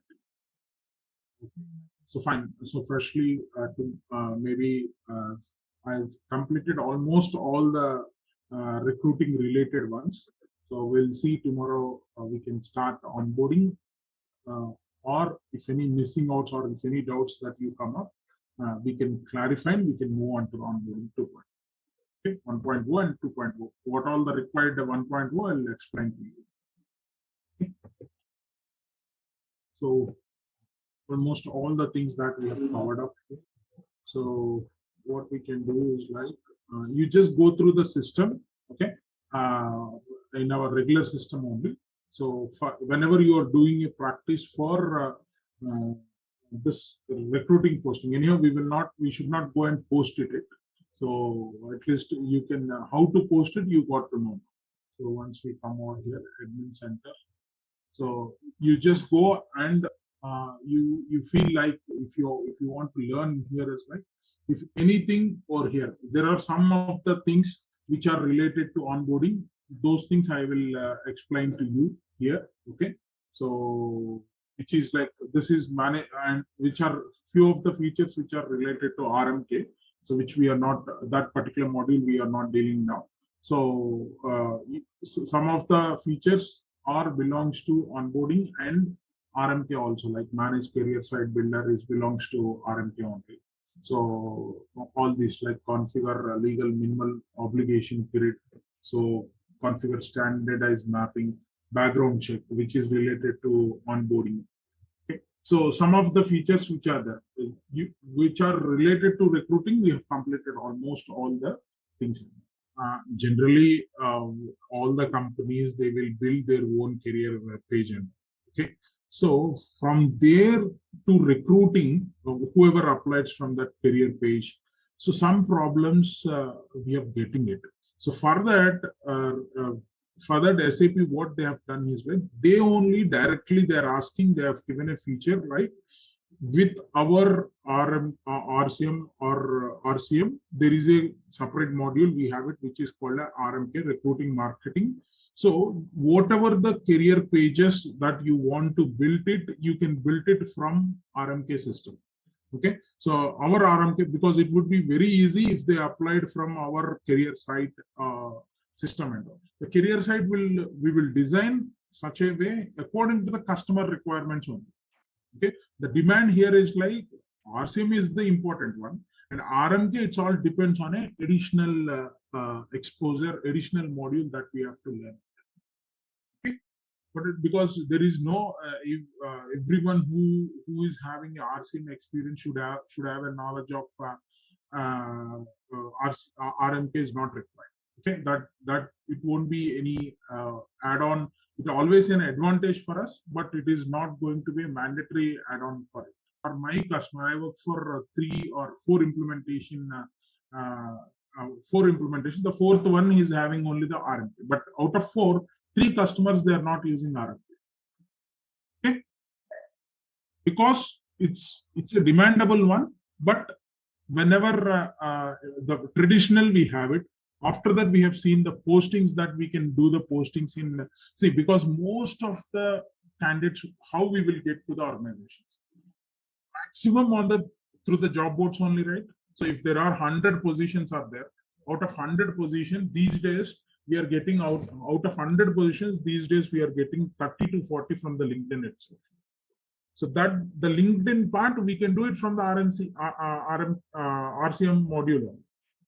Because maybe there could be some 10 to 15% who will go to the site of that particular organization and they can build it. Okay, they can apply for it. So, but anyhow, it will even if you click it on LinkedIn, it will directly open our application page only. Okay, recruiting application page. Whenever we post the job, it should go to our company website, and from they can see their company website, and they have to go to the career pages from our company website. Then the RMK is required. Okay, if not directly LinkedIn, they can, if they click it here to apply, it will take us to the our organization, say Walmart organization application page, careers page. It will open. So generally, the careers page for the outsider we have already seen it. Okay, so that page will open and it will take it to apply from there. No, but some of the companies they say it's like they have to open, they have to apply from our careers page, means then obviously we have to implement RCM. There is a traditional is there, career page is there from the RCM system itself, it is there, but they are not interested with this one, so they want it as separately a career page need to be built it for their organizations. They can build it. It all depends on the customers to customer. Hey there, ready to become a master at recruiting with SAP SF? Our course is here to guide you through it. You can go through it at your own pace on our platform. In this course, you'll dive into SAP SF Recruiting, which is like a super handy toolkit for finding the right people for the job and getting them onboarded smoothly. We cover everything from the basics to some nifty advanced techniques, all taught by experts who know their stuff. Your instructors are seasoned pros who've been in the field for years. They're here to make sure you understand everything and are always ready to answer your questions. And guess what? Our students love this course. Folks just like you have found it incredibly useful. The best part? It's incredibly affordable, so you won't have to break the bank to become a SAP SF Recruiting Pro. Ready to take your recruiting game to the next level? Sign up now on our page. And for more details, hop on over to ZaranTech's website. So now we have started, we have completed with configuration enablement of SAP SuccessFactors onboarding. So we have done. So anyhow, we have to discuss role-based permissions and onboarding. We will be discussing about it. Before that, I just want to tell you one thing here is like we have to we have to configure a day one conversion job. We have to create it. Okay, so that job, how to create that job is like I'll just tell you. Okay, so because it is being SAP SuccessFactors onboarding will rely on the platform and on the metadata frameworks only to create a simpler onboarding experience for our all customers and all. So many of the features that worked well in onboarding 1.0 or also be there in onboarding 2.0. Okay, but all the features now are provided because onboarding 2.0, as I said, like in a on one platform in a single approach. We are doing it in onboarding 2.0. Earlier, we used to have on multiple platforms. We used to have it. So instead of having multiple platforms, we are doing it in one particular platform only. So what we have to do is like we have to configure the day for the SuccessFactors onboarding day one conversion job for our onboarding purpose and all. So for that reason, what we have to do is like we have to configure the day one conversion job. So for that, we have to log into SuccessFactors provisioning, and for respective company, we have to go to the managing job schedulers, and we can choose manage schedule jobs, and we have to start create the new job and all. So how we can do it is like we can go to provisioning system. Okay, go to the manage job scheduler, manage job scheduler. So if you scroll down,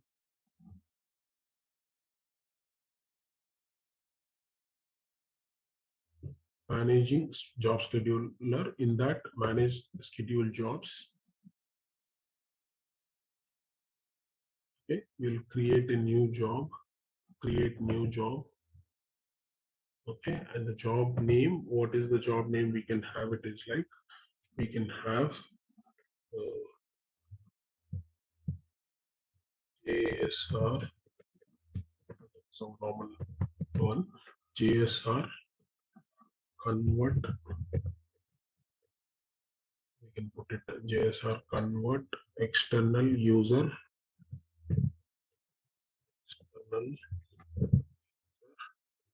external user on start date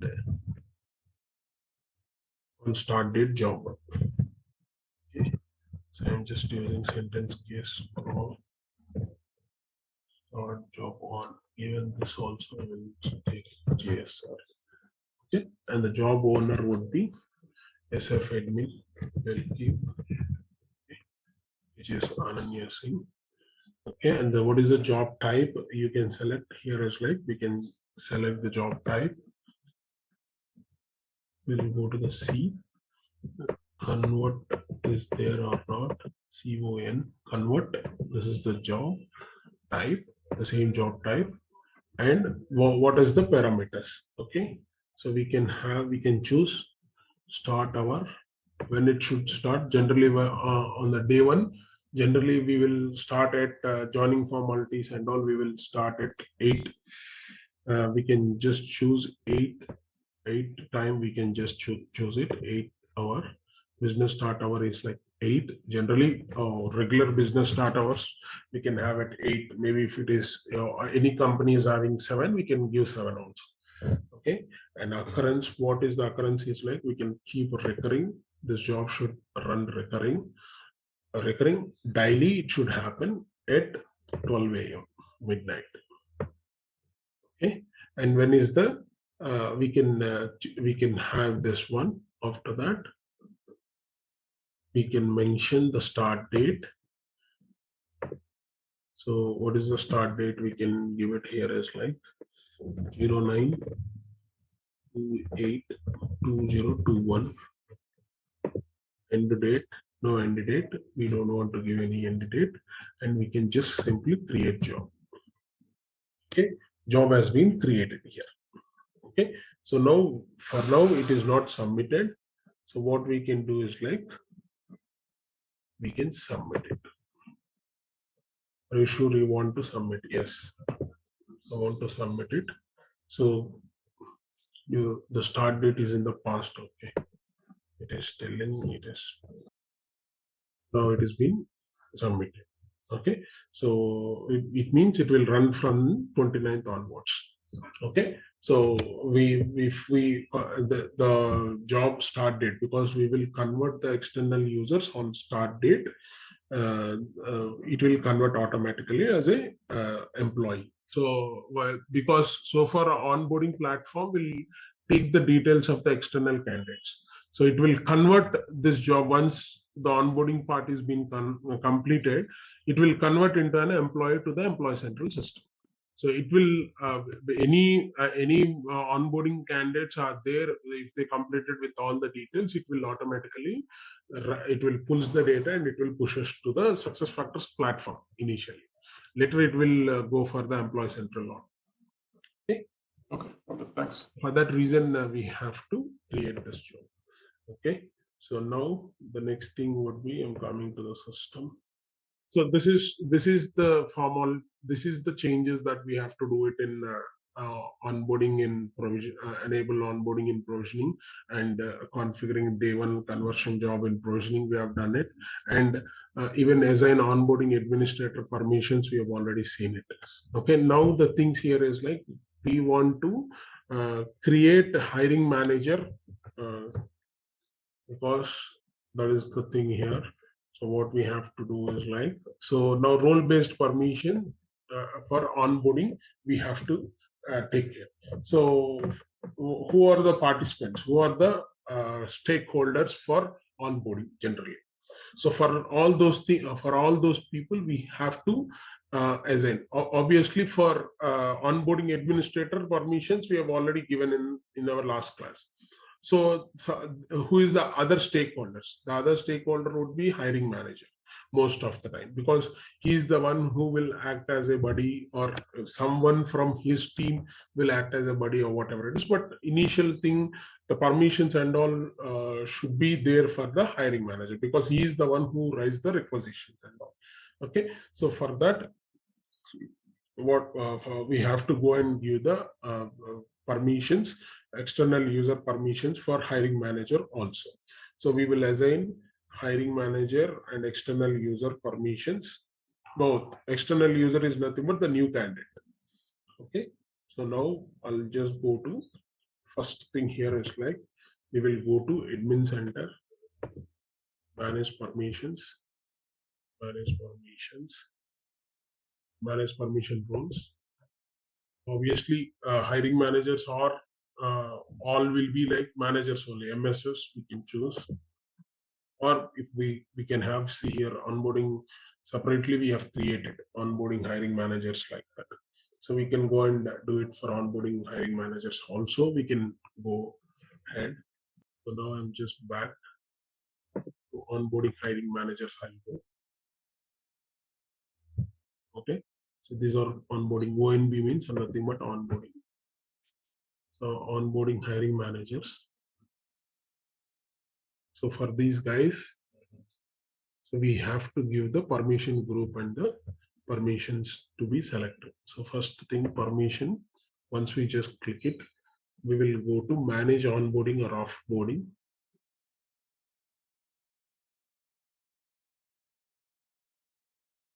Same, simple. If you don't know anything, what we can do is like we will just go to the onboarding or offboarding permissions. You can just give it. That's all. Okay. So give permissions here in this. You can give if you are not selective. You can use select all for this time. Okay. But external user, we should not give all the things. Okay. So this we have given, and after that, onboarding or offboarding object permissions, all these things, asset task, buddy task, central orientation meeting, checklist task, all these things we have to give it. Even document template also we can give it. After that, give all the things, because buddy task, checklist task, document data, document flow, all meeting task, message task, onboarding to aggregate details. So all these onboarding dashboard filter, okay, aggregate details, we can give view. Generally, we will give view only. Okay, if we want, you can give view, edit, and import and export also. Process responsible, you can give it this one also.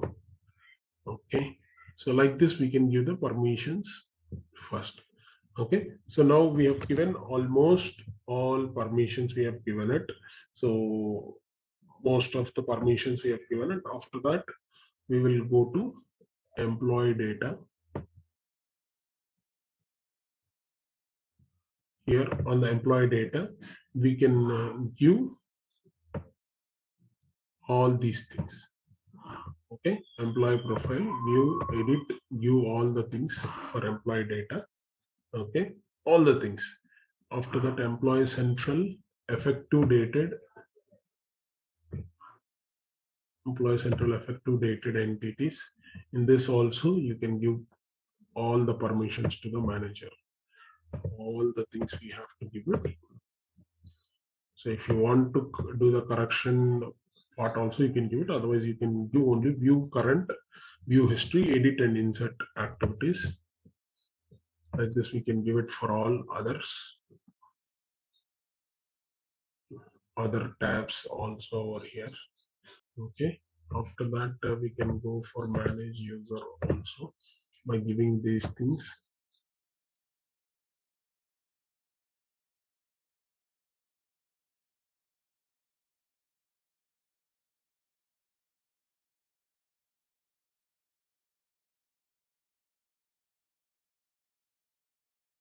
Okay. So now we can give this one. After that, we will go to manage user also. Manage. Now we have given all these user permissions. Now we will go to administrator permissions.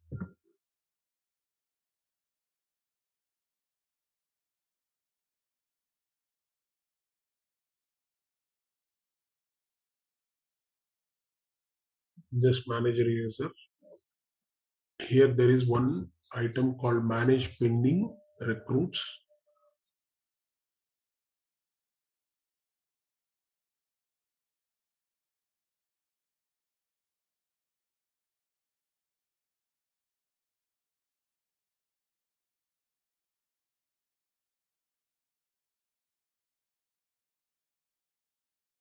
What we can do is like we can just give manage users.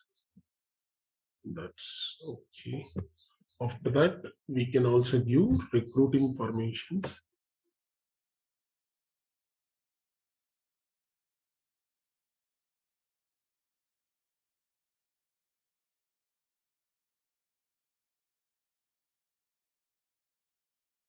Recruiting permissions. In this recruiting permissions, onboarding initiate permission we have to give it. Onboarding initiate and onboarding update permission. Okay, so these are the two permissions. After that, we can have general user permissions. Here we can have general user permissions. If we want, we can give it all the permissions we can give. That's okay. And after that, we can give. There is one more thing here is like something called metadata. If you don't know, we can search it also.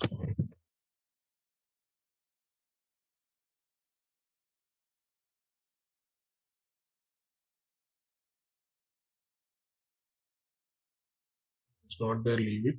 So next, general user permissions obviously will be there.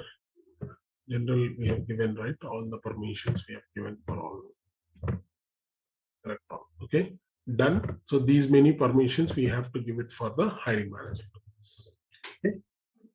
So now we will go and so now once we done over here, go to the drop down, grant this role. Okay, grant this role, and we have to select add for external target population. Okay, so now hiring managers, the same hiring managers only, grant this role to external target population, because this hiring managers will have control on the external people. Okay, so for that reason we have to scroll down, add, or we can directly click add for external target population. Directly we can click it. Okay, add for external things. Here we can say is like onboarding external users target group. We can have it external onboarding users. Yeah, this is correct. Grant permission, grant role to managers. Okay, and target population is like external onboarding user. Okay, so we can give this as like this, and after that, so now we are giving a grant to this particular managers, and the target population would be external onboarding user. And we can say done, and we can say save changes. Even if we want edit hiring managers only, if we want it, we can also give hiring managers over there. We have given all managers. If you want to give it only for the, we can give for all managers, that is best. Okay, so though he is a hiring manager or whatever it is, we can have it. Okay, so better we have given for hiring managers. Save changes once again. So this is the permissions. As we have assigned hiring managers, we have assigned all the permissions to hiring managers, and we also given the external user permissions for the hiring managers.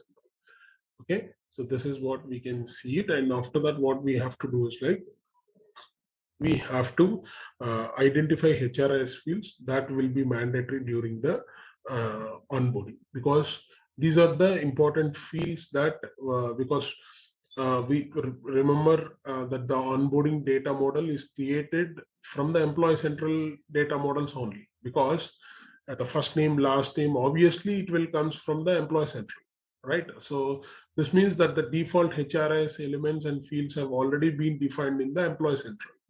Okay, so if we do not create an onboarding person type for HRIS elements, the information whatever we will capture in the onboarding process will default to the employee central HRIS elements and the fields and all. So for that reason, what we have to do is like we have to whatever the fields will be the mandatory during the onboarding process, we have to ensure whether we are capturing those things or not. So for that reason, what we have to do is like we have to go to the manage business configuration. Why? Because employee central employee data will be captured under two ways. One is through manage business configuration or with succession data model. Data model is nothing but XML file. So now the first thing here is like we will just go to manage business configuration. Manage business configuration. Okay, we will, this is the personal info. We'll click. Okay, so here we can, this is the personal info.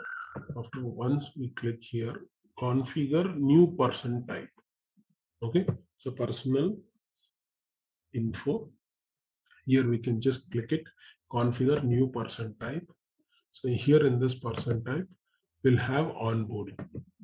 Okay, it means what will happen, so we are creating a separate person type for the new onboards, because the onboards here is like external people. So for that reason we have to do it this one as separate, and the person type is like onboard. And now we can save this. Okay, so now what we can do is like we will just save it. So now personal info onboarding, you can have all these things. Okay, so now you can see first name business, first name, last name, all this whatever, because it will comes from the person. This is one of the element called person info underscore onboarding element and all. Okay, so now change the value for mandatory for HRIS fields. Like, so what all the fields, if you want to make it mandatory, you can make it mandatory. First name is mandatory, correct? Last name is mandatory, and salutation or suffix, all these are not required, a mandatory fields and all. Why? Because onboarding external user needs to fill all these values. Okay, so all the display name is not mandatory, title is not mandatory, birth name is not. Okay, date of birth is mandatory. So preferred name, we don't want it, initials, all the gender is mandatory. If we want, we can keep gender as a mandatory, but date of birth is mandatory. Even gender also I'll give mandatory.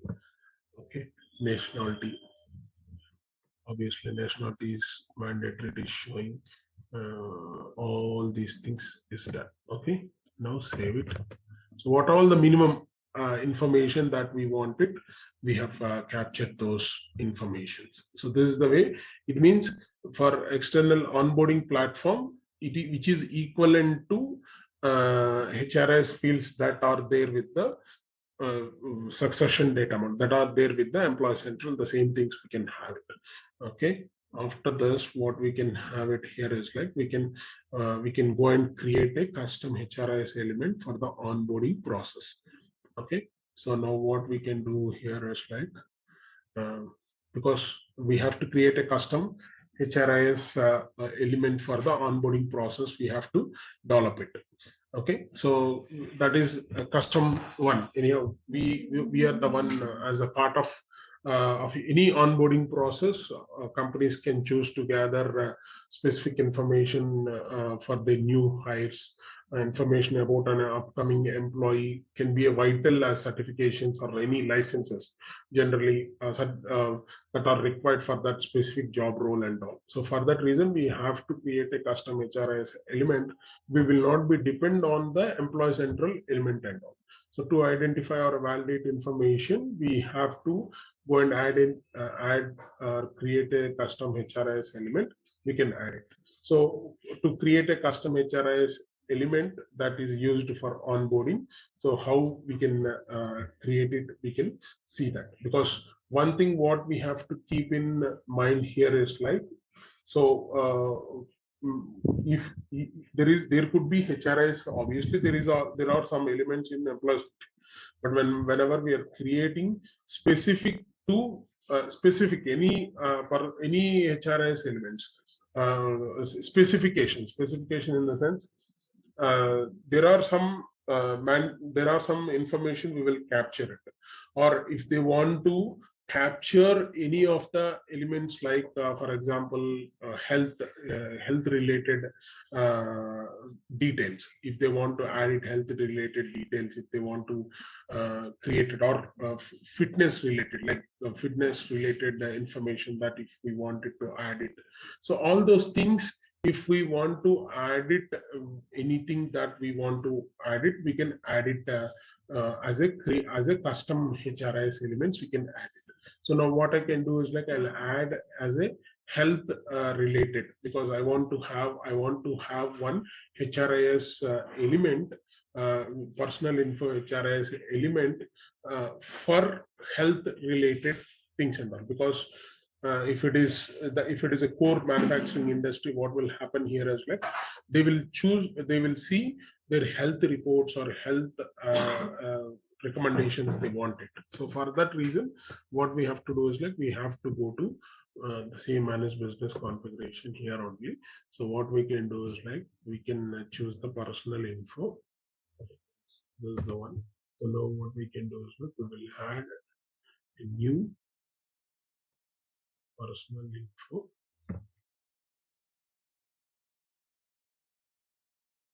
Any new fields that I want to add it, you can add it here. Selection. So what we can do is like custom string. Okay. So this is this what we can do is like, is this enabled?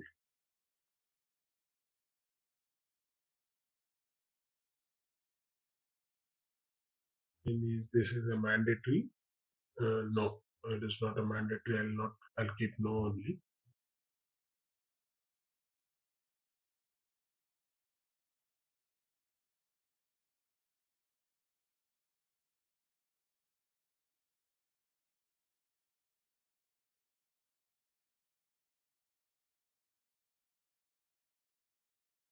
Because these are all copied from the main one, right? Don't save.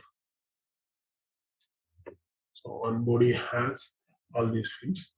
We'll go to the person info directly here, this one. Here we will go and add it. At the end. Okay. The custom string 1. can choose it, and the label here I want to write it. The label here as well. Yeah, though EC specific, but if you want to get the data during the onboarding means we can get the data during the onboarding itself.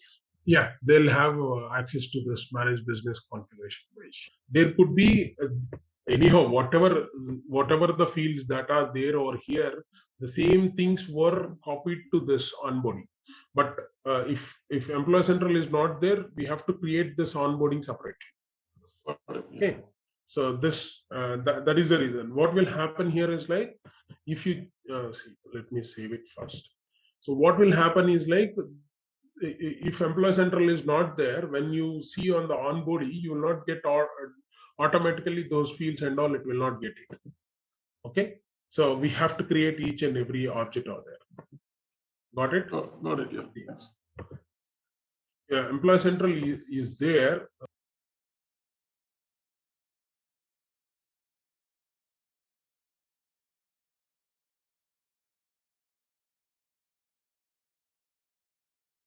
Okay, automatically these fields were not populated to us. Got it? So at that time, what will happen? Each and every field we have to identify. We have to all the fields we have to add it for here. Okay, if Employee Central is not there. Got it? So now I want to add this particular field, whether I added or not. Yeah, health fitness. We can have this one. Some specific information. So for that particular job, they should have health fitness details also. We want to capture it. So for that reason, we have to capture. Okay. So now here, what we can do is like, we will just open this details. Okay. In this details, the first one is like custom string one, label health fitness. Okay, enabled. Yes, we have to enable this one. Mandatory, I'm not giving any mandatory things and all. So the label here, again, the default label would be health fitness. And if you want to maintain for languages, you can maintain for languages also. And next thing here is like type of reference object. We will choose pick list, and reference object pick list is like, we have a pick list called no health fitness. What we can say is like instead of health fitness, okay, health fitness yes or no. We can say if you are fit, if you like health fit, you can give yes. If you are not health fitness, we can give the no option. Okay, so here here we can say pick list yes or no will be there. Yes, no. Okay, yeah, just pick list health no, even this also need not to fill. Okay, here pick list yes or no, we can have it, or otherwise we can have it here pick list, and pick list place we can give, and visibility equals to edit. Okay, and after that we can say done. Okay, so now done. After that, we save. We can save this.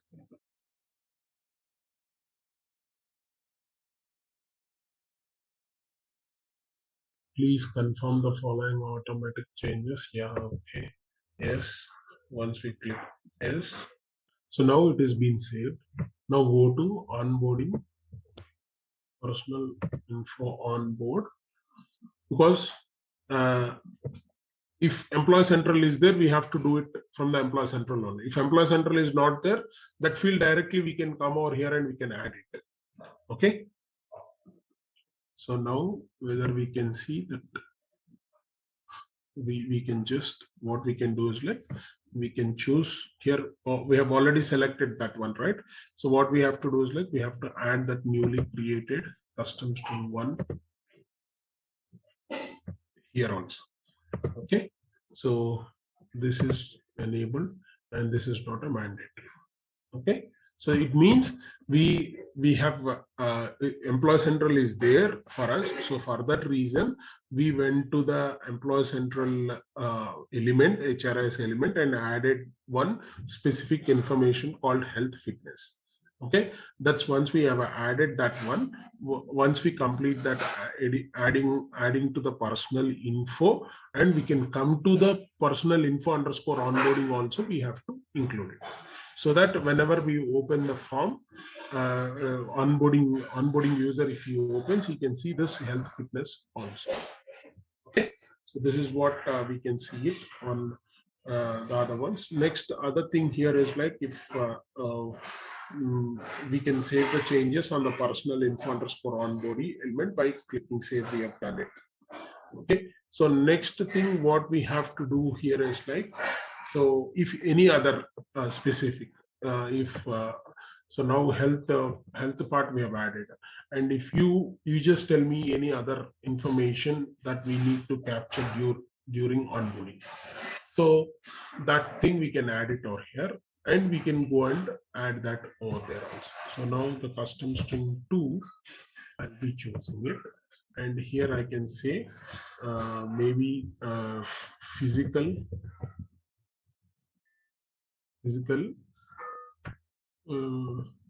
maybe physical activities. Okay, physical activities, we want it physical activities access. Okay, if they wanted physical, even this also, health fitness center access, like that also we can write it. If they want access for that health fitness center access and physical activities access, they want it or not, we can do it like that. Details, same way, pick list, choose, yes, no, maybe we can have it this time here. Okay, yes, no, maybe, and done, and then save it. And on the onboarding also, we will pull that one. So this way, whatever the HRIS elements for the onboarding process, any specific things we can create. Now go to person info onboarding.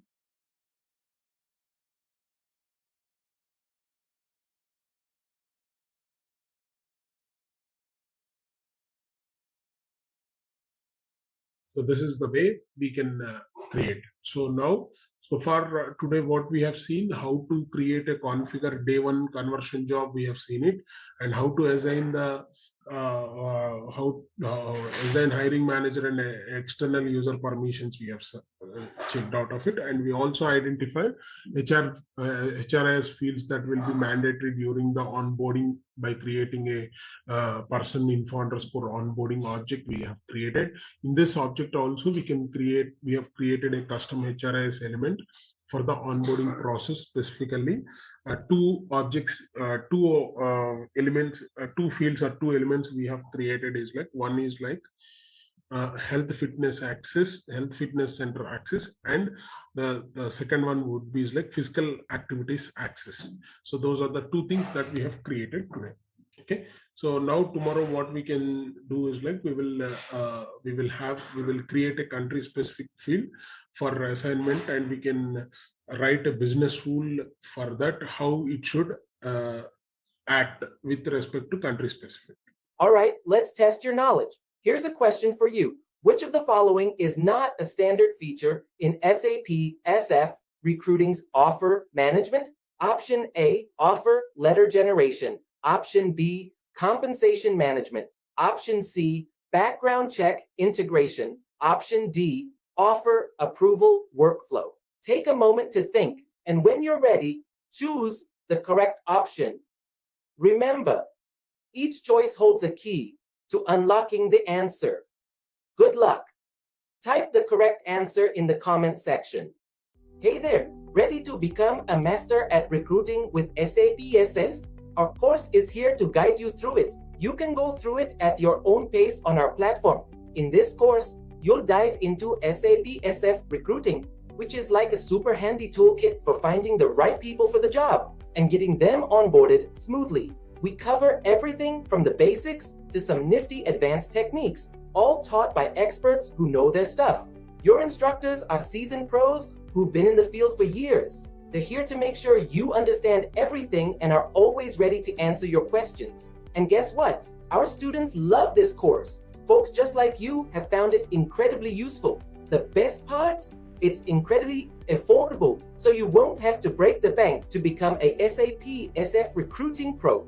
Ready to take your recruiting game to the next level? Sign up now on our page. And for more details, hop on over to ZaranTech's website